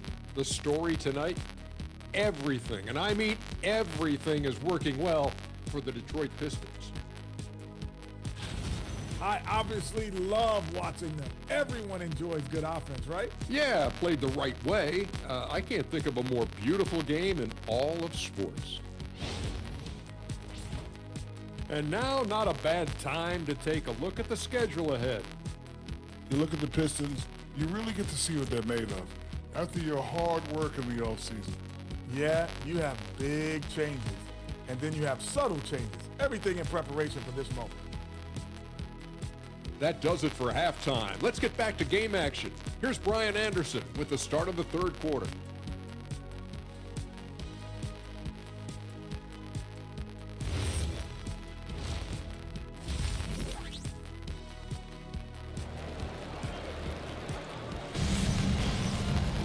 And after a very lopsided first half, we'll see if things play out a little more evenly in the second. You look at Cade Cunningham in this game. He has been everywhere. He's been excellent at cutting through the defense and giving them fits around the basket. I wouldn't want to have to be out there trying to keep up with them. It's really difficult when he shows you this kind of energy offensively.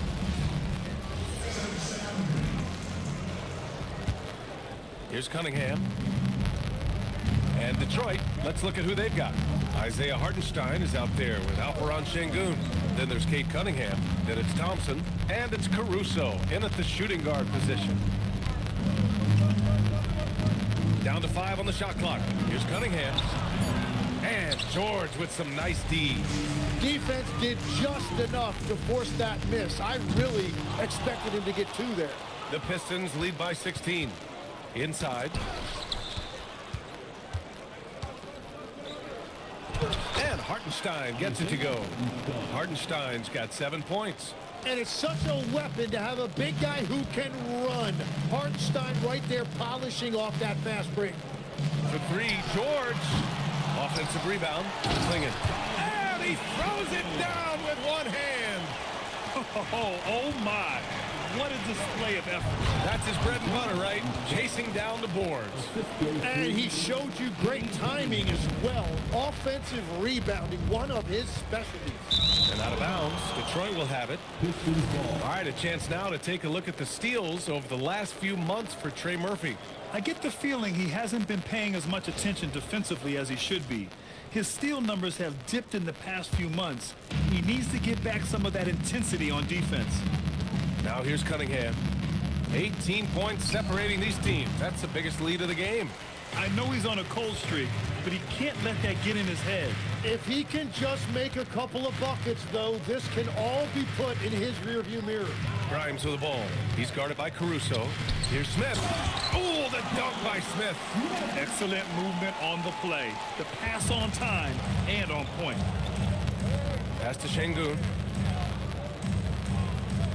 Back to Cunningham. The 3. Oh, drew the foul and almost hit the three-point bucket. But he'll head to the line for 3.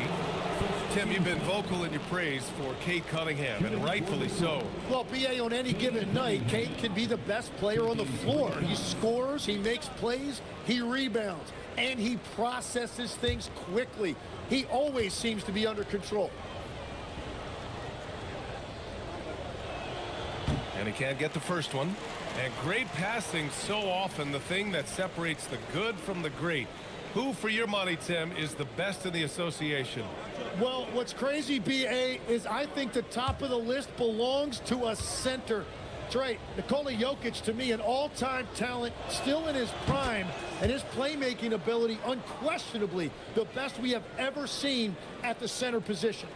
Never seen any player like him. He's amazing. Maybe never will, either.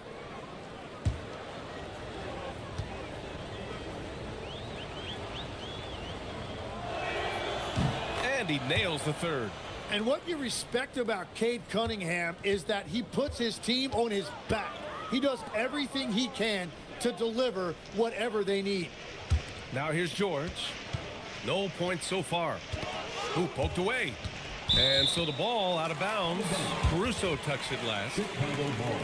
And here we now get a look back on the best shot blockers in the NBA last season. 5th, Donovan Clingan. It's obvious that he completely dedicated himself to protecting the rim, doing everything he could to get his hands on as many shots as possible. George with it. He's watched by Cunningham. George, no good. Well, the defense was daring him to take that shot, and it paid off. Caruso finds Thompson. Oh, George with a steal. To the middle. Oh, the dunk by Smith. And that's what happens when you don't take care of the ball. Hey, that makes the turnover hurt even more. All it takes is a half second of carelessness, and someone will be rocking the rim going the other way. And so the timeout by J.B. Bickerstaff here. He might have seen something and needs to review with his guys.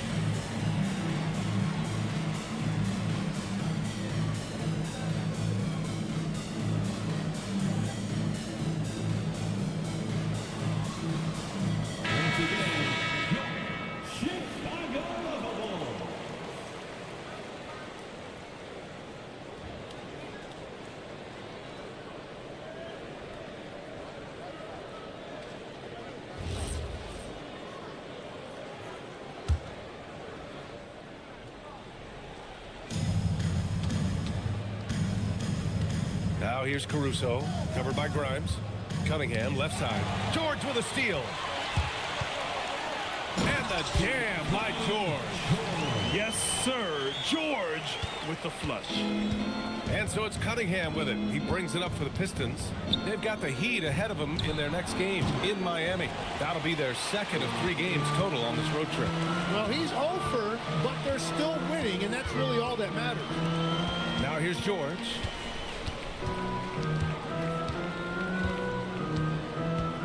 And there's the drive. Oh, a clear foul there on the missed shot. So he'll get a pair at the line. It's on Isaiah Hartenstein. And there's no question George can fill it up. For him, it's about focusing on shooting good percentages. And so Billy Donovan calls timeout. He'll take the opportunity to regroup. Now come to the floor, you're incredible.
Shoot 2.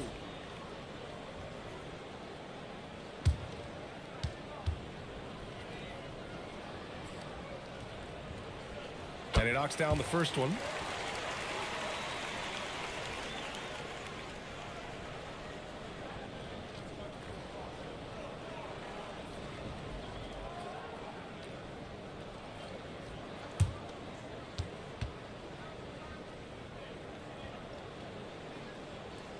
That misses, so he splits the free throws. Detroit leading by 13. Pass to Şengün. Now Cunningham. Missed inside. The Bulls have gotten 4 of 7 shots to drop in the third. Grimes, the pass to George. Chicago passing it around. Smith outside. Takes a 3. It's rebounded by Şengün. Şengün's got 6 rebounds now in the game. Cunningham against George. Cunningham passes to Caruso. Clock at 6. Hartenstein a screen. They get it again. And Hartenstein slams it in. And he's now got the double-double. No, he's a big guy, but he's also very athletic. Hartenstein playing well above the rim. Down low. Here's Klingon. Well-timed pass, and he goes straight to the bucket for the layup. Klingon's got 4 points this quarter. Out left to the wing. Smith against Şengün. Over Smith. And counted from 12 feet. Şengün's got 8. Along with everything he can do in the paint, Şengün's mid-range game provides some pop as well. Pass to Leonard. Now Grimes. With the drive. Here's Klingon. Hey, in 6 attempts, he's made 5. Talk about efficiency. Now, he's been reliable tonight, but that's certainly not the case for his team in general. Caruso, the pass to Şengün. Now here's Cunningham.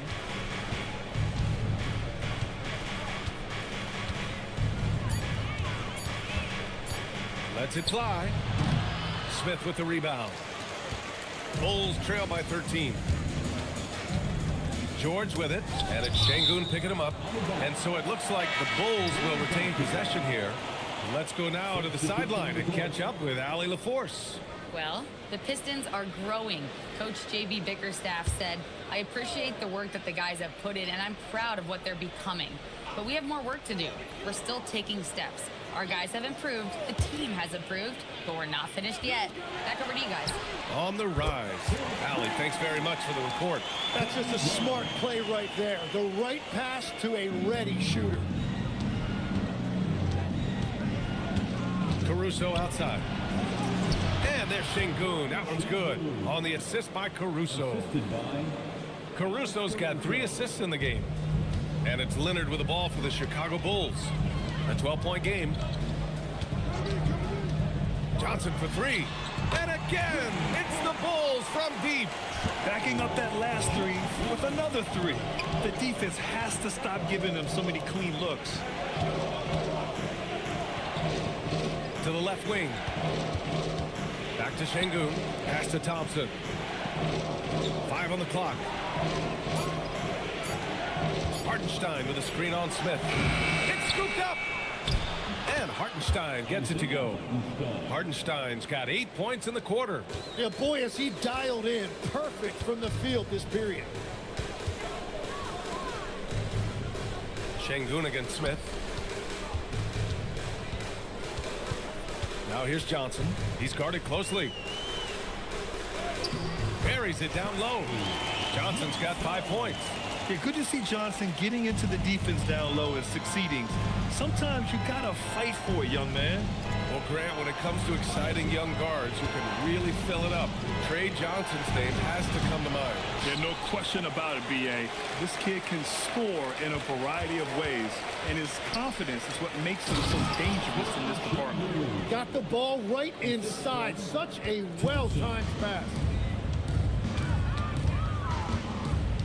Johnson passes to Grimes. And here's Smith. Şengün with a steal.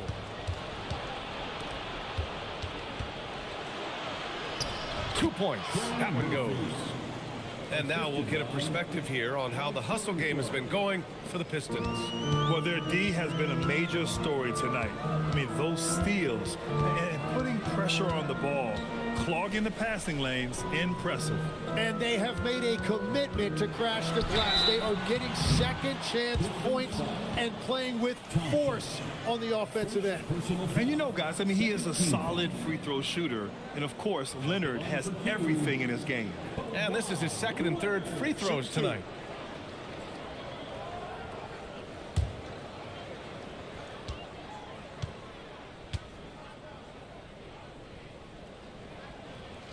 The free throw drops for Leonard.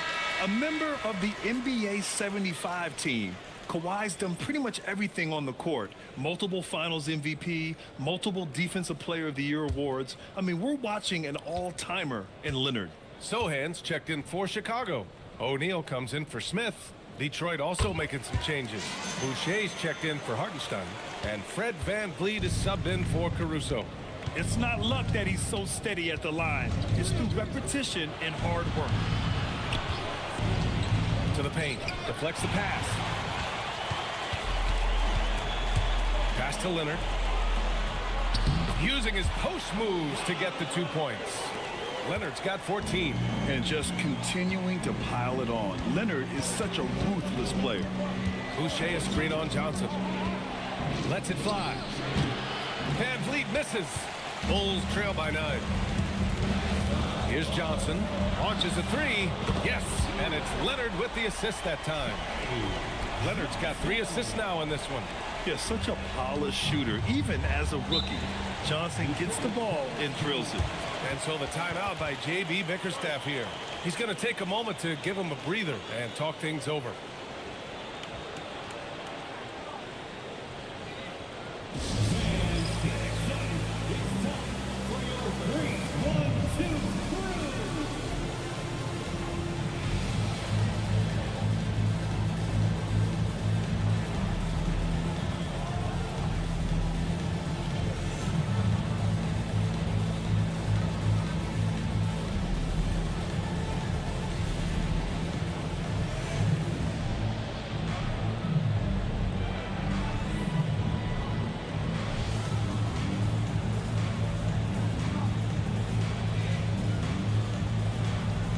Bogdanovich is checked in for the Pistons.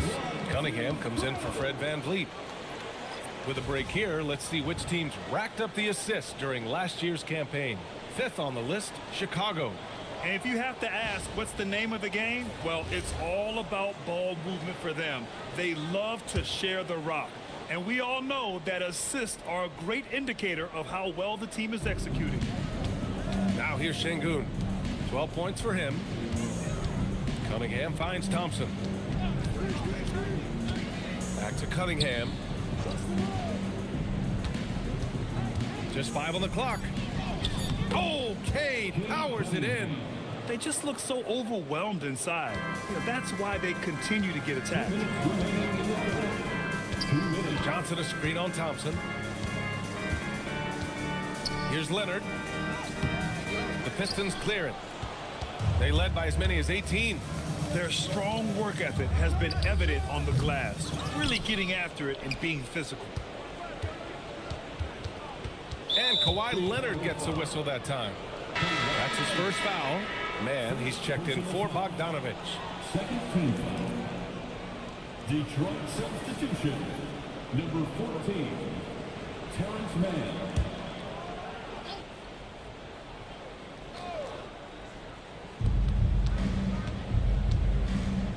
Cunningham against Johnson. 6 to shoot. Cunningham left side shoots over Johnson, and it's Cunningham missing. Bulls trail by 8. Outside Grimes. Leonard passes to Grimes. Back to Leonard. Outside Grimes. Pass to Johnson. Fires the 3. Rebound Detroit. Thompson's got 4 rebounds in the game. There's 49 seconds left in the third. Cunningham outside.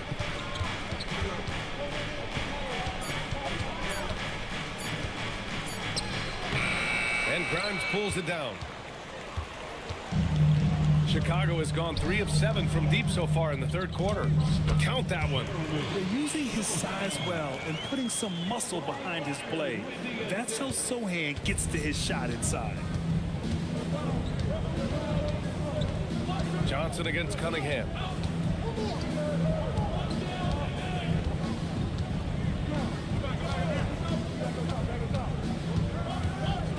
Şengün a screen on Johnson. And here's Cunningham outside. Offensive rebound. Great at jumping into action on these plays, saving that possession for his team. And so it's the Detroit Pistons finishing the quarter with an 8-point lead. Their key to consistency has been their dominance in the paint. They've been the more physical team. We'll be right back with you shortly.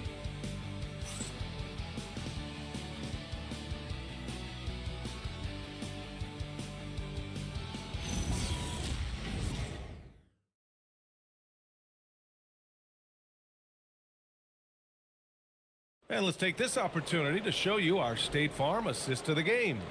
And the winner today coming from an unlikely position. It's the big fella with the sweetest pass of the day. Yeah, right there, he wasn't a ball stopper. He kept his eyes up and his options open. With 3 quarters behind us, let's see what this fourth period holds in store. Royce O'Neal is out there with Smith. Then there's Klingon. Then there's Keontae George. And it's Johnson in at the 2. That's the 5 out there for the Bulls. And the foul on Alex Caruso. That's his first foul of the game. Team foul.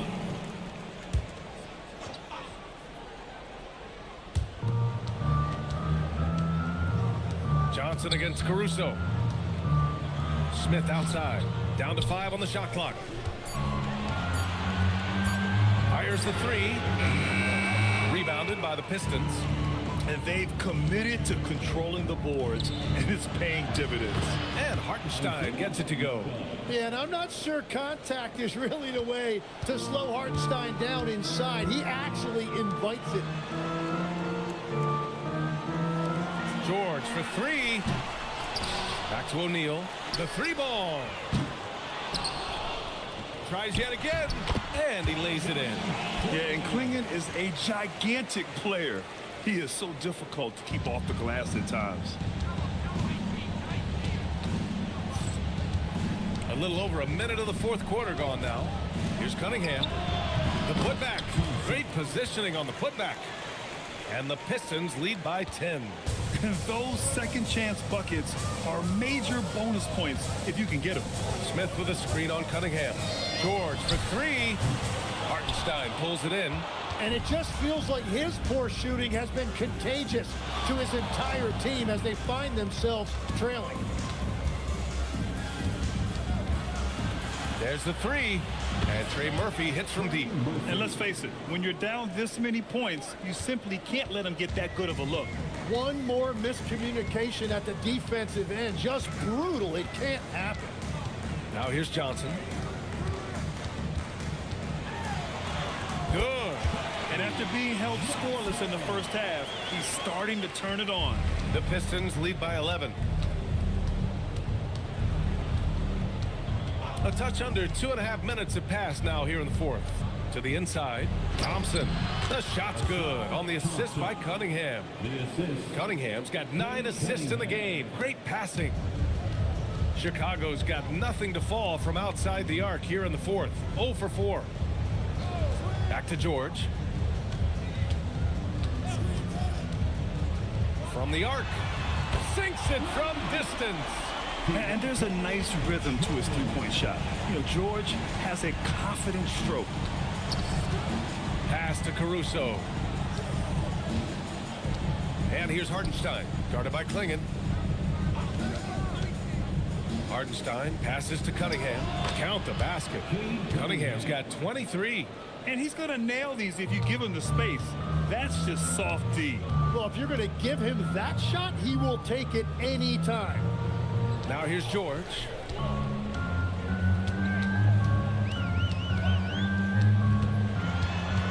Smith outside. Puts it up. The shot by Johnson, no good. And they're up considerably because of their efforts on the glass. Inside, here's Hartenstein. And Hartenstein slams it in. And they have been running their offense through Hartenstein tonight. And he has rewarded all of that trust. George against Cunningham. George's shot is good.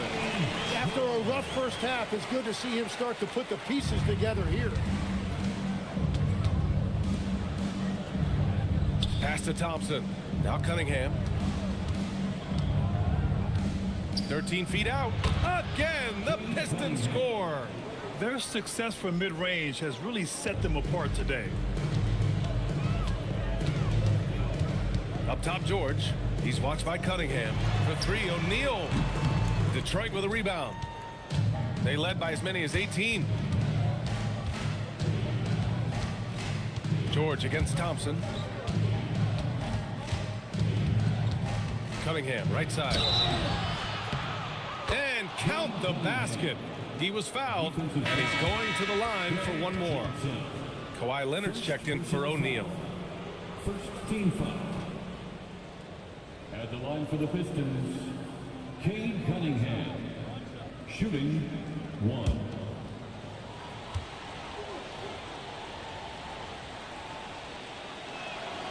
Yeah, can you say total package?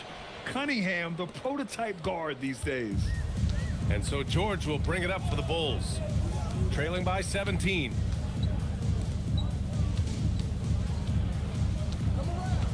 Pass to Klingon. Chicago passing it around. Leonard finds some space. And yes, it goes. Got a little English on that one. In total control on that possession. Kawhi just reading the defense and taking it himself. Now here's Hartenstein.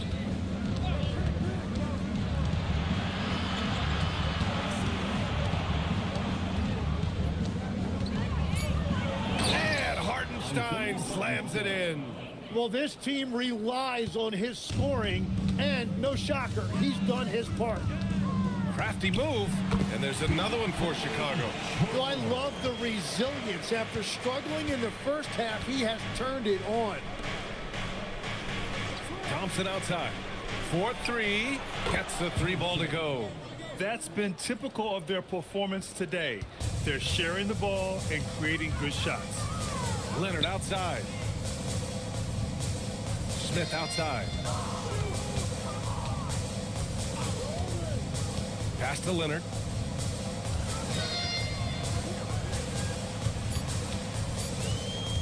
The three. Hartenstein pulls it in. Hartenstein's got rebound number 15 here tonight. He made a three back in the first half, but that's it. We'll see if he can find his stroke. Nails it from beyond the arc.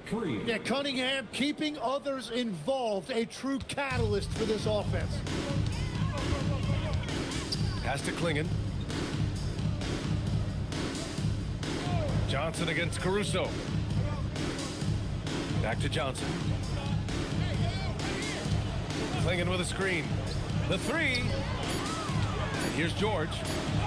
He hits it just before the shot clock expires. Klingon's got 10 points here in the second half. Detroit leading by 19. Caruso, the pass to Hartenstein. Down low. Cunningham finds Hartenstein, and he gets it to go. Hartenstein's got 21. Yeah, if you've got a 7-footer like Hartenstein with that kind of touch, just get him the ball in the paint and let him go to work. Back to George. Tipped.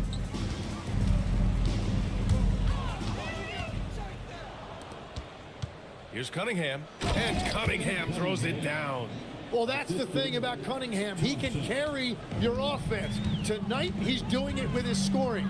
George passes to Leonard. And you look around the league, 30 different organizations, each with their own cultures. What did you look for as a player, Greg? Well, you know, BA, winning always comes first. But after that, you're looking at resources and how they care for their players. That's where teams are trying to separate themselves these days. Since hitting 2 triples in the first half, he's been non-existent from out there. The basket drops, and he gets fouled on the shot. One free throw coming his way, and that sends Jalen Smith to the free throw line. It's on Isaiah Hartenstein. Grimes, he's checked in for Chicago. Alperen Şengün's checked in for Detroit. Jalen Smith, shooting 1.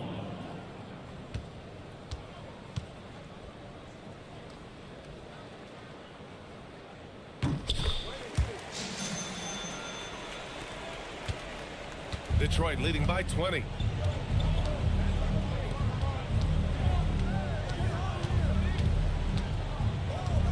Back to Cunningham. From down in the low post, it goes. Cunningham's got 32 points. And that is killer instinct, just continuing to pile it on. Leonard outside.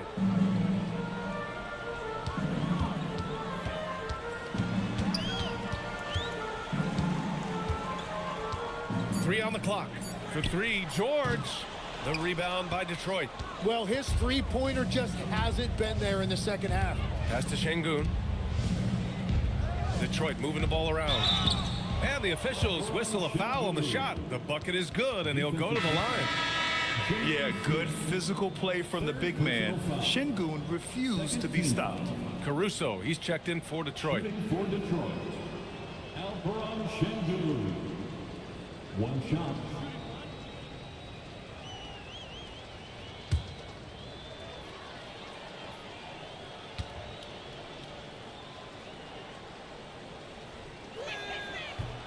And the free throw, no good.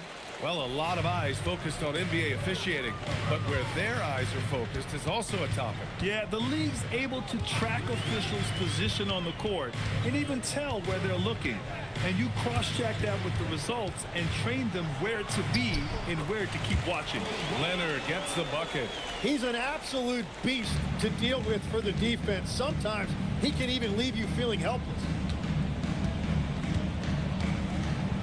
Back to Cunningham. Shoots over George. And again, no good by Detroit. Second chance effort. And the layup by Cunningham. Cunningham's got 34. And I love the energy from Cunningham inside, pushing to get the bucket. George passes to Leonard. Now here's Smith, defended by Şengün. And you can see how scary this team can be when everything is clicking for them. Just a terrific performance for the Pistons. A big key tonight, second chance points. Yeah, B.A., they really hit the offensive glass. They won the battles for loose balls, giving them plenty of extra opportunities. And so this win marks their first victory of the new year. And as it was happening, as it was building, you knew this was a monster game for Cade Cunningham. And I love his composure. He didn't try to do too much or force things, but he was ready to take advantage of every opening the defense gave him. And so it's Cunningham with it. He brings it up for Detroit. Thompson outside. Pass to Şengün.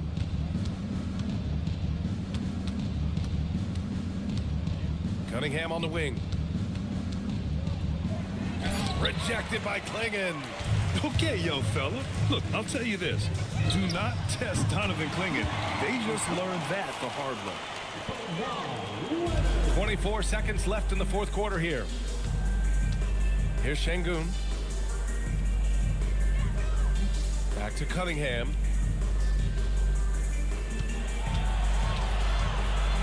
Shoots over George. Again, the miss by the Pistons. And so it's Detroit easily grabbing this one. A statement road victory. So impressive. Statement indeed, B.A. It was in enemy territory, but they controlled the game and took the crowd completely out of it. That's how you win on the road. Well, folks, that's going to do it for now.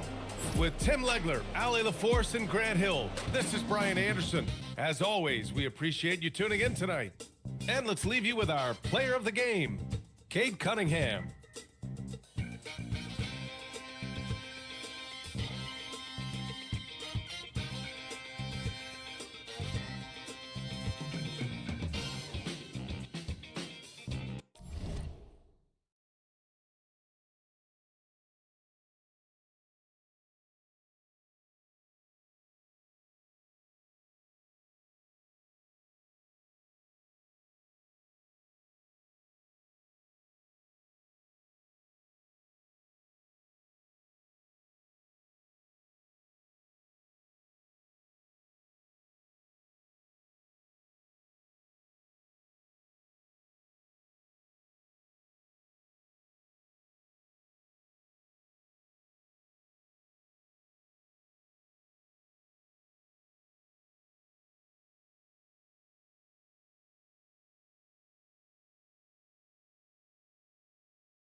And a look behind the curtain here. Final prep.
Good evening and welcome to tonight's presentation of Noche La NBA, an annual tradition in the NBA celebrating diversity and culture, and always a pleasure to bring it to you. Kevin Harlan here alongside Greg Anthony and Richard Jefferson. And our reporter tonight on the sideline is Allie LaForce. So let's take a look at the Charlotte starting lineup. They've got Wagner. Daniels out there with Harden. Then there's Jonas Valanciunas. And it's Krejci in at the 3 spot. Wagner against Saric. Wagner kicks to Harden. Just 5 to shoot. Step back shot. Count that bucket. Harden's got the game going here with the first basket for Charlotte. You know, RJ, you can feel the excitement in the air. It's the season opener for both these teams. The wait is finally over for these fans. Both teams hoping to kick things off with a win, so I expect a lot of effort tonight. Eason passes to Wembanyama. Good on the bucket. And standing easily over 7 feet. When Wemby gets that ball near the hoop, literally nothing a defender can do.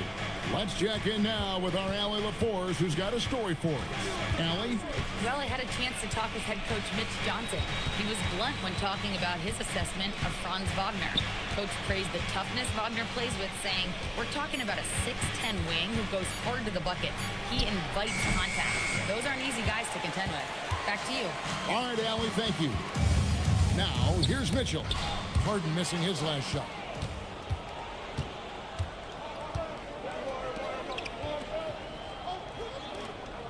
Wagner looking it over. Pass to Valanciunas. Harden outside. Another miss by Harden. And even without that 3-ball dropping for him, the defense should have done more on that last play. The shot by Mitchell, no good. Wagner with it. Now guarded by Saric. Oh, great hustle play there from Wagner. Gets into the open court and cashes in on the break. Mitchell outside. Back to Wembanyama. Saric with the screen for Wembanyama. Over Valanciunas. Again, the miss by the Spurs. Not that time, but that's a shot that he's going to make more oftentimes than not. And that one's good, Wagner. Yeah, Wagner in attack mode there. Pass to Nembhard. Now here's Saric. Here's Wembanyama. A 3-pointer is right on target. Wembanyama's got 5 now. And he's not going to miss that sort of an opportunity from deep. Here's Krejci. Nembhard covering. Valanciunas with a screen on Eason. And here's Harden for 3. No good. He's off to a slow start. 1 for 4 so far. Pass to Nembhard. Wembanyama sets a screen for Nembhard. Back to Wembanyama.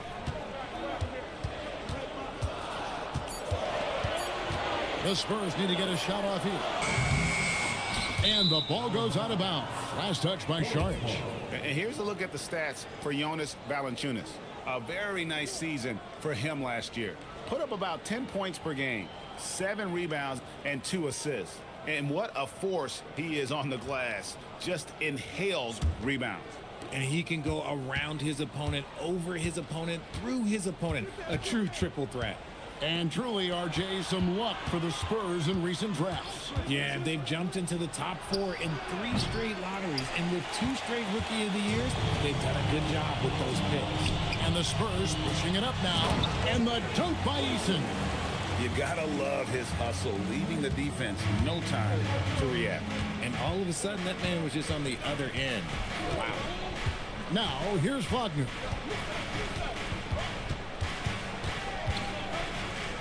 Pass to Krejci. Now Daniels. Over Mitchell. And it comes off the front of the rim. San Antonio's gone 1 of 2 from long range in the first quarter. Now, Nembhard. Wembanyama finds Nembhard. Back to Wembanyama. And the basket is good, and he's got a chance here for one more at the line.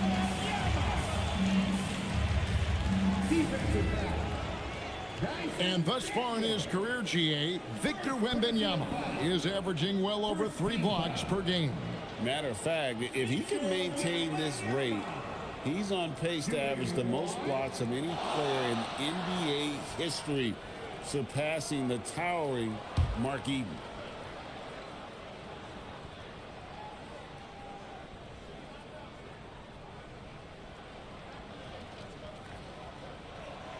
Free throw no good for Wembanyama. And the Hornets playoff drought continuing. Greg, their last postseason appearance, 2016. Yeah, the rebuild grinds on, and last season their worst record in over a decade. We're hoping these new additions can help. And he's been way off the mark this quarter. It's been ugly. Sharch dishes to Mitchell. Chalk up 2 there. And you got to be right up on Mitchell, or else he will punish you right off the catch. Hornets trail by 5. They've been looking out of sync offensively. Yeah, their offense has ground to a standstill. And a timeout called by Charles Lee. This now will give him a chance to discuss some potential changes.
Checked in for Dario Saric. The Hornets also with a sub. Sabonis, he's checked in for Valanciunas.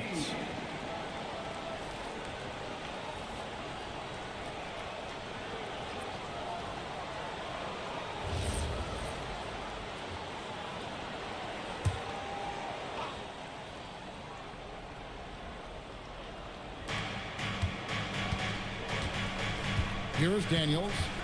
Still scoreless. Pass to Krejci. And here's Harden. Shot clock at 6. To end the drought. And again, the Hornets missing. And he has definitely been struggling in this quarter. Yeah, he needs to mix things up on the offense. He simply just can't keep missing shots at this rate because he's destroying his teammates. There's Wagner with the 3. The rebound by the Spurs. Wembanyama's got his 6th rebound on the night. Ball's knocked loose. Daniels with the steal. Wagner outside. Pass to Harden. Charlotte moving it around. Eason against Wagner. Goes to the reverse layup and drops it in. Shots are just flowing from him right now, having a really strong quarter. Wembanyama is a specimen going at the rim there with a purpose. Harden against Eason. Harden outside. Up top, Sabonis. He's covered by Brown. Sabonis' shot is off.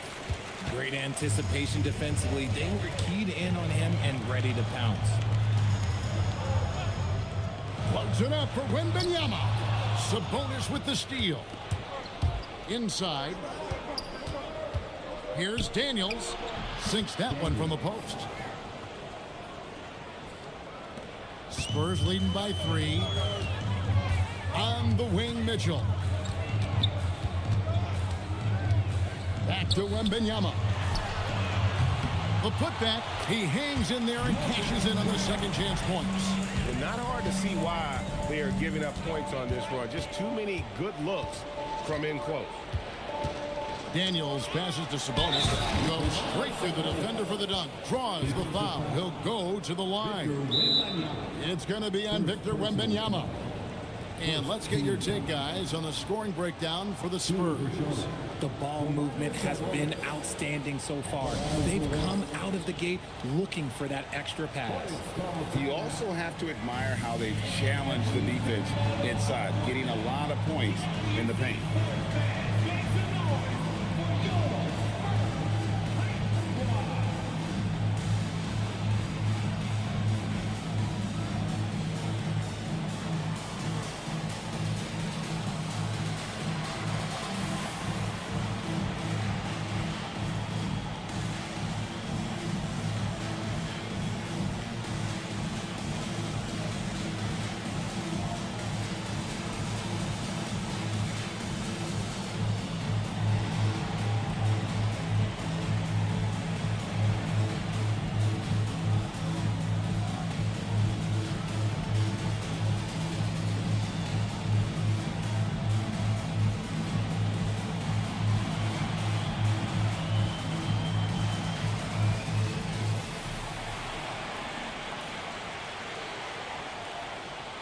A different look now for San Antonio. Hachimura, he's checked in for Tari Eason. Porter comes in for Mitchell. And it's Ty Jerome in for Andrew Nembhard.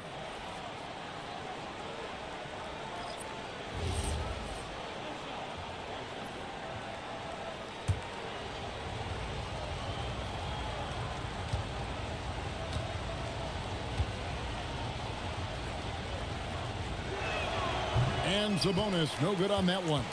And GA, you look at the numbers for Sabonis. They're historic. But how would you surround him to make a deep run? Well, I might try to pair him with another rim protector. Sabonis is a nice focal point offensively, but he's not a big-time shot blocker. Now, let's take a minute to talk to Allie LaForce courtside. Allie. Thank you, Kevin. Domantas Sabonis is driven. He said, quote, "There's no calm time with me. There's a lot to work on to help my teammates and win games. That desperation to stay here in the NBA because I love it and try to get better, I'm always thinking about it, and I don't think that's going to change." Back to you, Kevin. All right, Allie, thanks a lot. And it just seems that every pass they make is leading to a score. Just great ball movement. Jerome against Pritchard. Kicks it out to Love. 5 to shoot. Here's Sabonis. And he hits it just before the shot clock expires.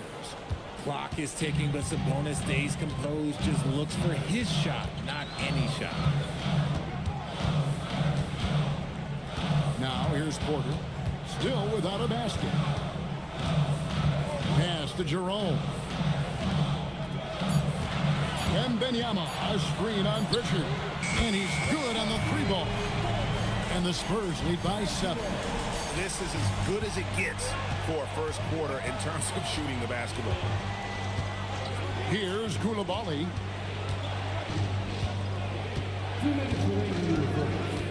This one for three. Jerome with the rebound.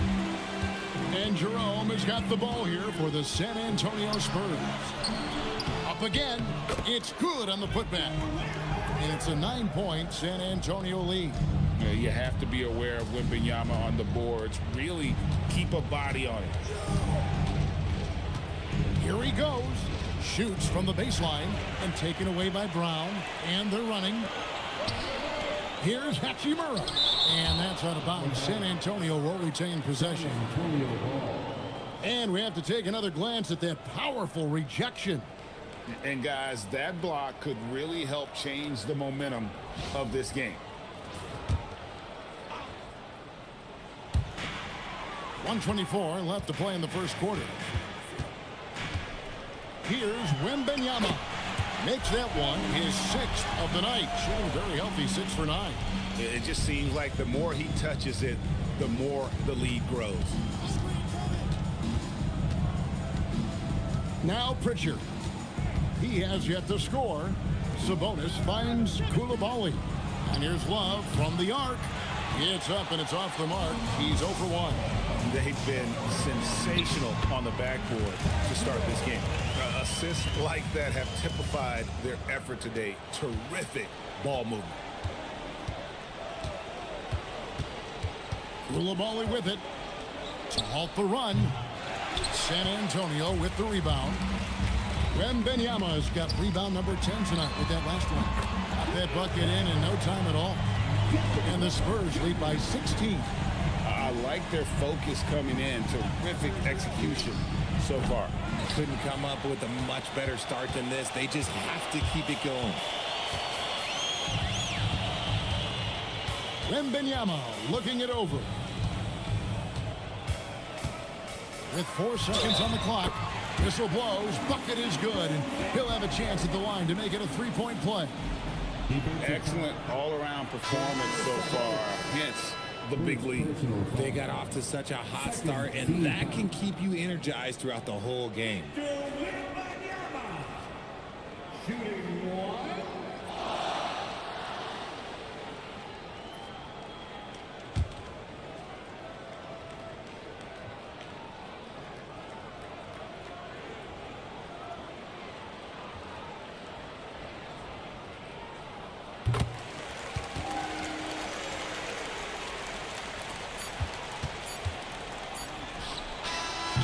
And so it's Victor Wembanyama making things happen for San Antonio. Between his points and his rebounds, he was a star for him in that quarter. And we've got more M2K Sports coming your way after this break.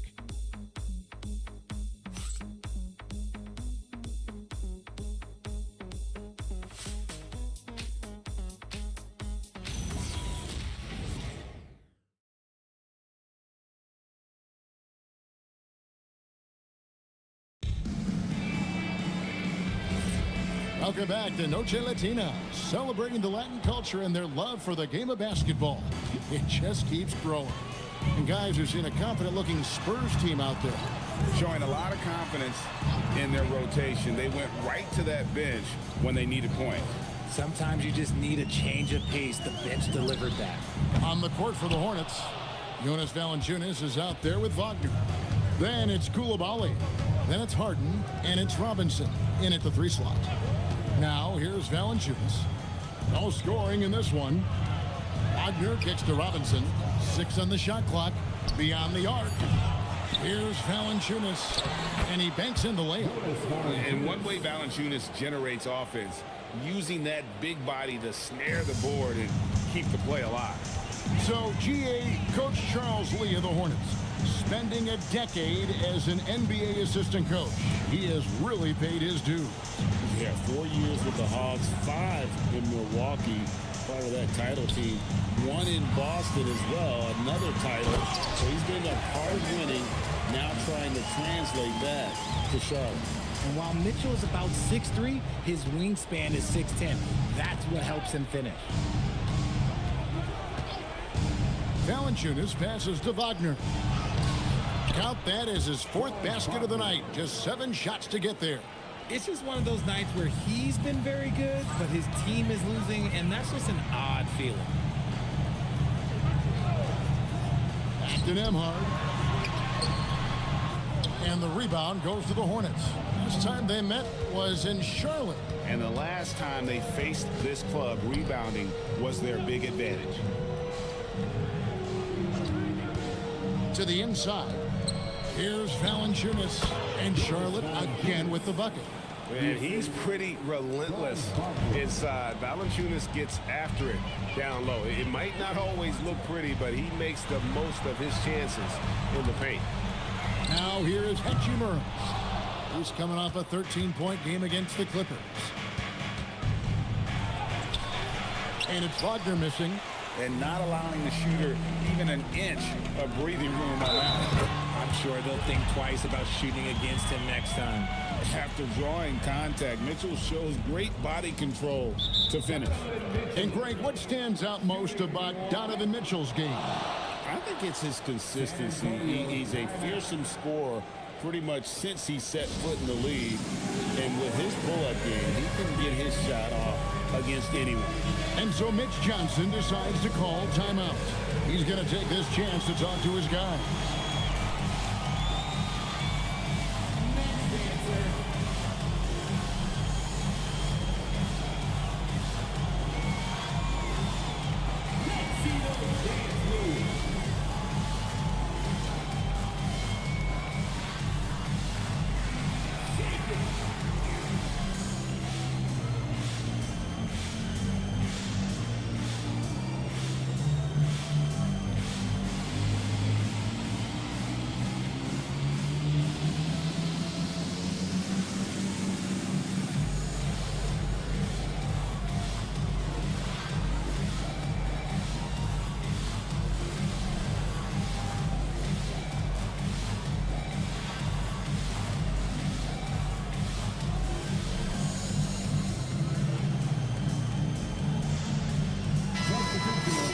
And a quick look at how things have been since the All-Star break, checking out the three-point shot ratio for the Hornets. And they have been feasting from long range, shooting with volume and accuracy. It's been a good recipe for them offensively, and boy, it puts a lot of pressure on opposing defenses to try and cover all that space.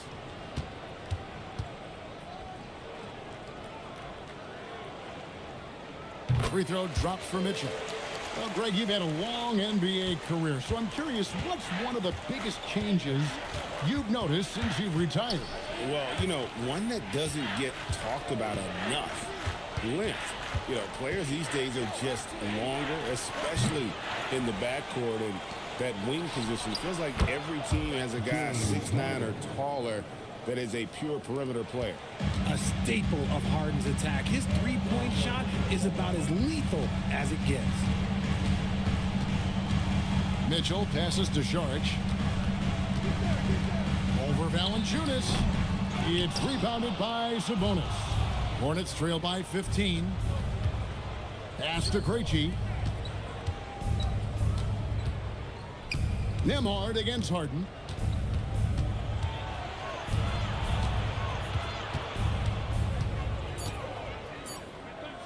For three. Offensive rebound. Valanciunas. Good. Valanciunas has got 6 points in the quarter. He was inside his own head in that first quarter. You could see it. Now he's doing a much better job of letting the game come to him. Here's Harden. Shooting foul as the whistle blows. He'll shoot 2 free throws. People have said, Greg, he is a system unto himself. In fact, he said it about himself. James Harden's ability, GA, to break down defenses remains in rarefied air. And even as he's lost a step now, his supreme skill level ensures he remains a threat on a nightly basis. And he makes the first. You can be sure, GA, that as the Spurs build this team, there will be no shortcuts. Well, they're surely eyeing that group 8 hours north in OKC, another young core that's not going anywhere. If the Spurs want to contend, the standards been set. Brown is checked in for Dario Saric. And it's a luxury to have a great shooter like him at the line. Very rarely see him miss. Brown sets a screen for Nembhard. Pass to Mitchell. Over Daniels. And it's Mitchell missing. Hornets trail by 11. Outside, Sabonis. Here's Krejci. That falls. Nice feed that time from Sabonis. Gotta love a big who can also move the ball. Nice find by Sabonis. Mitchell passes to Nembhard. Brown with the screen on Hart. A shot by Nembhard, no good. Here's Charlotte. They're on a 16-5 run here. And here's Harden. He has 7. Here's Valanciunas. And contact on the shot, so he'll be shooting free throws here. And with how he can operate on the block and shoot it, Valanciunas is a tough matchup for most centers. Valanciunas, 2 shots.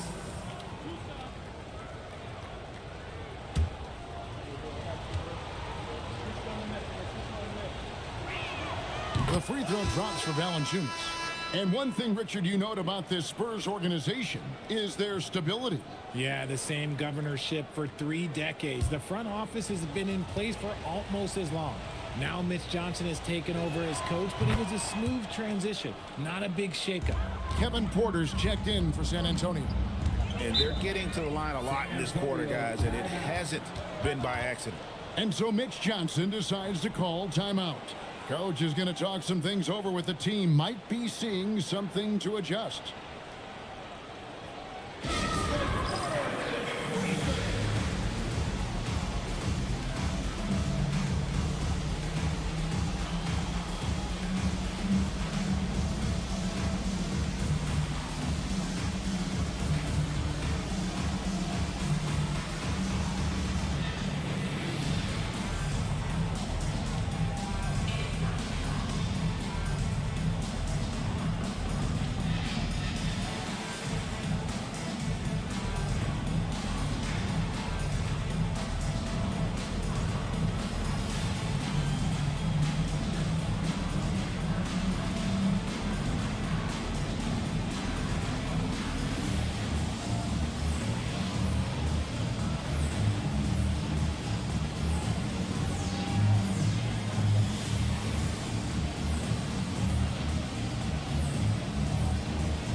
And let's go to the 2K leaderboard to see the teams that blocked the most shots in the NBA last year.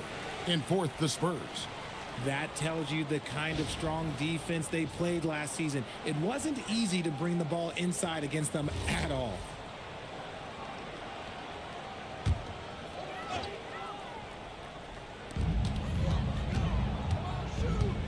Now Eason.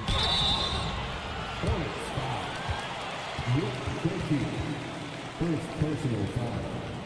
Second team. The Spurs shooting their 4th and 5th attempts at the free throw line tonight. Shooting 2.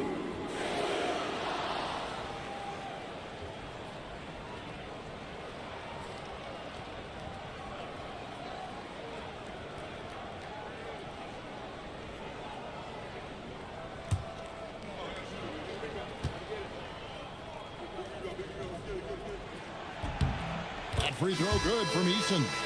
The Spurs making a switch here. Wembanyama is checked in. The Hornets also with a sub. Love's checked in.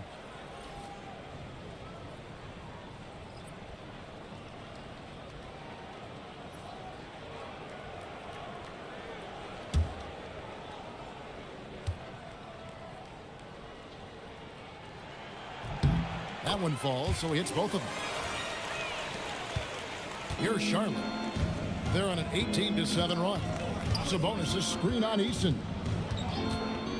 The 3 from Harden. San Antonio with the rebound. Wembanyama's got 11 rebounds in the game. And he gets the basket. Officials blowing the whistle, so a chance at the line for one more. It's going to be Eason shooting. That one on Love. San Antonio shooting their 6th attempt at the charity stripe in the game. Jerome, he's checked in for San Antonio. And a switcher also for Charlotte. Pritchard, he's checked in for James Harden.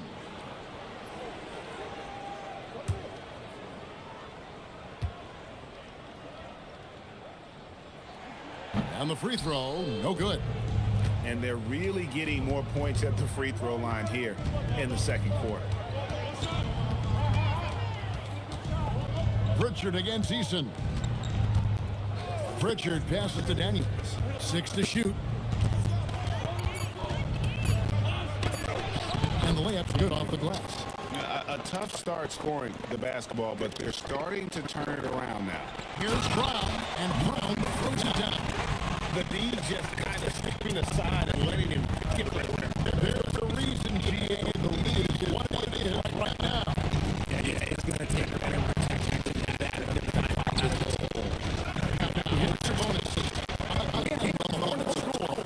mean, it's just fun to sit back and really watch. And that's what it looked like the D was doing as well. They're just sitting back and watching. And a monster game for Wemby with the matchup issues he creates. I'm not sure anyone in this league can stop him when he's on. Here's Krejci, and there's the call on Kevin Porter. That is his first foul of the game. And now only one away from being in the penalty. Here's Krejci. It's a 10-point game. No good on the quick three. They have been board dominant in this game. That's definitely been a factor in cracking this huge lead. They double team Wembanyama, and that one is good. Yeah, the chemistry has been terrific. Really impressed with their offensive execution. Pritchard passes to Love. Good on the triple. Lightning quick release from Love there. Spurs leading by 9. Now we'll hear from Allie LaForce, and she's got a story for us. An update. Allie? Well, Spurs talent evaluators first laid eyes on Victor Wembanyama when he was 15 years old, playing on a youth team in France. At that point, the franchise was enjoying its 22nd straight winning season, but the opportunity to just maybe draft a prospect like Wemby gave them the impetus to rebuild. Guys? Okay, Allie, we thank you for the report. And a timeout called by Charles Lee.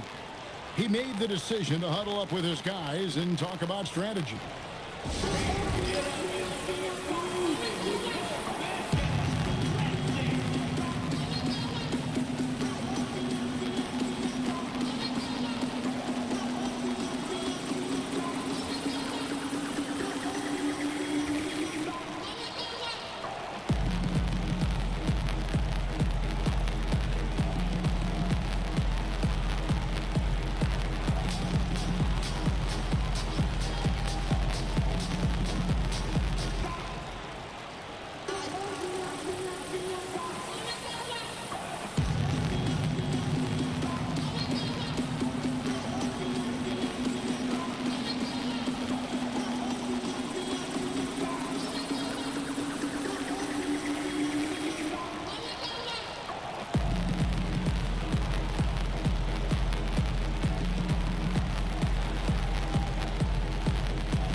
Some numbers for Sabonis.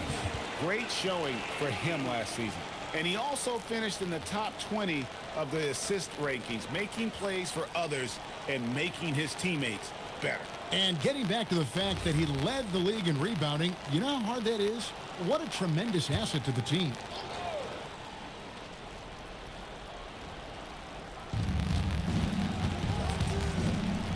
Here's Krejci. Pass to Pritchard. Sabonis, a screen on Jerome. Down to 5 on the shot clock. Here's Pritchard. And it's good with time running down on the shot clock.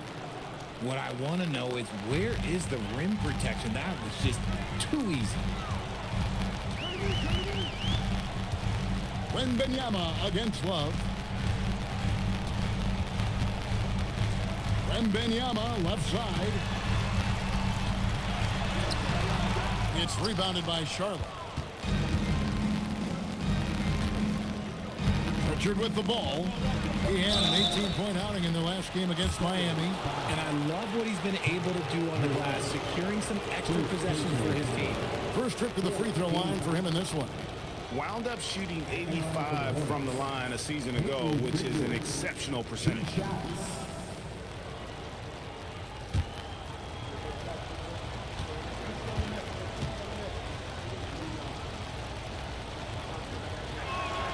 That free throw good from Pritchard.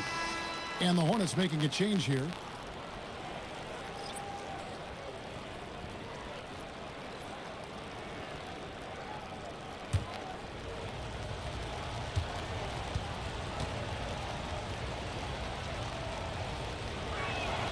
Both free throws good from Pritchard. Spurs leading by 7. There's the drive. Shooting foul as the whistle blows. He'll shoot 2 free throws. And a look now at the Hornets' upcoming schedule. On Sunday, they'll go up against Chet Holmgren and the Phoenix Suns. Then on Tuesday, they'll go up against the Trailblazers in Portland. You know, it might sound cliche, but a road trip like this one is a great time for this team to build chemistry on and off the court. Chemistry absolutely matters in the NBA, and these are the kinds of opportunities teams need to build it. And the first one drops.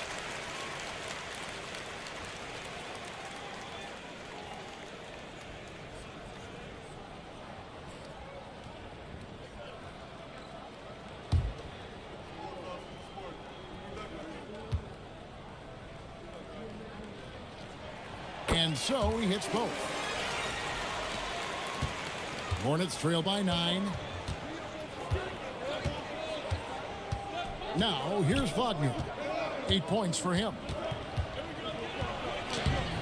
Porter pulls it in. And you don't see that every day. Usually he'll convert when he gets that close to the rim. A nice shot by Brown. And defensively, guys, they've been unable to shut down the middle.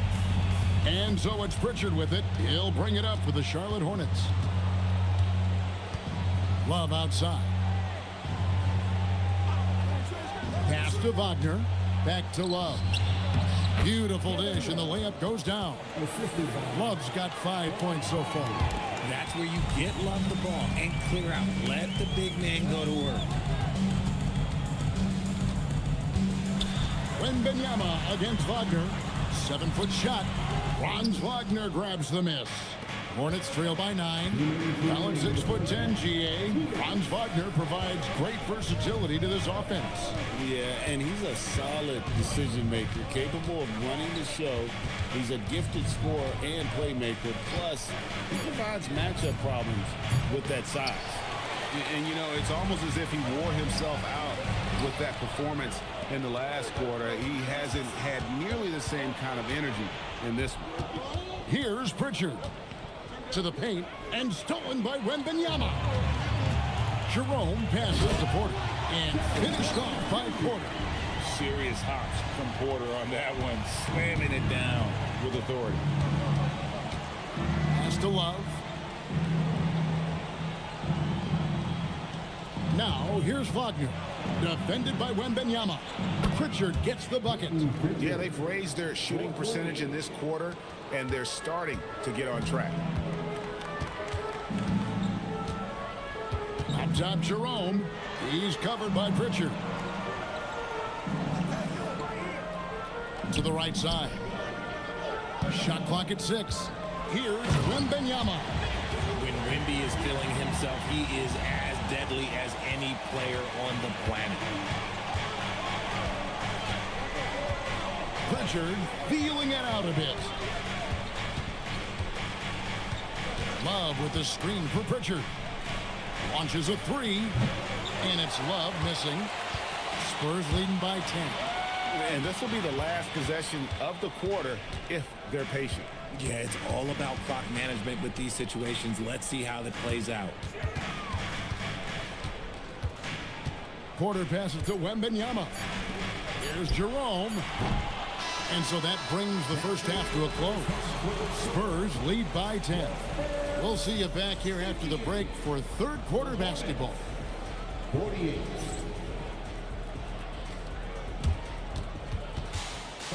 Please direct your attention to center court and get ready for the fan half-court shot.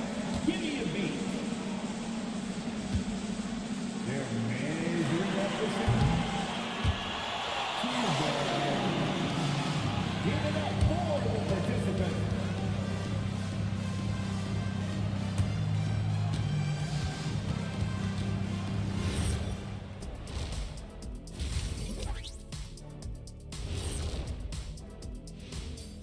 Welcome, everybody. Right off the bat, let's see which games are still to come tonight.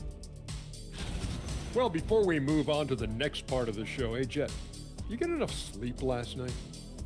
Why are you asking? I'm a little tired, but, I'm a busy man, Ernie. I got a lot going on, but I'm here. Like, what's going on? I'm ready. What are we doing here? We're on now, but don't worry about it. You can sleep behind the desk. Nobody will even notice you're gone. Hey, get him a pillow. Come on, fellas. We got a job to do. Take it a little seriously, would you? Bring me a pillow, too. All right, getting back to this game now and the sensational play from Victor Wembanyama. Man, Wemby is going off. When a guy his size with those moves is cooking like this, I don't know how you stop him. Yeah, I'm declaring right now this is a level 9 barbecue chicken alert. Level 9 barbecue chicken alert.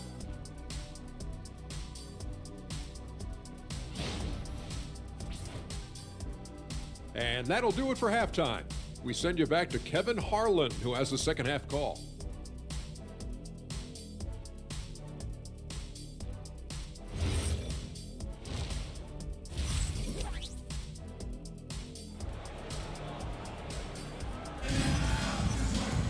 And happy you could join us. We've got 2 quarters left to go in regulation. We're seeing a tremendous game from Victor Wembanyama. Well, with a double-double in hand through 2 quarters, you can just imagine what his stat line will look like at the end of this one. But I don't think that that's the most important thing to him. Sure, putting up big numbers doesn't hurt, but he's all about getting the win over everything else. Tari Eason is out there with Victor Wembanyama. Then there's Andrew Nembhard. Then it's Mitchell, and it's Saric in at the 5 down low. And that's who's in the game for the Spurs. And play stops, whistle on what looks to be an illegal screen. When a pick like that is questionable and creates that much of an advantage for the offense, you have to blow the whistle. You gotta blow the whistle when it's that obvious. Great call there by the official. Daniels with it, covered by Mitchell. Wagner kicks to Harden. Rebound San Antonio. Earlier in the game, they had a 19-point lead. Following this one, they get to host the Rockets. To the middle, here's Eason. And the dunk by Eason. Oh, I love that possession for them, ending with an assisted bucket. Wagner outside. Jacks up a 3. Good on the 3-point shot. Wagner's got 11 points. While Wagner certainly has that range, Franz is working on becoming more efficient from out there. Mitchell tiles it up from distance. The wheel come at us, and we're coming right back at you. Yeah, I love the competitive fire right there. You drain a triple on us, and I'm coming for my revenge. Daniels with the bounce pass. And it's Wagner missing. And so Wembanyama will bring it up for the Spurs. A 12-point game. That's good by Mitchell. One thing you can count on with Mitchell, he will just keep attacking. Now here's Harden. 7 points in the game. Pass to Wagner. To the inside. Harden outside. Over Eason. Harden, no good. Gotta find easier shots when you're already struggling. That's not gonna get it.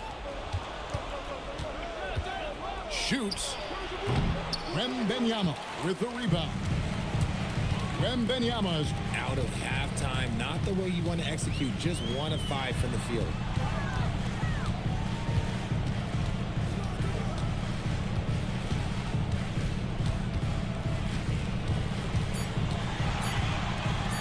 Lets it go from deep. It's rebounded by Charlotte. Not quite enough defense. That time around, just lucky he was off. Wagner finds Daniel.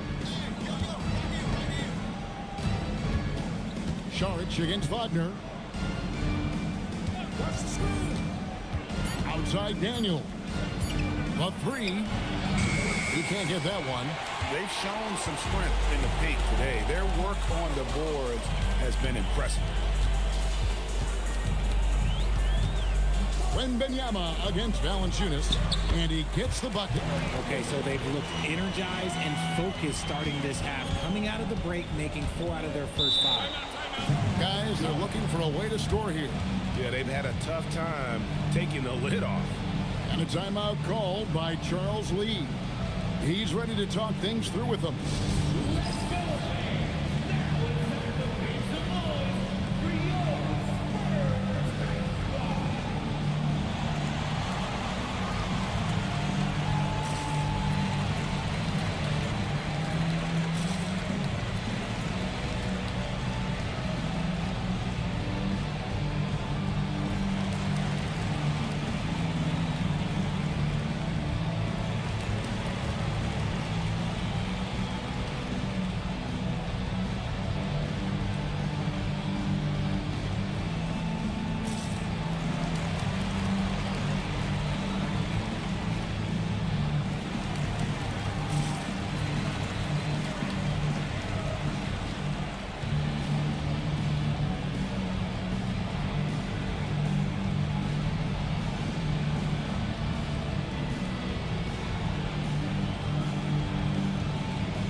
Murray, he's checked in for Tari Eason. Sabonis, he's checked in for the Hornets.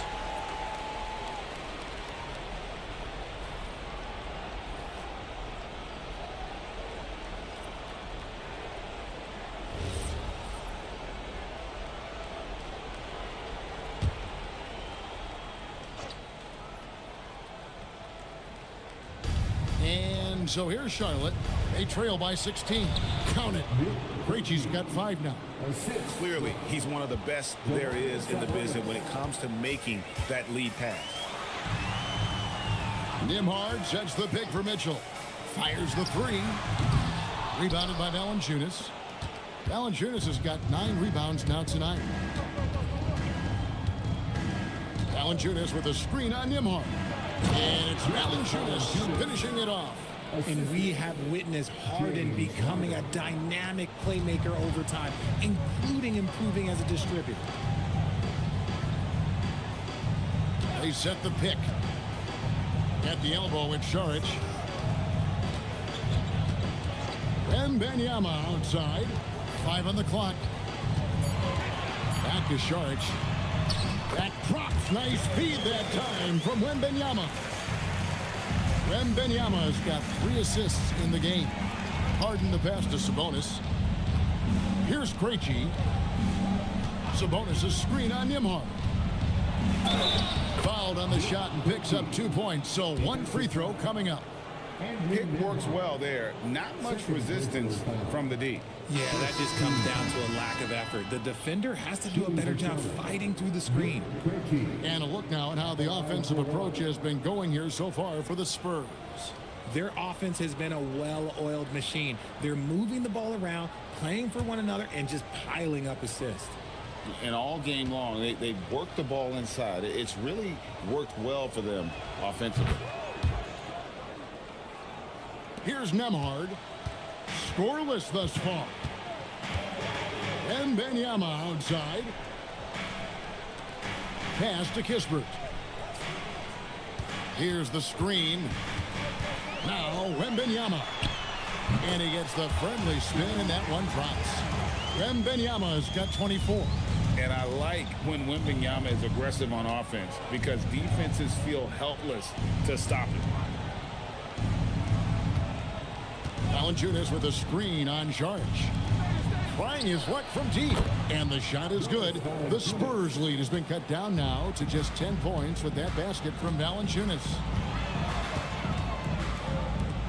Pass to Kispert. Nimhard sets the pick for Kispert from past the arc.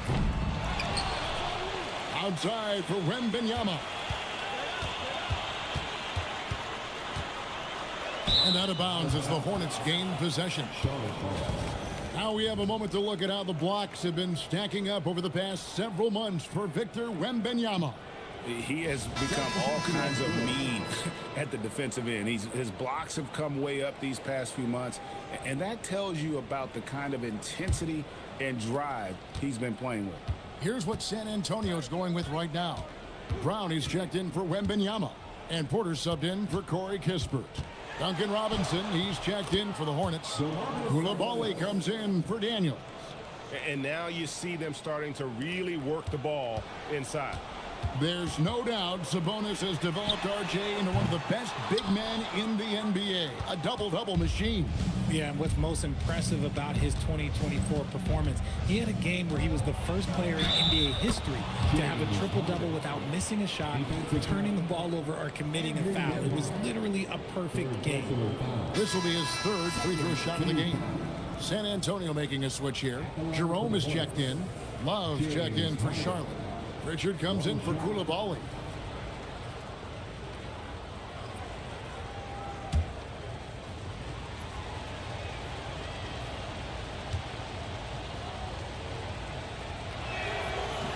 And that one misses. The southpaw, hard, lucky lefty is a tremendous offensive player who can pretty much get triple-doubles in bunches. Just rubbing it in their faces with that dunk. He is never going to take his foot off the pedal. And that finish shows you how dangerous he can be as a passer and a finisher. Now, here's Sabonis. 8 points for him. Count the basket. And they're forcing the ball inside, and it's working like a charm. Brown inside. Sabonis is there. Brown, good. Brown's got 10 points. I like the intention, the focus, finding a way to make it work inside. To the paint and taken away by Brown. Out left of the wing. Outside, Porter. Mitchell on the corner. A three-pointer, no good. Good job by the D to stay with him and make that a tough three. In the corner, Harden, Porter with the steal. And now the fast break, Mitchell with the ball. And there's Sharp on the assist by Mitchell. Mitchell's got his fourth assist in this one. Harden up top, guarded by Porter. Sabonis. Some solid defense from Brown. Spurs leading by 10. Jerome passes to Šarić. Here is Porter, guarded by Harden. And it's good, 2 points. Porter's got 4 this quarter. Poetry in motion. Porter with a beautiful stroke rising up there from mid-range. Harden with a head of steam. And he comes up with the deuce. And that's an example of playing big, adapting to the situation.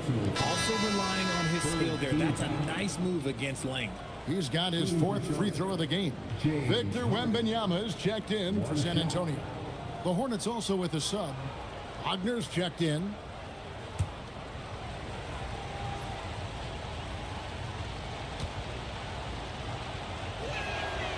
And let's face it, James Harden, one of the most dangerous offensive weapons this league has ever seen, still has got the skills. Now, here's Mitchell. 12 points for him. Fires the three. And the rebound goes to the Hornets. And he has been ice cold from beyond the arc here since halftime, and he continues yet to fire away. He has got to tone it down if he wants to help his team. These are the players who had the most success from deep last season.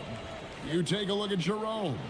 Dangerous player from three-point land. A great talent with a great release. The bucket must have looked 3 feet wide to him last year. I mean, very deserving in terms of that spot among the league leaders from 3.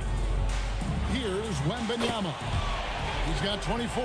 And when Wembanyama is connecting from deep, he is downright unguardable. This is how special a talent he is. Now, here's Wagner. Played in with a nice touch off the glass. Wagner's got 5 points now in the quarter. And his presence as a scorer, it just has a calming effect for the rest of the team. He's a fallback option whenever they need one. Wembanyama with it. He's guarded by Love. Back to Jerome. Clock at 6. Over Harden. Jerome. No good. Hornets trail by 10. Harden the pass to Robinson. Saric against Sabonis. And here's Harden for 3. Rebound San Antonio. Wembanyama's got 15 rebounds here tonight. Yeah, it feels like he's forcing things, which will happen. He's trying to help his team. Here's Wembanyama. He's got 27. Cool in the corner. Mitchell. Yeah, that's 2 bombs in a row from long range. Harden scanning the floor. Pass to Robinson. Screen by Sabonis. Inside. And a slam dunk by Sabonis. Excellent body control by Sabonis, rolling off the pick and into position. Spurs leading by 11. Saric outside. From deep. Hornets with the rebound. Love's got his 4th rebound in this one. Down low, Robinson. Here's Sabonis. No good there, and that would have cut it to single digits. Frank, their unselfish play has really been impressive.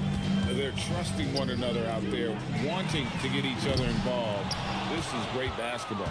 His consistency just hasn't been there this quarter in terms of his shooting. Count it. Oh, good job executing inside. Wagner in total control down there. Jerome against Harden.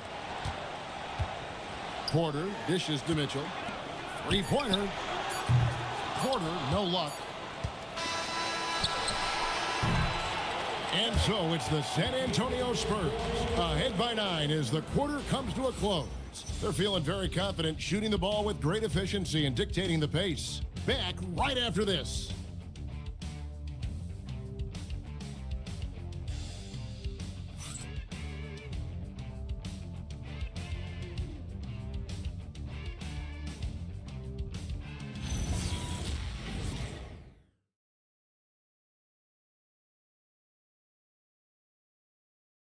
And now we have a moment to reveal our State Farm assist of the game. It's just true artistry right there. I mean, great decision on where to go with the ball, and how about the perfect delivery? A lot of times a spectacular pass is more impressive than a spectacular shot. This is one of those times. And with 3 quarters behind us, let's see what this 4th period holds in store for us. And on the court for Charlotte as we start the 4th. They've got Jonas Valanciunas, Harden out there with Daniels. Then there's Wagner. And it's Krejci in at the 3. San Antonio with the ball, following the missed shot by Franz Wagner. And Wembanyama with the flush. Going to Wembanyama, any chance you get just makes a whole lot of sense. Victor is really on fire tonight. Saric against Wagner. The rejection by Wembanyama. And the ball goes out of bounds. Last touch by Wembanyama. Let's take a second look at that fantastic block. And this is how you protect and grow a lead, by making a huge effort on that end of the floor. And we've played through about a minute here in the 4th. Just 3 to shoot from deep 3-point territory. That's just excellent defense from Victor. He just understands how to alter shots with his presence. Easton passes to Saric. Franz Wagner grabs the miss. Hornets trail by 11. In the corner, Harden. Pass to Valanciunas. Now, here's Wagner. And the layup falls. Wagner's got 9 points here in the second half. An explosive performance by Wagner tonight, showing just how dangerous he is when he's at his best. Wembanyama, right side.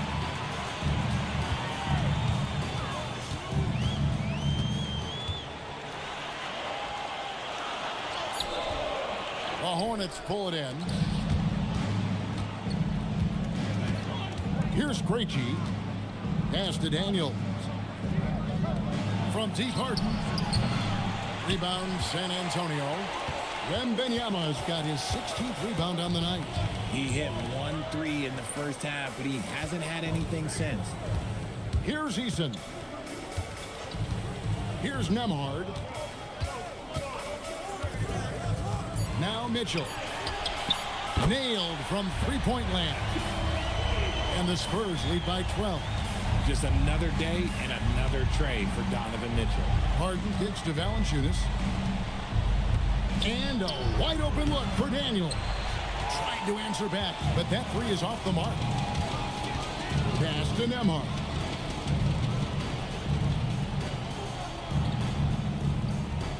Back to Wembanyama. Over Harden. And a big bounce off the rim, but it sinks right in. Wembanyama's got 31. Well, if you're just tuning in, welcome. We've got about 3.5 minutes gone here in the fourth quarter. Valanciunas dishes to Harden. Valanciunas inside. Defended by Wembanyama. Oh, stopped at the rim. Victor using his reach to shut that bad boy down. And physically, there's no doubt they've been the stronger team. A +10 rebound advantage tells you all you need to know. Look, they are in front right now because of him. He keeps draining these shots at a ridiculous clip. Pass to Wagner. Valanciunas with a screen on Saric. Here's Wagner. And the rejection by Wembanyama. Back to Mitchell. The tray. The Spurs getting another chance here. And this is what you want to see. Wembanyama attacking with authority inside. Hornets trail by 18. Pass to Harden. Back to Wagner. Valanciunas sets a screen for Wagner. And once again, off the mark by Charlotte. No doubt the fight's there. They are trying to battle back, but he's just really struggling this quarter. Here's Wembanyama. Off target with his three. Here's Krejci. He's covered by Eason. Yep, that one goes in there. So it's San Antonio now. Here in the fourth, they've allowed just 4 points. Charge a screen on Daniel. And it's Mitchell missing. Definitely a situation you want to make sure you don't give him too good of a look. Harden, no good. And so it's Mitchell who brings up the ball for the Spurs. Earlier in the game, they had a 19-point lead. The three. Rebounded by Valanciunas. Valanciunas has got rebound number 12 here already in the game. Wagner outside. Pass to Harden from downtown. The rebound by the Spurs. And maybe, he thinks he can shoot himself out of the cold spell, but I don't think that's the case. Maybe somebody want to tell him to ease up off the threes. Here's Wembanyama. They double team Wembanyama. Mitchell wide open. Again, Mitchell missing. He's been off. Still, they're up, so not all is lost. Wagner kicks to Harden. Valanciunas sets a screen for Harden. And a lot of contact on that one, so he'll shoot 2 here. It's going to be on Saric. Well, we all love teams going all in to win. But, Richard, some teams run that risk, and it does not work out. But that's the risk. These windows are so small.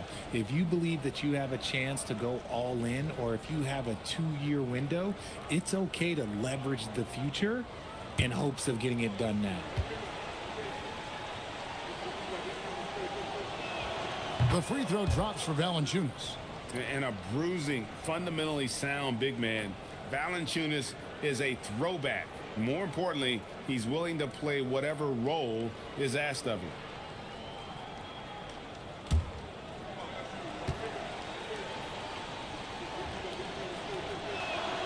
Valanciunas hits them both. Spurs leading by 14. And so it's Mitch Johnson calling timeout. And clearly an important juncture. He's going to have some choice words with his team.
And now let's send it over to our courtside reporter, Allie LaForce. Over the last break, I listened in on Mitch Johnson's huddle. He said, this is who we are. This is the pace. Don't let up. He said it doesn't matter if they go on a run. What matters is how we respond. They plan to respond with a fury, guys. Allie, thank you so much. So it's San Antonio now. So far in the fourth quarter, they've allowed just 6 points. Wembanyama sets a screen for Nembhard. Short, that's good. You can see the change in approach from him since the break. He's been a menace after being held scoreless in the first half. Harden the pass to Valanciunas. Now, here's Wagner. Daniels from outside. Nembhard grabs the board. San Antonio leading by 17. Mitchell outside. And another basket for San Antonio. And this is what we've come to expect from Mitchell. He is just a monster offensively.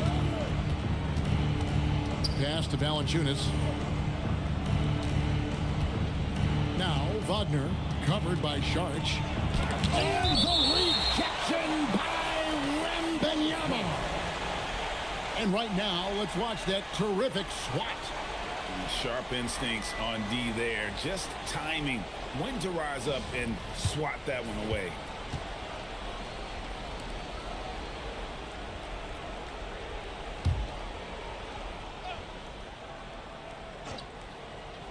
Here's Wagner. 4 on the shot clock. Over Saric. And with his team trying to trim this margin, his struggles this quarter, they're not helping things. Wembanyama outside. They double team Wembanyama. Spurs working the ball around now. Saric, that's good. That was a disgusting first half he turned in, but it's been night and day for him after the break. And so Harden will bring it up for the Charlotte Hornets. And Wagner has it in the corner. Here's Krejci. And the Hornets miss again. Well, he wanted to return the favor there for that last 3, but it just wasn't in the cards. And good that time. Saric has got 14 points here in the second half. This is not the same guy we saw in the first half. Credit him for finding a way to shake off those first 2 quarters. Back to Harden. Richard, we see such an influx of foreign players. Any concern that American-born players will fall behind? 100%. We have to change our development. We have to change our approach to youth basketball because right now the Europeans, 1, hungrier, 2, they have a greater approach for skill and technique at an early age. And the first one at the line is good.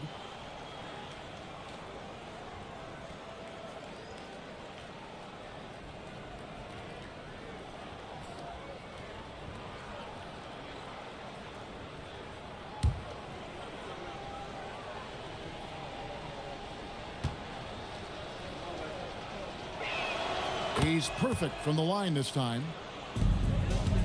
San Antonio leading by 22. Wembanyama outside. Wembanyama sets a screen for Nembhard. It's stolen by Valanciunas. Here's Krejci. Makes it off the glass. Krejci's got 4 this quarter. He had a forgettable start to this game, but he's really starting to come alive now. Pass to Eason. Here's Mitchell, and he uses the glass on the layup. Right now, this is what you want to see. Mitchell playing without hesitation and just taking quality shots. And so it's Charles Lee calling timeout. It's a chance for them to regroup and refocus.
It's time now to present our player of the game, Victor Wembanyama.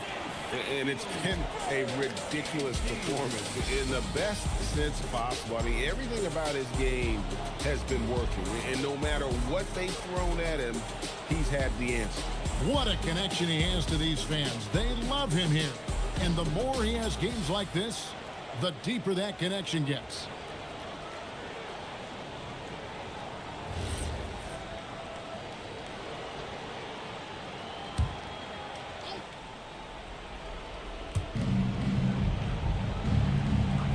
And here's Valanciunas. Wagner on the wing. Just 5 on the clock. In the corner, it's Valanciunas. From outside, off the mark. San Antonio leading by 22. 1:56 left in the fourth quarter. They double team Wembanyama. Nembhard finds Wembanyama. Puts up a deep 3.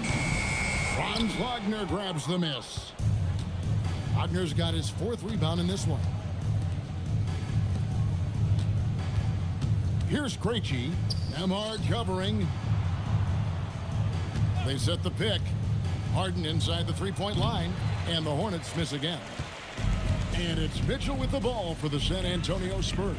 And so it's going to end up in the record books as a blowout, a dominating performance for San Antonio. And this was one that never really was in doubt, I thought, an all-around dominant performance. And you kind of thought that maybe even going into the game. Yeah, there was a sense of that, and man, they just pretty much blew them right out of the water. A clinic was put on display here today. And it'll go down as their first official win of the new year. And once it becomes official, this win gives them a nice confidence boost against this team. They'll face them twice more this season. And one of the key components to this victory, if not the biggest, was the incredible performance for Victor Wembanyama. He came up with a bucket every time they needed him to. Great effort on offense, and he was a difference maker. Here's Sharp. No good. Shot missing. Nice defense from Wagner. Here's Krejci. He's covered by Eason. Valanciunas against Wembanyama. The 3 from Harden. That shot, no good. And so it's San Antonio easily taking this one. And the outcome of this one was never in doubt. And boy, they really put in a supreme effort. It just felt like once they had that lead and it was comfortable, they were not going to relinquish. Well, folks, that's going to do it for now. For Greg Anthony, Richard Jefferson, and Allie LaForce, this is Kevin Harlan. Thanks so much for joining us on this presentation from 2K Sports. And now, our player of the game, Victor Wembanyama.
New York City.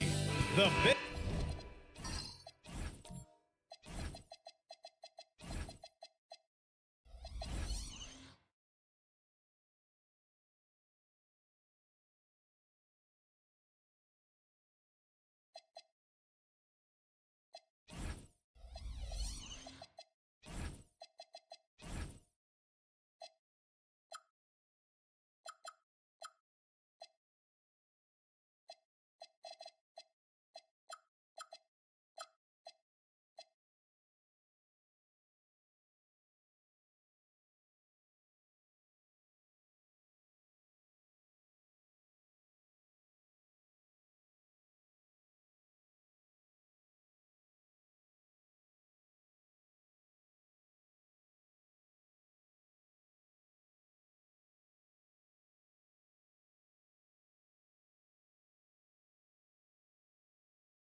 Big Apple is the destination for the Mavericks. Here we go. Well, there's one man looking to make a big impact tonight. Jalen Johnson getting his game face on as they get primed for action against the Knicks. Mavs, Knicks, just moments away right after this. So the opening lineup for the Mavericks. They've got Kevin Durant, Bol out there with Michael Porter. Then it's Green, and it's Gafford in at the center. Now here's Watson. Outside Brunson, 5 to shoot. Here's the 3. Offensive board. And here's Knipple from the arc. Hits a three-pointer. The defenses have to chase Knipple off the three-point line, or he will just continue torching them from there. Pass to Durant. First quarter of play, a minute in.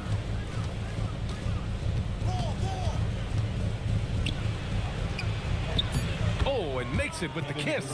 Feels like just yesterday we were watching the NBA Finals doors. Now a brand new season is getting started. Doesn't feel like yesterday to me. I've been dying for some NBA hoops all summer. Let's tip it up. Now here's Brunson. First minute and a half of basketball played here in this one. Green with the defensive effort. Pass to Porter. Some nice ball movement by Dallas. Gafford passes to Porter on the wing. Green. Back to Porter. Let's go with a 3. The kick to Durant. Over Knipple. Durant's shot is off. For New York, they've gone 1 for 3 so far. Pass to Brunson. It's stolen by Green. And he was fouled in the act of shooting. Opportunity for a three-point play here. Well, Draymond Green is a smart, strong guy who is able to finish through contact. And he'll be shooting his first free throw.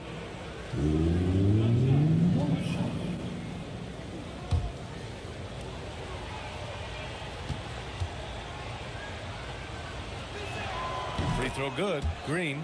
I don't think you can help but admire what Draymond Green brings to the floor on a night-by-night basis. This guy plays with a giant chip, and he wants his teammates to come with him. And it's Watson missing. The Mavericks have gone 3 of 5 here in the opening quarter. Pass to Durant. They double-team Durant. To the inside. Brunson passes to Hart. And here's Batase. Lets it go from deep. The shot that time not on target. And keeping us updated from the sideline, Allie LaForce. Earlier I spoke with Mike Brown. Coach and I talked about what it's like competing against Kevin Durant, and he said his attention to detail, his dedication to the craft, it's second to none. You have to have your A game because nobody loves ball more than Kevin Durant. It brings out the best of you as an opponent, too. It's no secret KD is obsessed with basketball. Back to you guys. Okay, thank you, Allie. So it's the Knicks now after Dallas's three-pointer on the other end. One of the most exciting teams in the league, Doris, the New York Knicks. BA, there's a saying that the NBA is better when the New York Knicks are in the house and they are good.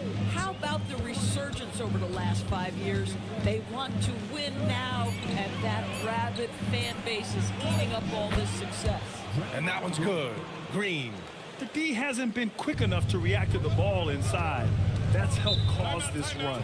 And so Mike Brown decides to call a timeout. I think right now he might be looking at some adjustments. Yeah, they're hoping to turn things around with this timeout. Yeah, this is why you hate to lose momentum. It can be hard to get it back. Here they are, your Knicks, the Stats.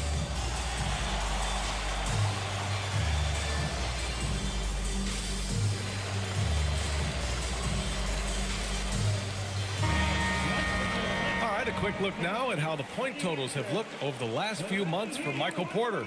And he's been trending downward in terms of his average points per game, and a number of reasons can lead to this. But he needs to figure out how to get back on track.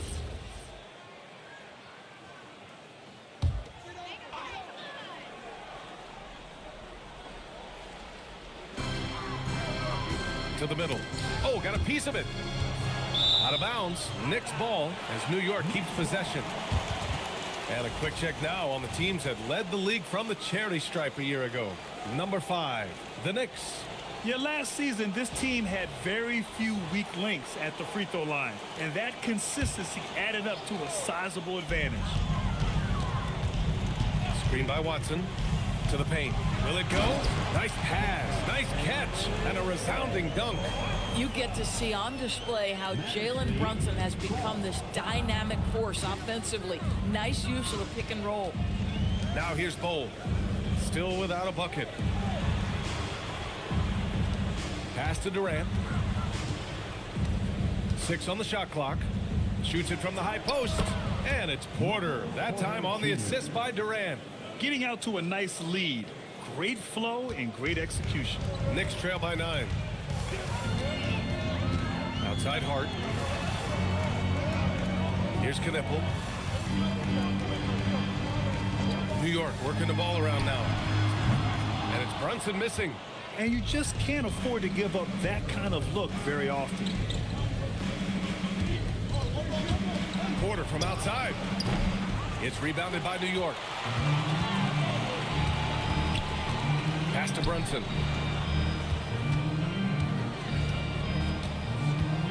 Batase with a screen to the middle. And Batase throws it down. And just a lack of fight right now on the defensive end. Right? At least on that slam it was. That's one way to let a team back in the game.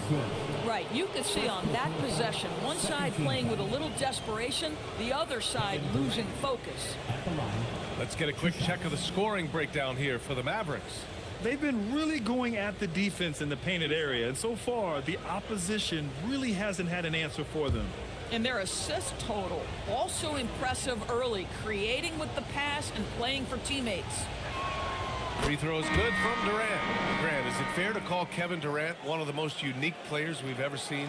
Without a doubt, BA, most definitely. The blend of size and perimeter skill, unprecedented.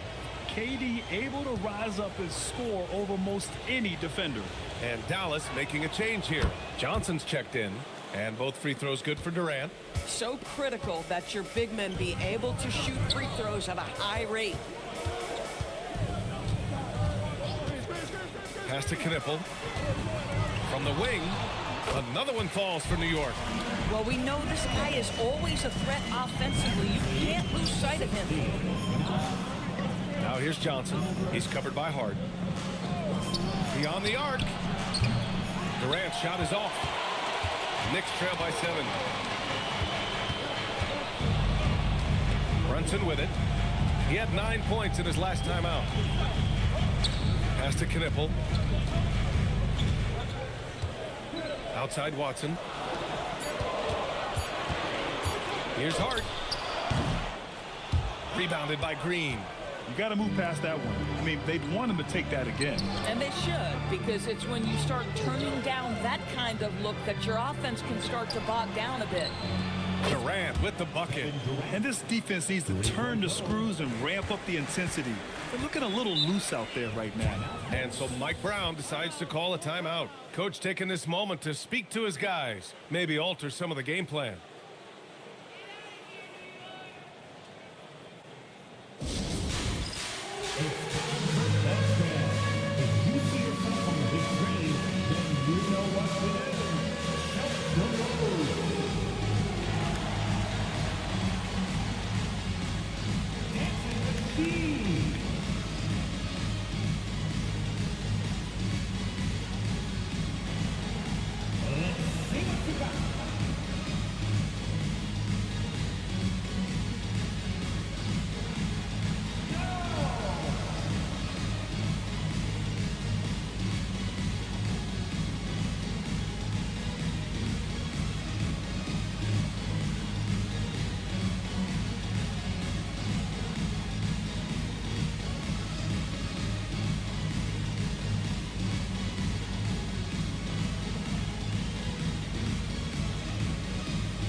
Both teams will make substitutions. Substitution on the court.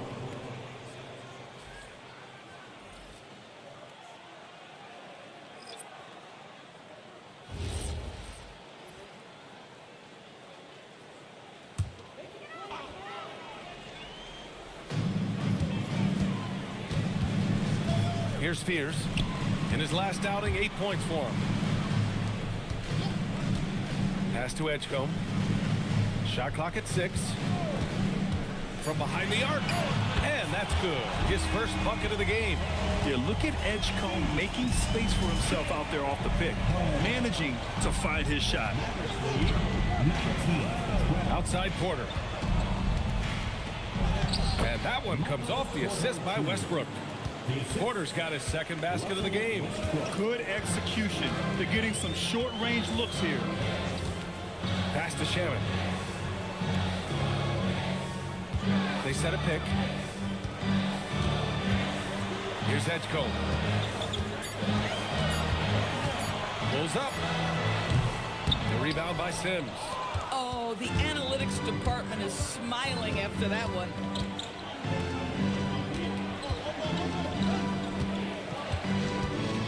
Outside Porter. Pass to Westbrook. Here's Houston. This one for 3. The rebound by Shamet.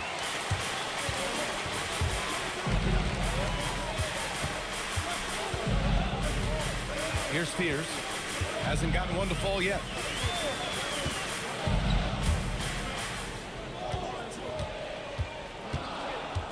Here's Edgecombe. Shoots. Can't nail the jumper. Pass to Porter. That's his third basket in 5 shots. Solid work. They're not wasting any time putting their stamp on this game. What a start. And they've been doing it largely at the offensive end. If the defense does not adjust, this could be a blowout. Here's Edgecombe.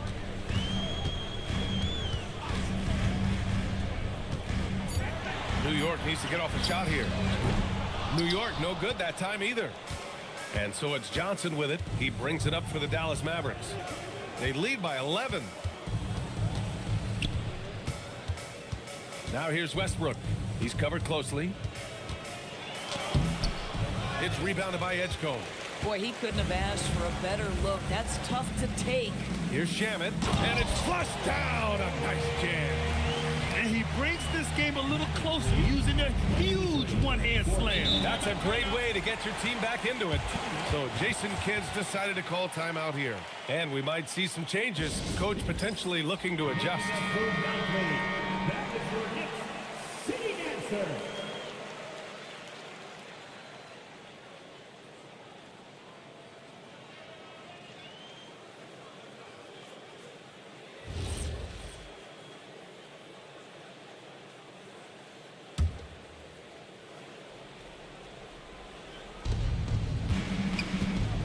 to Houston. And he's going for the lob. And an emphatic jam on the lob. What a way to begin this game. Dominating at both ends of the floor. And give them credit for approaching this game with the right energy and intensity. This team has attacked every chance they've gotten. Time now to hear from our reporter, Allie LaForce. Thanks, B.A. Jalen Johnson, great in the two-man game, and he talked about how he operates off the pocket pass. He said, quote, "It's simple. You got to read before the catch. Point 5, quick decisions. Just how quarterbacks have progressions with receivers, I have progressions in the pocket, and I read those." Guys, back to you. Okay, Allie, thanks a lot.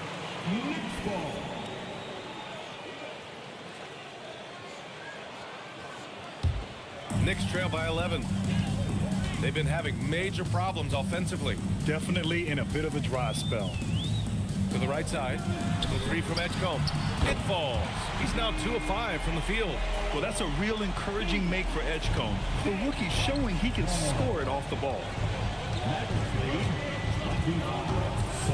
Westbrook outside. Pass to Sims. The crossover. Here's Shamet. From downtown, Wade misses. So far, rebounding has been a focal point for them. Westbrook outside. Now here's Porter. Westbrook outside. 6 to shoot. Dallas needs to get off a shot. Sims can't get it to go. And he almost made them regret defending him so loosely. Pass to Fears.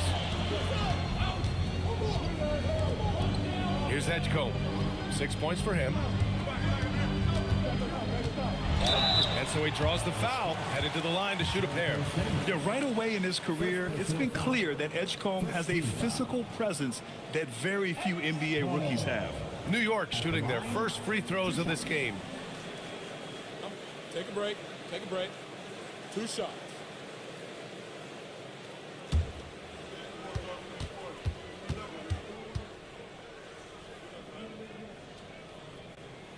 And the first one at the line is good. And when you watch VJ Edgecombe play, the word explosive comes to mind. A tremendous athlete with an exciting future.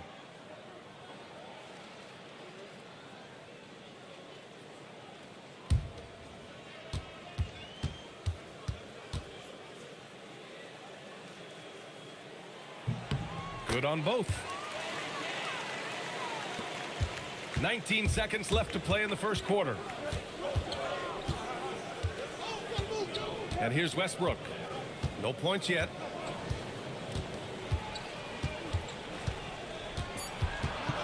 And he lobs it up to the rim. And the lead increases on a crazy offensive sequence. Man, the dunk alone would have been incredible, let alone the fact that it came off a pinpoint pass. And we've reached the end of the first quarter. Dallas on top. They're up by 8. We'll take a quick break and then get you back to the action.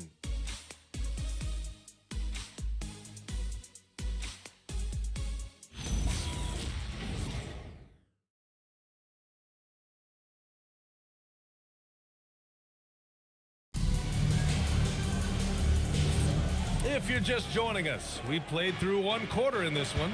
And when you consider how Dallas is doing, guys, your thoughts? Well, coming into tonight, maybe you thought they were going to settle for perimeter jump shots. Nope, that's not the case. They've certainly made the commitment to pounding the basketball into the painted area, and boy, is it paying dividends. So the Mavericks 5 right now. Bull out there with Daniel Gafford. Then it's Green, then there's Johnson, and it's Durant in at the shooting guard position.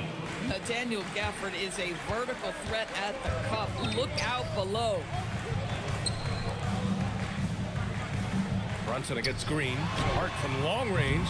The offensive rebound. Here's Brunson. Offline from the high post.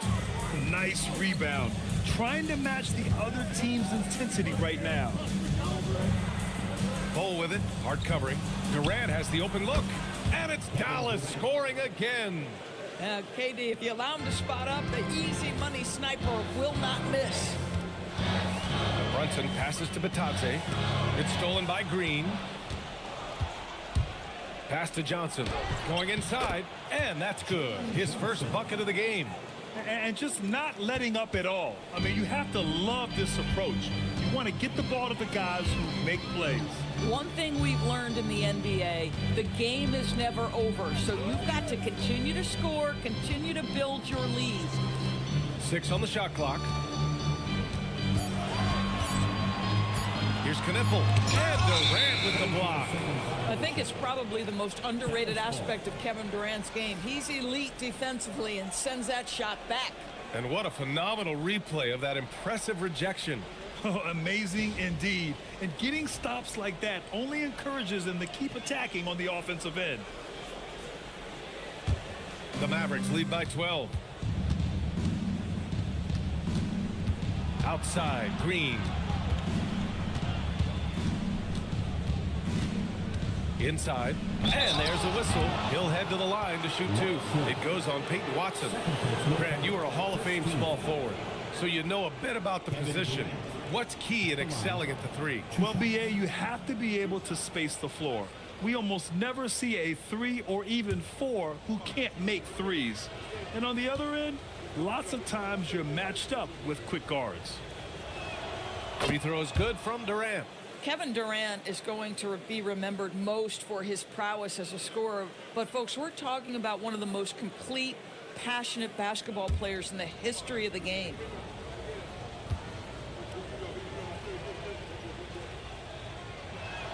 He's perfect from the line this time. Well, this is what we've come to expect from him, right? Excellence at the foul line. Green against Brunson. And here's Knipple from the arc. Here's Batase.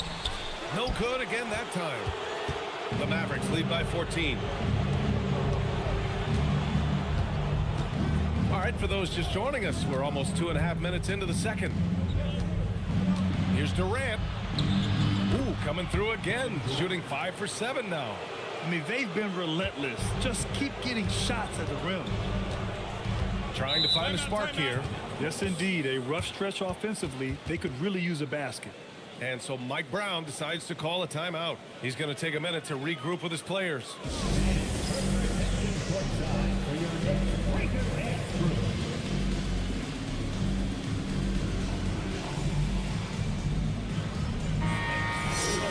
And just who is providing all the playmaking here tonight? Let's take a look at the breakdown between the front court and back court for Dallas. And their bigs have been tremendous with their passing. That's freed up the guards to move off the ball, and everyone is getting clean looks. It's been a fantastic recipe offensively.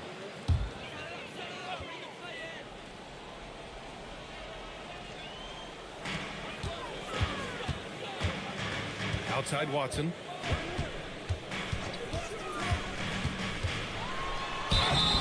And he was fouled while in the act of shooting, so he'll take 2 free throws. Yeah, and you never want to let shots at the rim go uncontested. New York shooting their 3rd and 4th free throw shots of the night. 2 shots. Take a break. Take a break. 2 shots.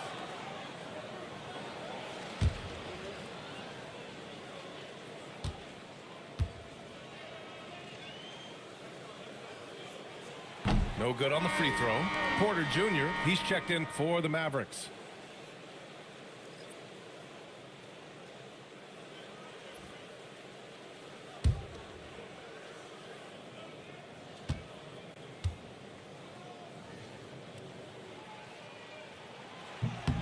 So he comes up empty at the line. They've had a slight leg up on the boards and a big leg up on the scoreboard. They double team Durant. Outside Bull. Durant surveying the D. Just 5 to shoot. And it's good. Fought through contact, hit the shot, and will go to the line. And this is his 3rd trip to the line tonight. Kevin Durant. 1 shot.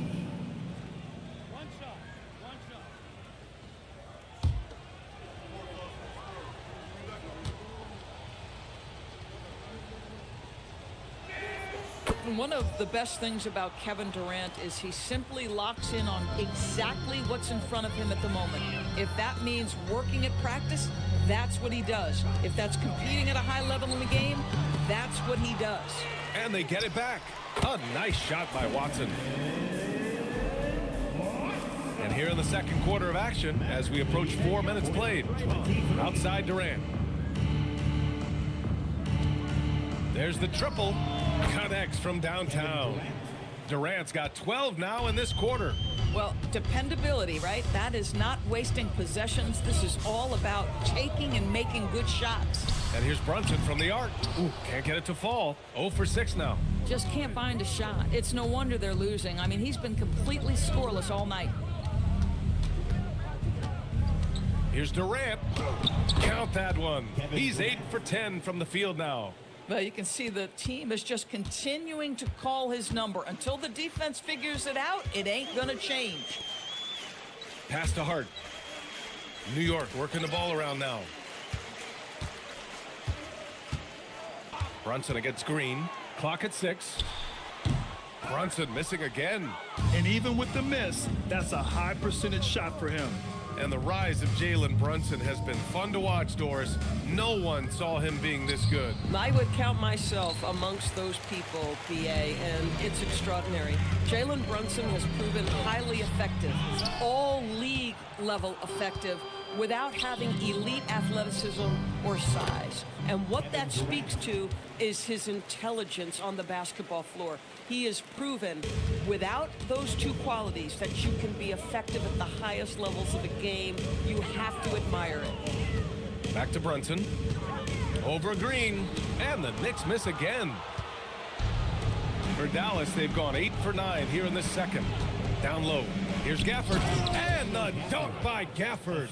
Well, with his size and hops, Daniel Gafford is always a threat near the rim. They need something good to happen here. Yeah, they've gone way too long without a score. Pass to Knipple. And that's out of bounds. Last touch by Bull.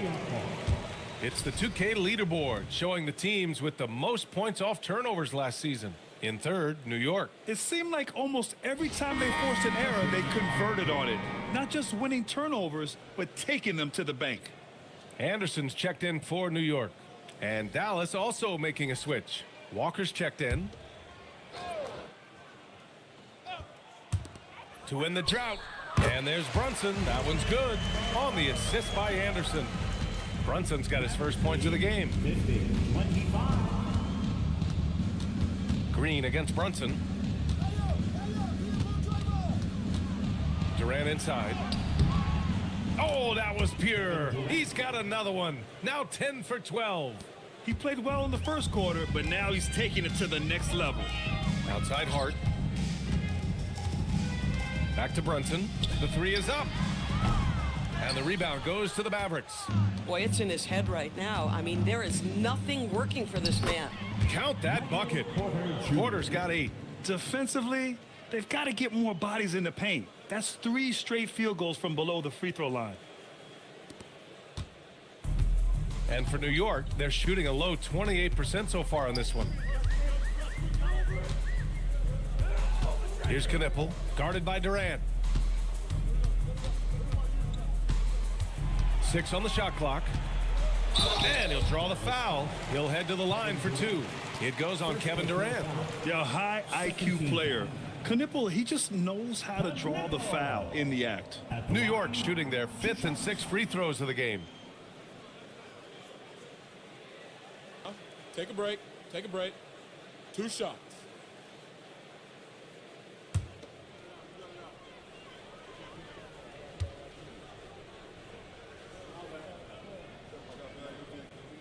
The first one falls. And primarily in college, Knipple was used as a floor spacer, a guy who is lethal from range. But he showed signs of being able to make plays and crash the glass as well. Catching up on the changes for Dallas. Sims, he's checked in for Bull. Houston comes in for Michael Porter. And it's Westbrook in for Kevin Durant.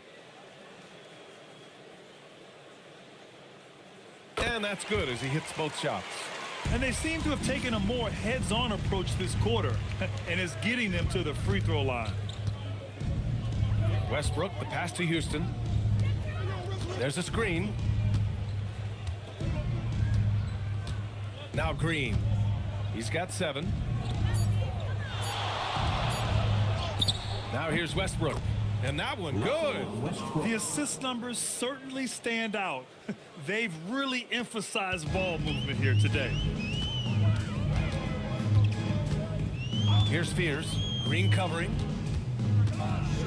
And the foul called on Draymond Green. That's his first foul. Edgecombe, he's checked in for New York.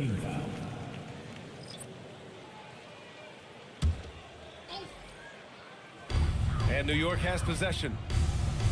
Pass to Fears. The 3 is up. On the wing, Wade puts up a 3. Drains the triple. Wade's gotten himself going here. His first points of the game on the deep ball.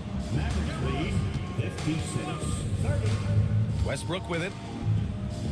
To the inside. Ooh, good finish at the rack off the slick feed. Westbrook's got 4 points now in the quarter. You know, they're really being bullied right now defensively. 8 of the last 10 points have come from inside. Pass to Edgecombe. 3-pointer. And the rebound goes to Dallas. Sims has got his 4th rebound in this one. You have to credit their effort. I mean, they've done an amazing job on the glass. And that one's good. Green. Soft defense. I mean, they've given up 10 of the last 12 points inside. Here's Fears. No points so far.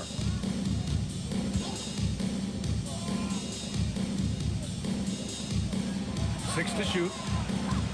Here's Edgecombe. And it's a big finish right on Draymond Green. Oh, my goodness. Wow, V.J. Edgecombe. I have a feeling we'll be seeing a lot of these highlight reel plays over his career. An impressive display. How about that look on the AT&T connected cam? Westbrook taking his time here. No good on the triple. And for the Knicks, they're shooting at just 26% in the second. Pass to Wade. Here's Edgecombe. New York working the ball around now. It's Shamet on the wing. In his last outing, 10 points for him. Oh, that's a chippy. Point blank range. He'd like that one back. Westbrook, the pass to Sims. Oh, his shooting remains on point. 3 for 4 thus far. We've seen that more than once today. An effortless basket inside. Boy, they need something to go to regain some confidence. No question. Way too many empty possessions for them. On target from range. Edgecombe's got 13. Yeah, first quarter, he's dropped 2 threes. Now he has another to his credit. And Dallas calls time here. Mavericks timeout call.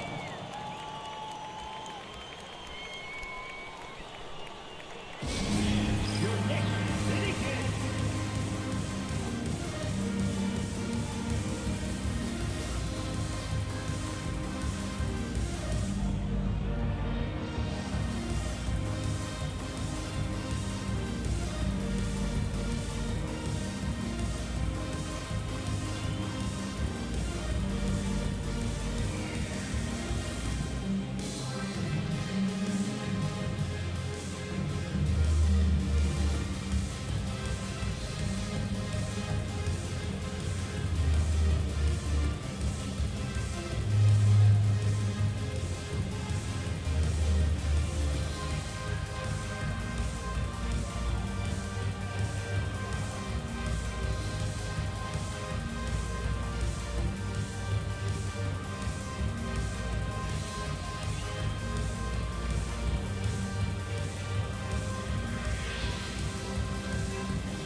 And the Mavericks with some changes.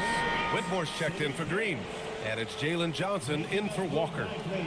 That was your next sitting answer.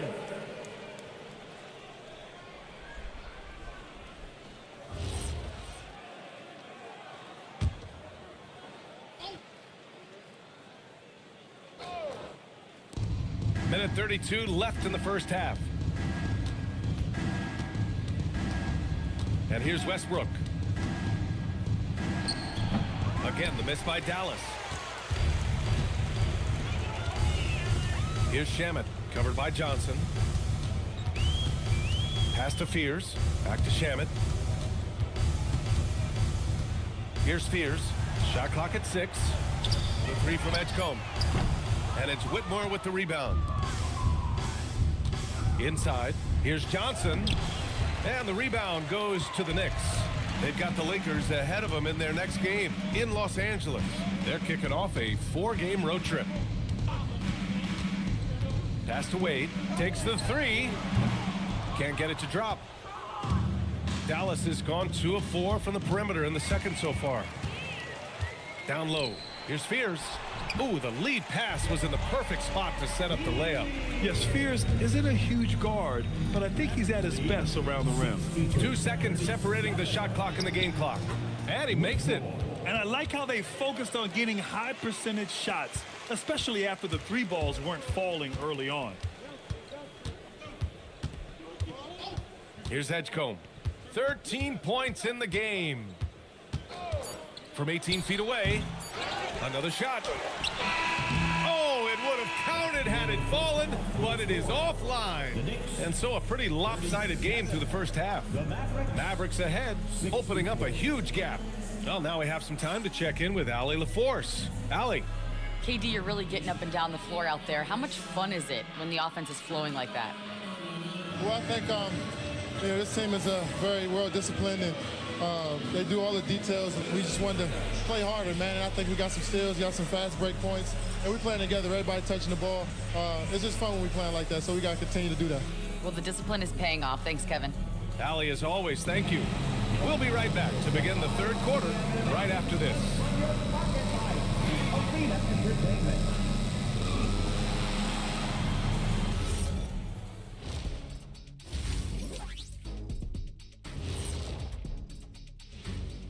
Thanks for tuning in. Did you miss us?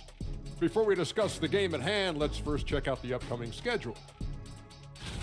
Well, I think for the Knicks, you can think you know your team, but you have no idea until the real game begins. You don't have to be a finished product right now, right out the gate. Just set the table early and build from there. And guys, turning back to the first half of our game, KD doing whatever he wanted, whenever he wanted. Well, Durant just taking charge. Kept that defense on balance in the first half. I know he's got more tricks up his sleeve. Without doubt, Shaq. Hard to stop a guy who excels at every type of shot. And that'll do it for us. Thanks for stopping by. We'll head back down to Brian Anderson and crew for the start of the third quarter.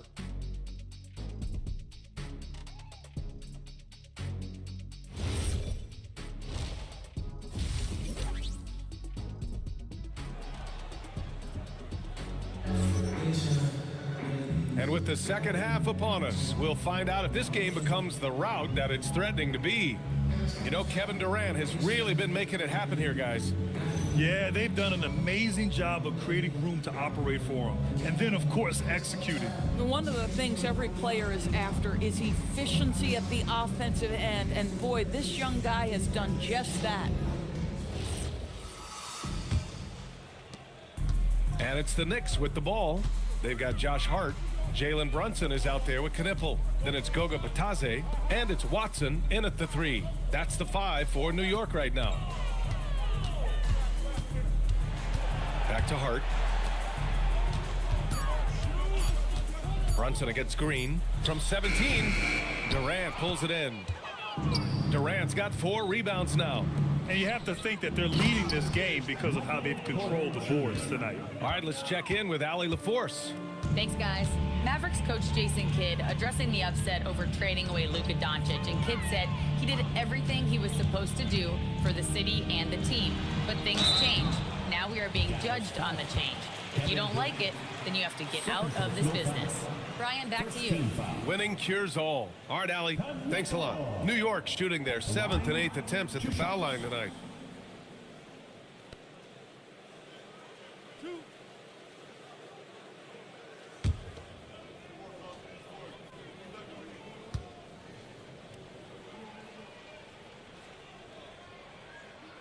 And the first one at the line is good.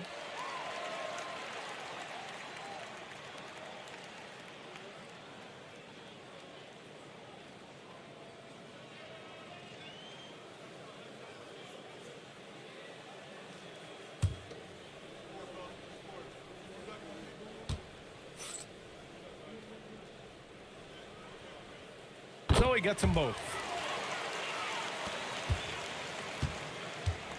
The Mavericks shooting has been incredible, 72%. A little over a minute gone here in the second half. Clock at 6. Ooh, a little luck that time as it drops. Durant's got 31 points. Man, that's now 10 straight points in the paint. I'm not sure what's happened to their defense, man. Here's Brunson. That shot off the mark. Green with the defensive effort. Nothing going his way. Boy, it feels like he's forcing it and to no avail. Now Durant. Give him 31 now. Goes up on the wing. And again, it's Dallas. Even though they have the lead, this guy keeping his foot on the gas pedal, I love it. And so it's Brunson with it. He brings it up for the Knicks. Pass to Knipple. Hart with a screen on Durant. And here's Watson. Here's Brunson outside. Kept alive. And here's Knipple from the arc. The shot misses. Boy, yet another missed opportunity here. Whatever they talked about at halftime, it's not working. Well, you know, it's already tough to play like this at home, but it's even tougher to do so on the road. Boy, just sheer dominance, the ability to step into enemy territory and flat out take over. This is impressive. When you can get off the floor like that, that wipes away any height advantage. All right, Greg, can you talk about what Jalen Brunson has brought to the Knicks? You know, B.A., he's made them relevant again. New York can be a demanding place to play with the expectations and the media. But he's taken the bull by the horns and had immediate success.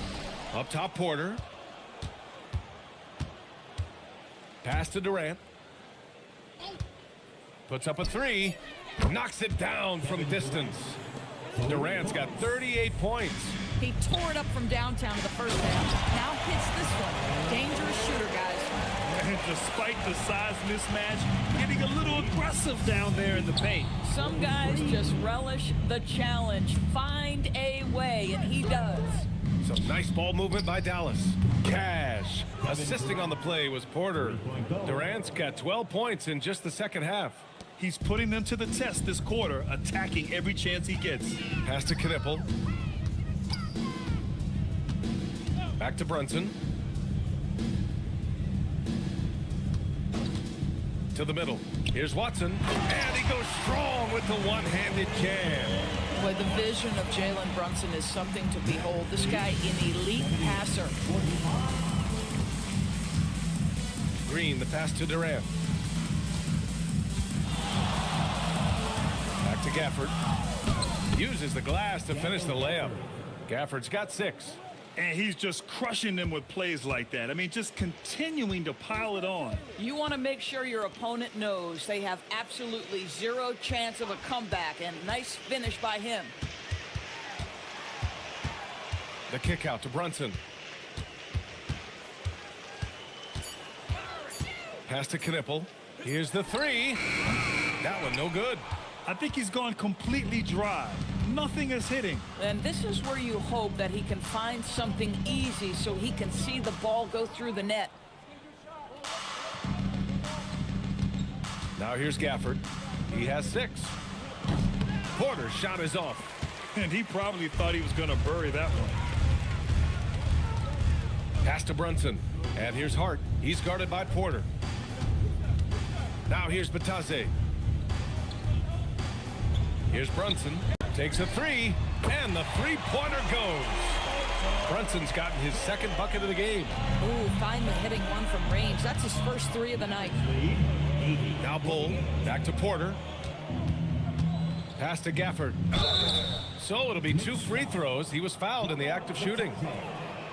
That's on Goga Batase. Most dangerous on the interior. That is Daniel Gafford right there.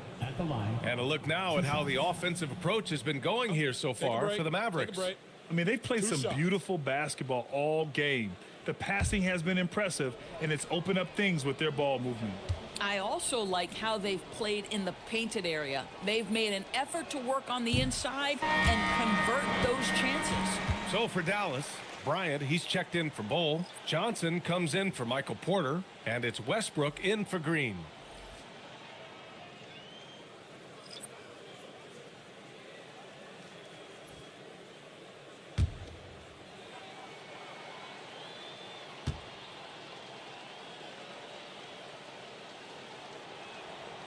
That one misses. What you love about Daniel Gafford, he knows who he is. He's going to be a force in the painted area on both ends. He's going to take high percentage shots, and he doesn't mind the dirty work. And it's Coward missing. Dallas has gone 6 of 14 from the perimeter tonight. Durant, the pass to Johnson. And here's Westbrook. Outside Durant. Pass to Johnson. From the arc, sinks the tray. Johnson's got 5 points. You're keeping the defense honest. Johnson cashes in from the corner. Now here's Anderson. Anderson with a screen on Bryant. It's tipped. And a fast break now. The Mavericks on the run. Westbrook outside. And here's Durant. And count that. 2 points and a chance for one more at the line. Oh, he's been a man on a mission, and there's nothing that's slowing him down. This will make 4 trips to the line so far in this game. Sims, he's checked in for the Mavericks. One shot.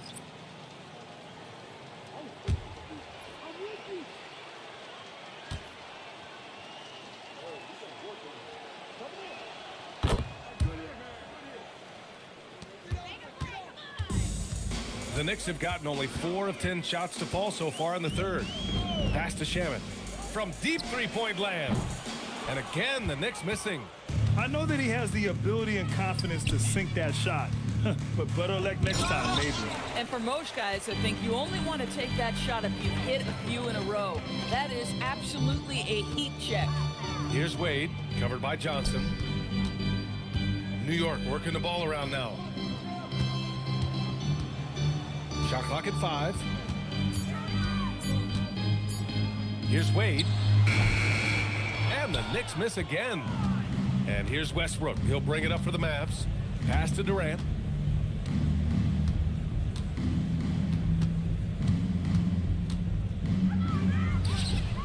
Yep, that one's good.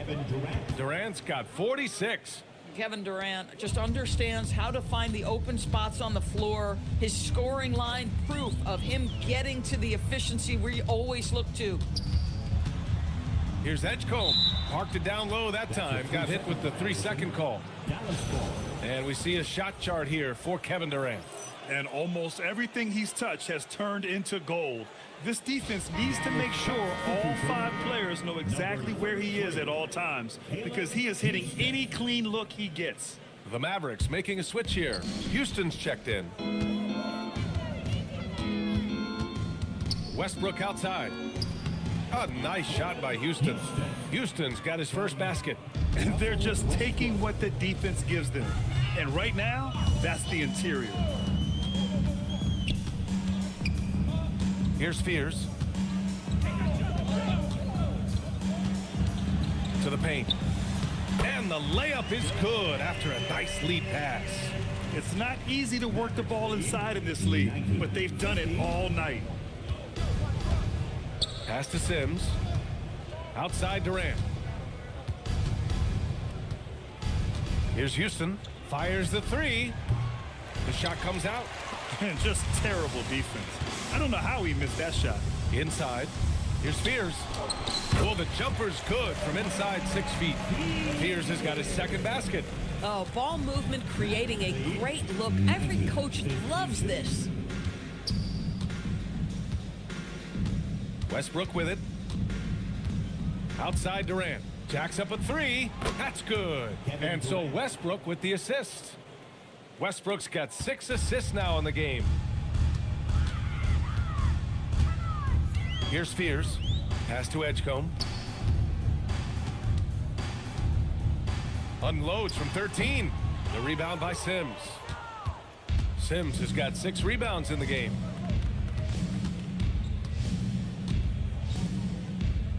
Now here's Durant. The kick out to Johnson. Remaining in the third. 2 minutes. Here's Houston. Shot is up. Beats the shot clock, but can't get it to fall. New York has gone just 1 of 6 from long distance here in the third. The shots just aren't falling. Pass to Shaman. Tipped.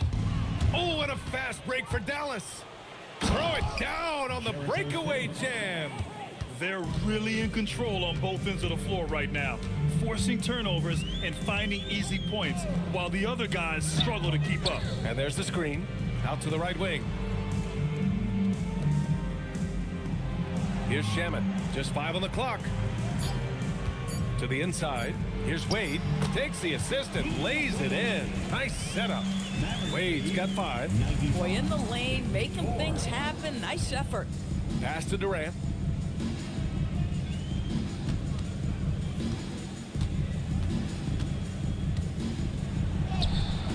It's rebounded by Edgecombe. For New York, they've gotten 7 of 16 shots to go so far in the third quarter. 32 seconds left in the third quarter. Shamet, no good. Dallas has gotten 12 of their points this quarter from deep, 4 of 6. Outside Durant. Pass to Houston from behind the arc. That's good. And so Durant with the assist. Houston's got 5 points now in the quarter. Here in the second half, they're really focused on stretching the floor. And guys, boy, when you're hitting, it sure does work. It obviously opens up major options at the offensive end. Kevin Durant has been leading the charge for Dallas. He was dominant this quarter, scoring in bunches. And more NBA action on 2K Sports coming your way right after this.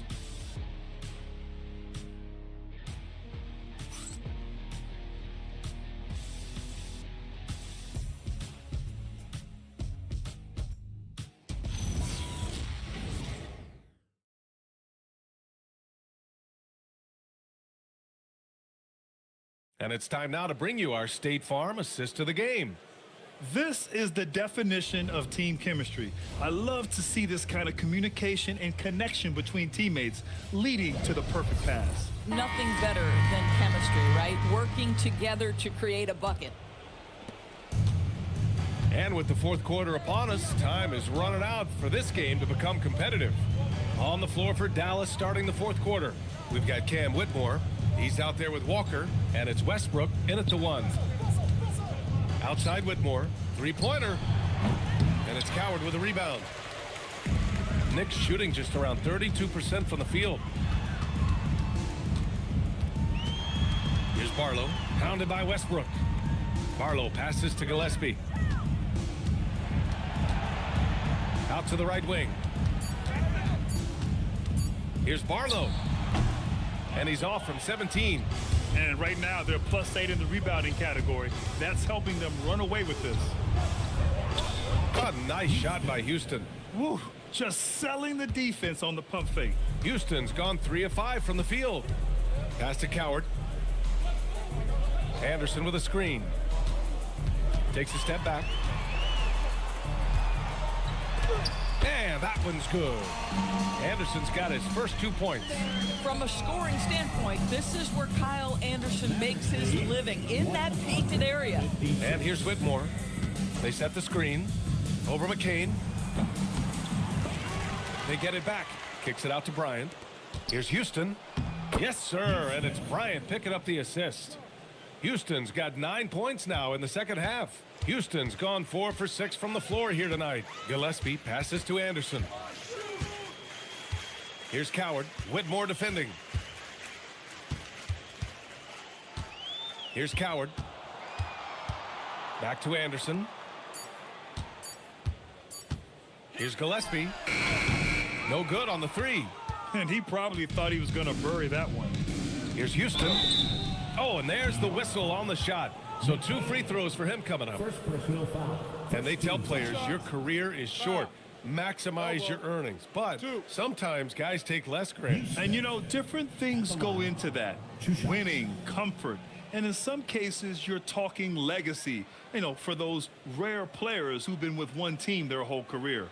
Shooting 2.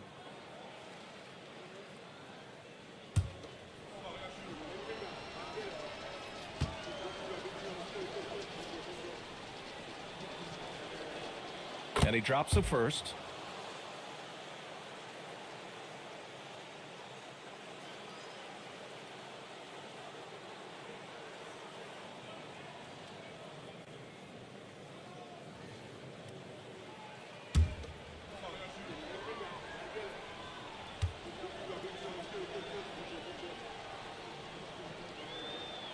That one falls, so he hits both of them.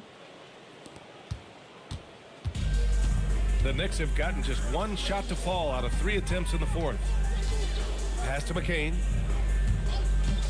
Down low. Here's Anderson. And a nice finish on the layup. Anderson's got 4 points in the quarter. Well, this is where Anderson has functioned for most of his career. He's so savvy on the interior. Here's Westbrook. And the layup is good off the glass. And trust me, when the D's slow to react, he'll be the first guy to make them pay. And that's typical of this guy. He's always reading the situation, reacting quickly, and capitalizing.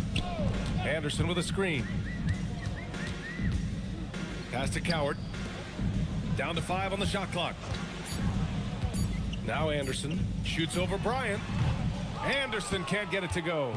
And they're up considerably because of their efforts on the glass. Westbrook outside. And here's Bryant outside. That's good. And so Westbrook with the assist. Westbrook's got his 7th assist of the game with that last one. Outside McCain. Fires for 3. And the rebound goes to Dallas. I'm not sure he expected to be that wide open and yet somehow comes away empty. A nice shot by Bryant. Here in the second half, they've just found better shots. And I think what's happening is they're getting their shots within the flow of their offense, and you can clearly see the difference. And Russell Westbrook gets the whistle that time. That's his first foul of the game. First team foul.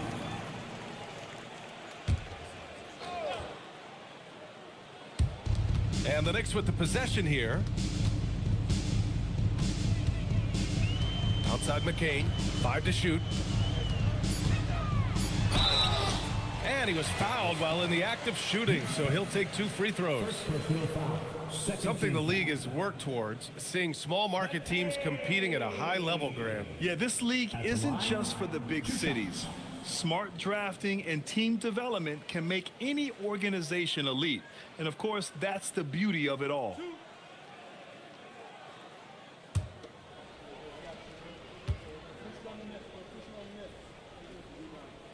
They throw good, McCain.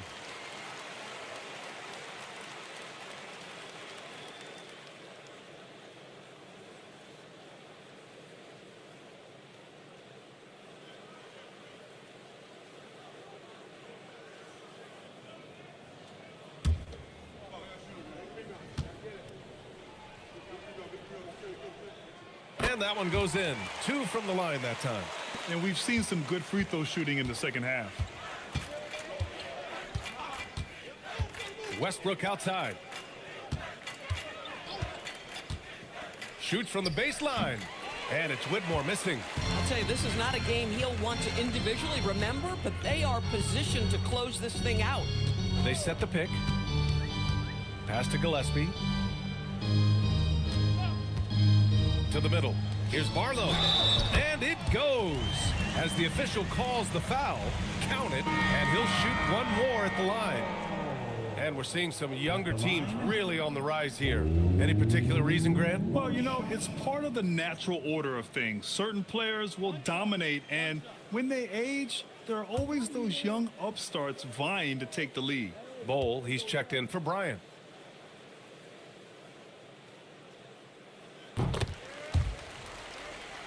Here's Walker.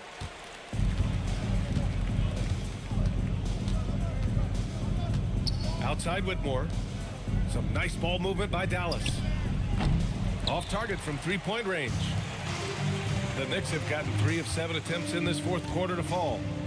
Pass to Gillespie.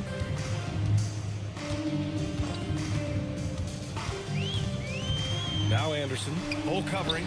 Yes, it's good. I'll tell you an underrated thing right there. How effective that screen was. It just creates a lane to the cup. Outside Whitmore.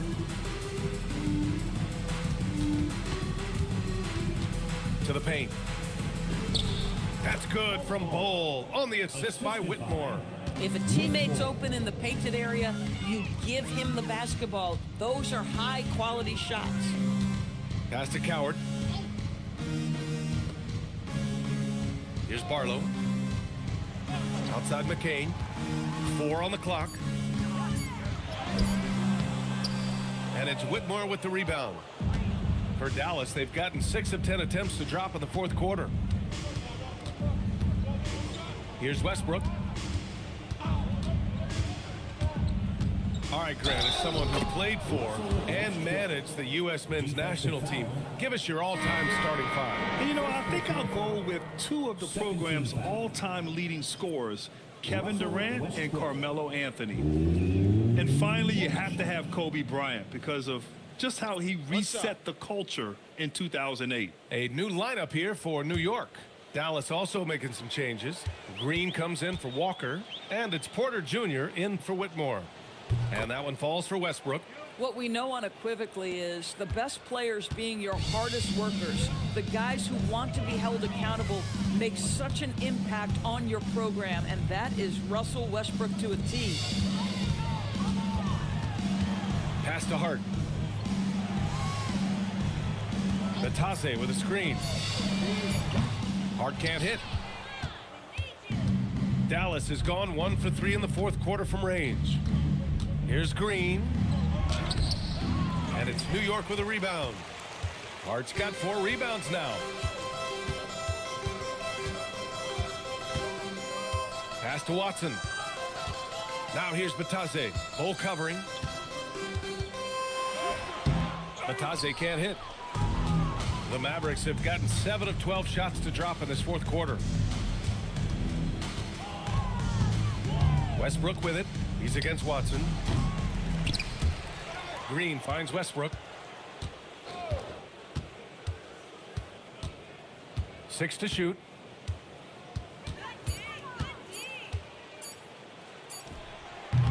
And it's New York with a rebound. Batase's got 7 rebounds in the game.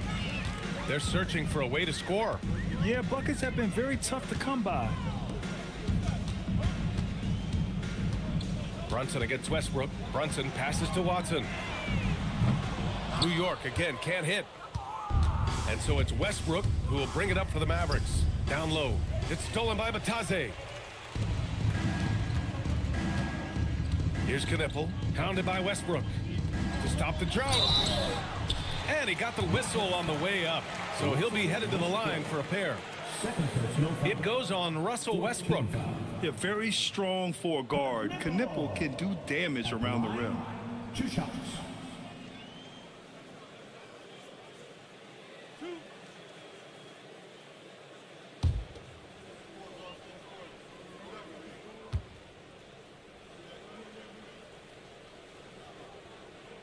First free throw is good.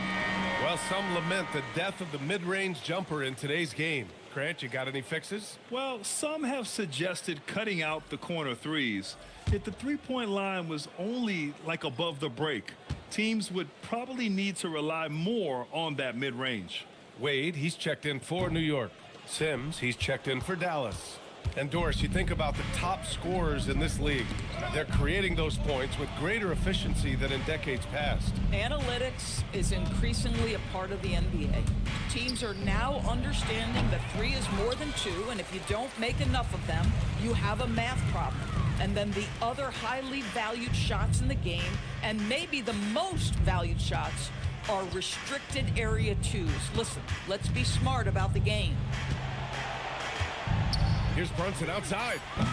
Porter pulls it in. Dallas has gone 1 for 5 shooting from the arc here in the fourth. Kicks it out to Westbrook. Pass to Sims. Now here's Porter. Over Brunson. Porter's shot is off. Coaches loathe empty possessions. You got to be able to hit the easy ones. Here's Batase. Here's Wade. And here's Brunson. Green covering. Green against Brunson. Goes back up. Rebounded by Green. Green's got his 7th rebound here tonight. Westbrook, the pass to Sims. Back to Westbrook. Oh, deflected. And stolen by Brunson. Here's Watson. New York again can't hit. The Mavericks have gotten 7 of 16 attempts to drop since the start of the fourth.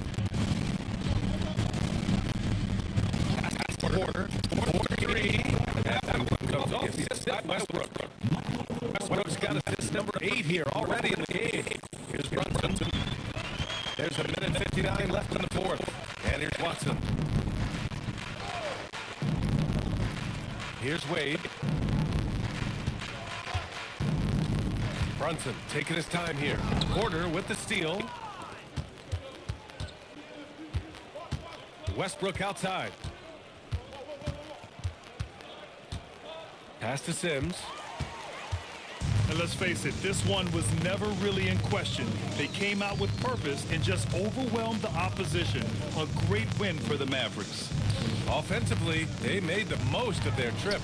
They found multiple ways to score consistently, and a little luck doesn't hurt them either.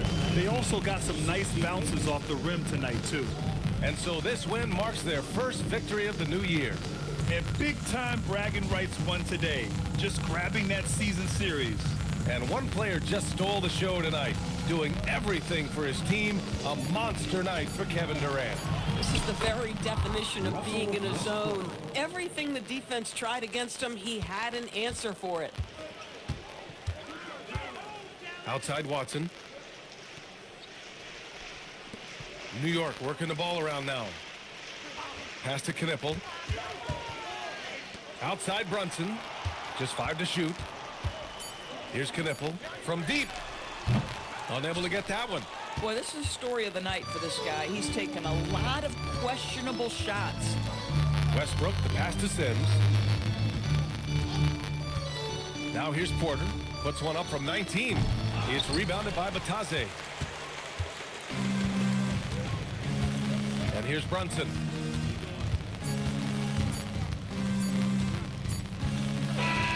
And so Dallas takes this one by a big margin. Boy, this crowd has to be shocked by the way their team was dismantled. Now, shocked and surprised. It doesn't matter what the matchup is. You never expect a road team to just waltz in and cruise to the type of victory like we saw tonight. All right, let's go courtside to Allie LaForce with our player of the game. Allie, it's all yours. Kevin, this was a huge statement win for this team. How satisfying is it for you? It was fun. It was fun. We came out and played hard.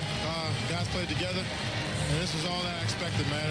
I'm glad that, we was able to get the win tonight. We're looking forward to the next game. Thanks so much, Kevin. Guys. Allie, thank you as always.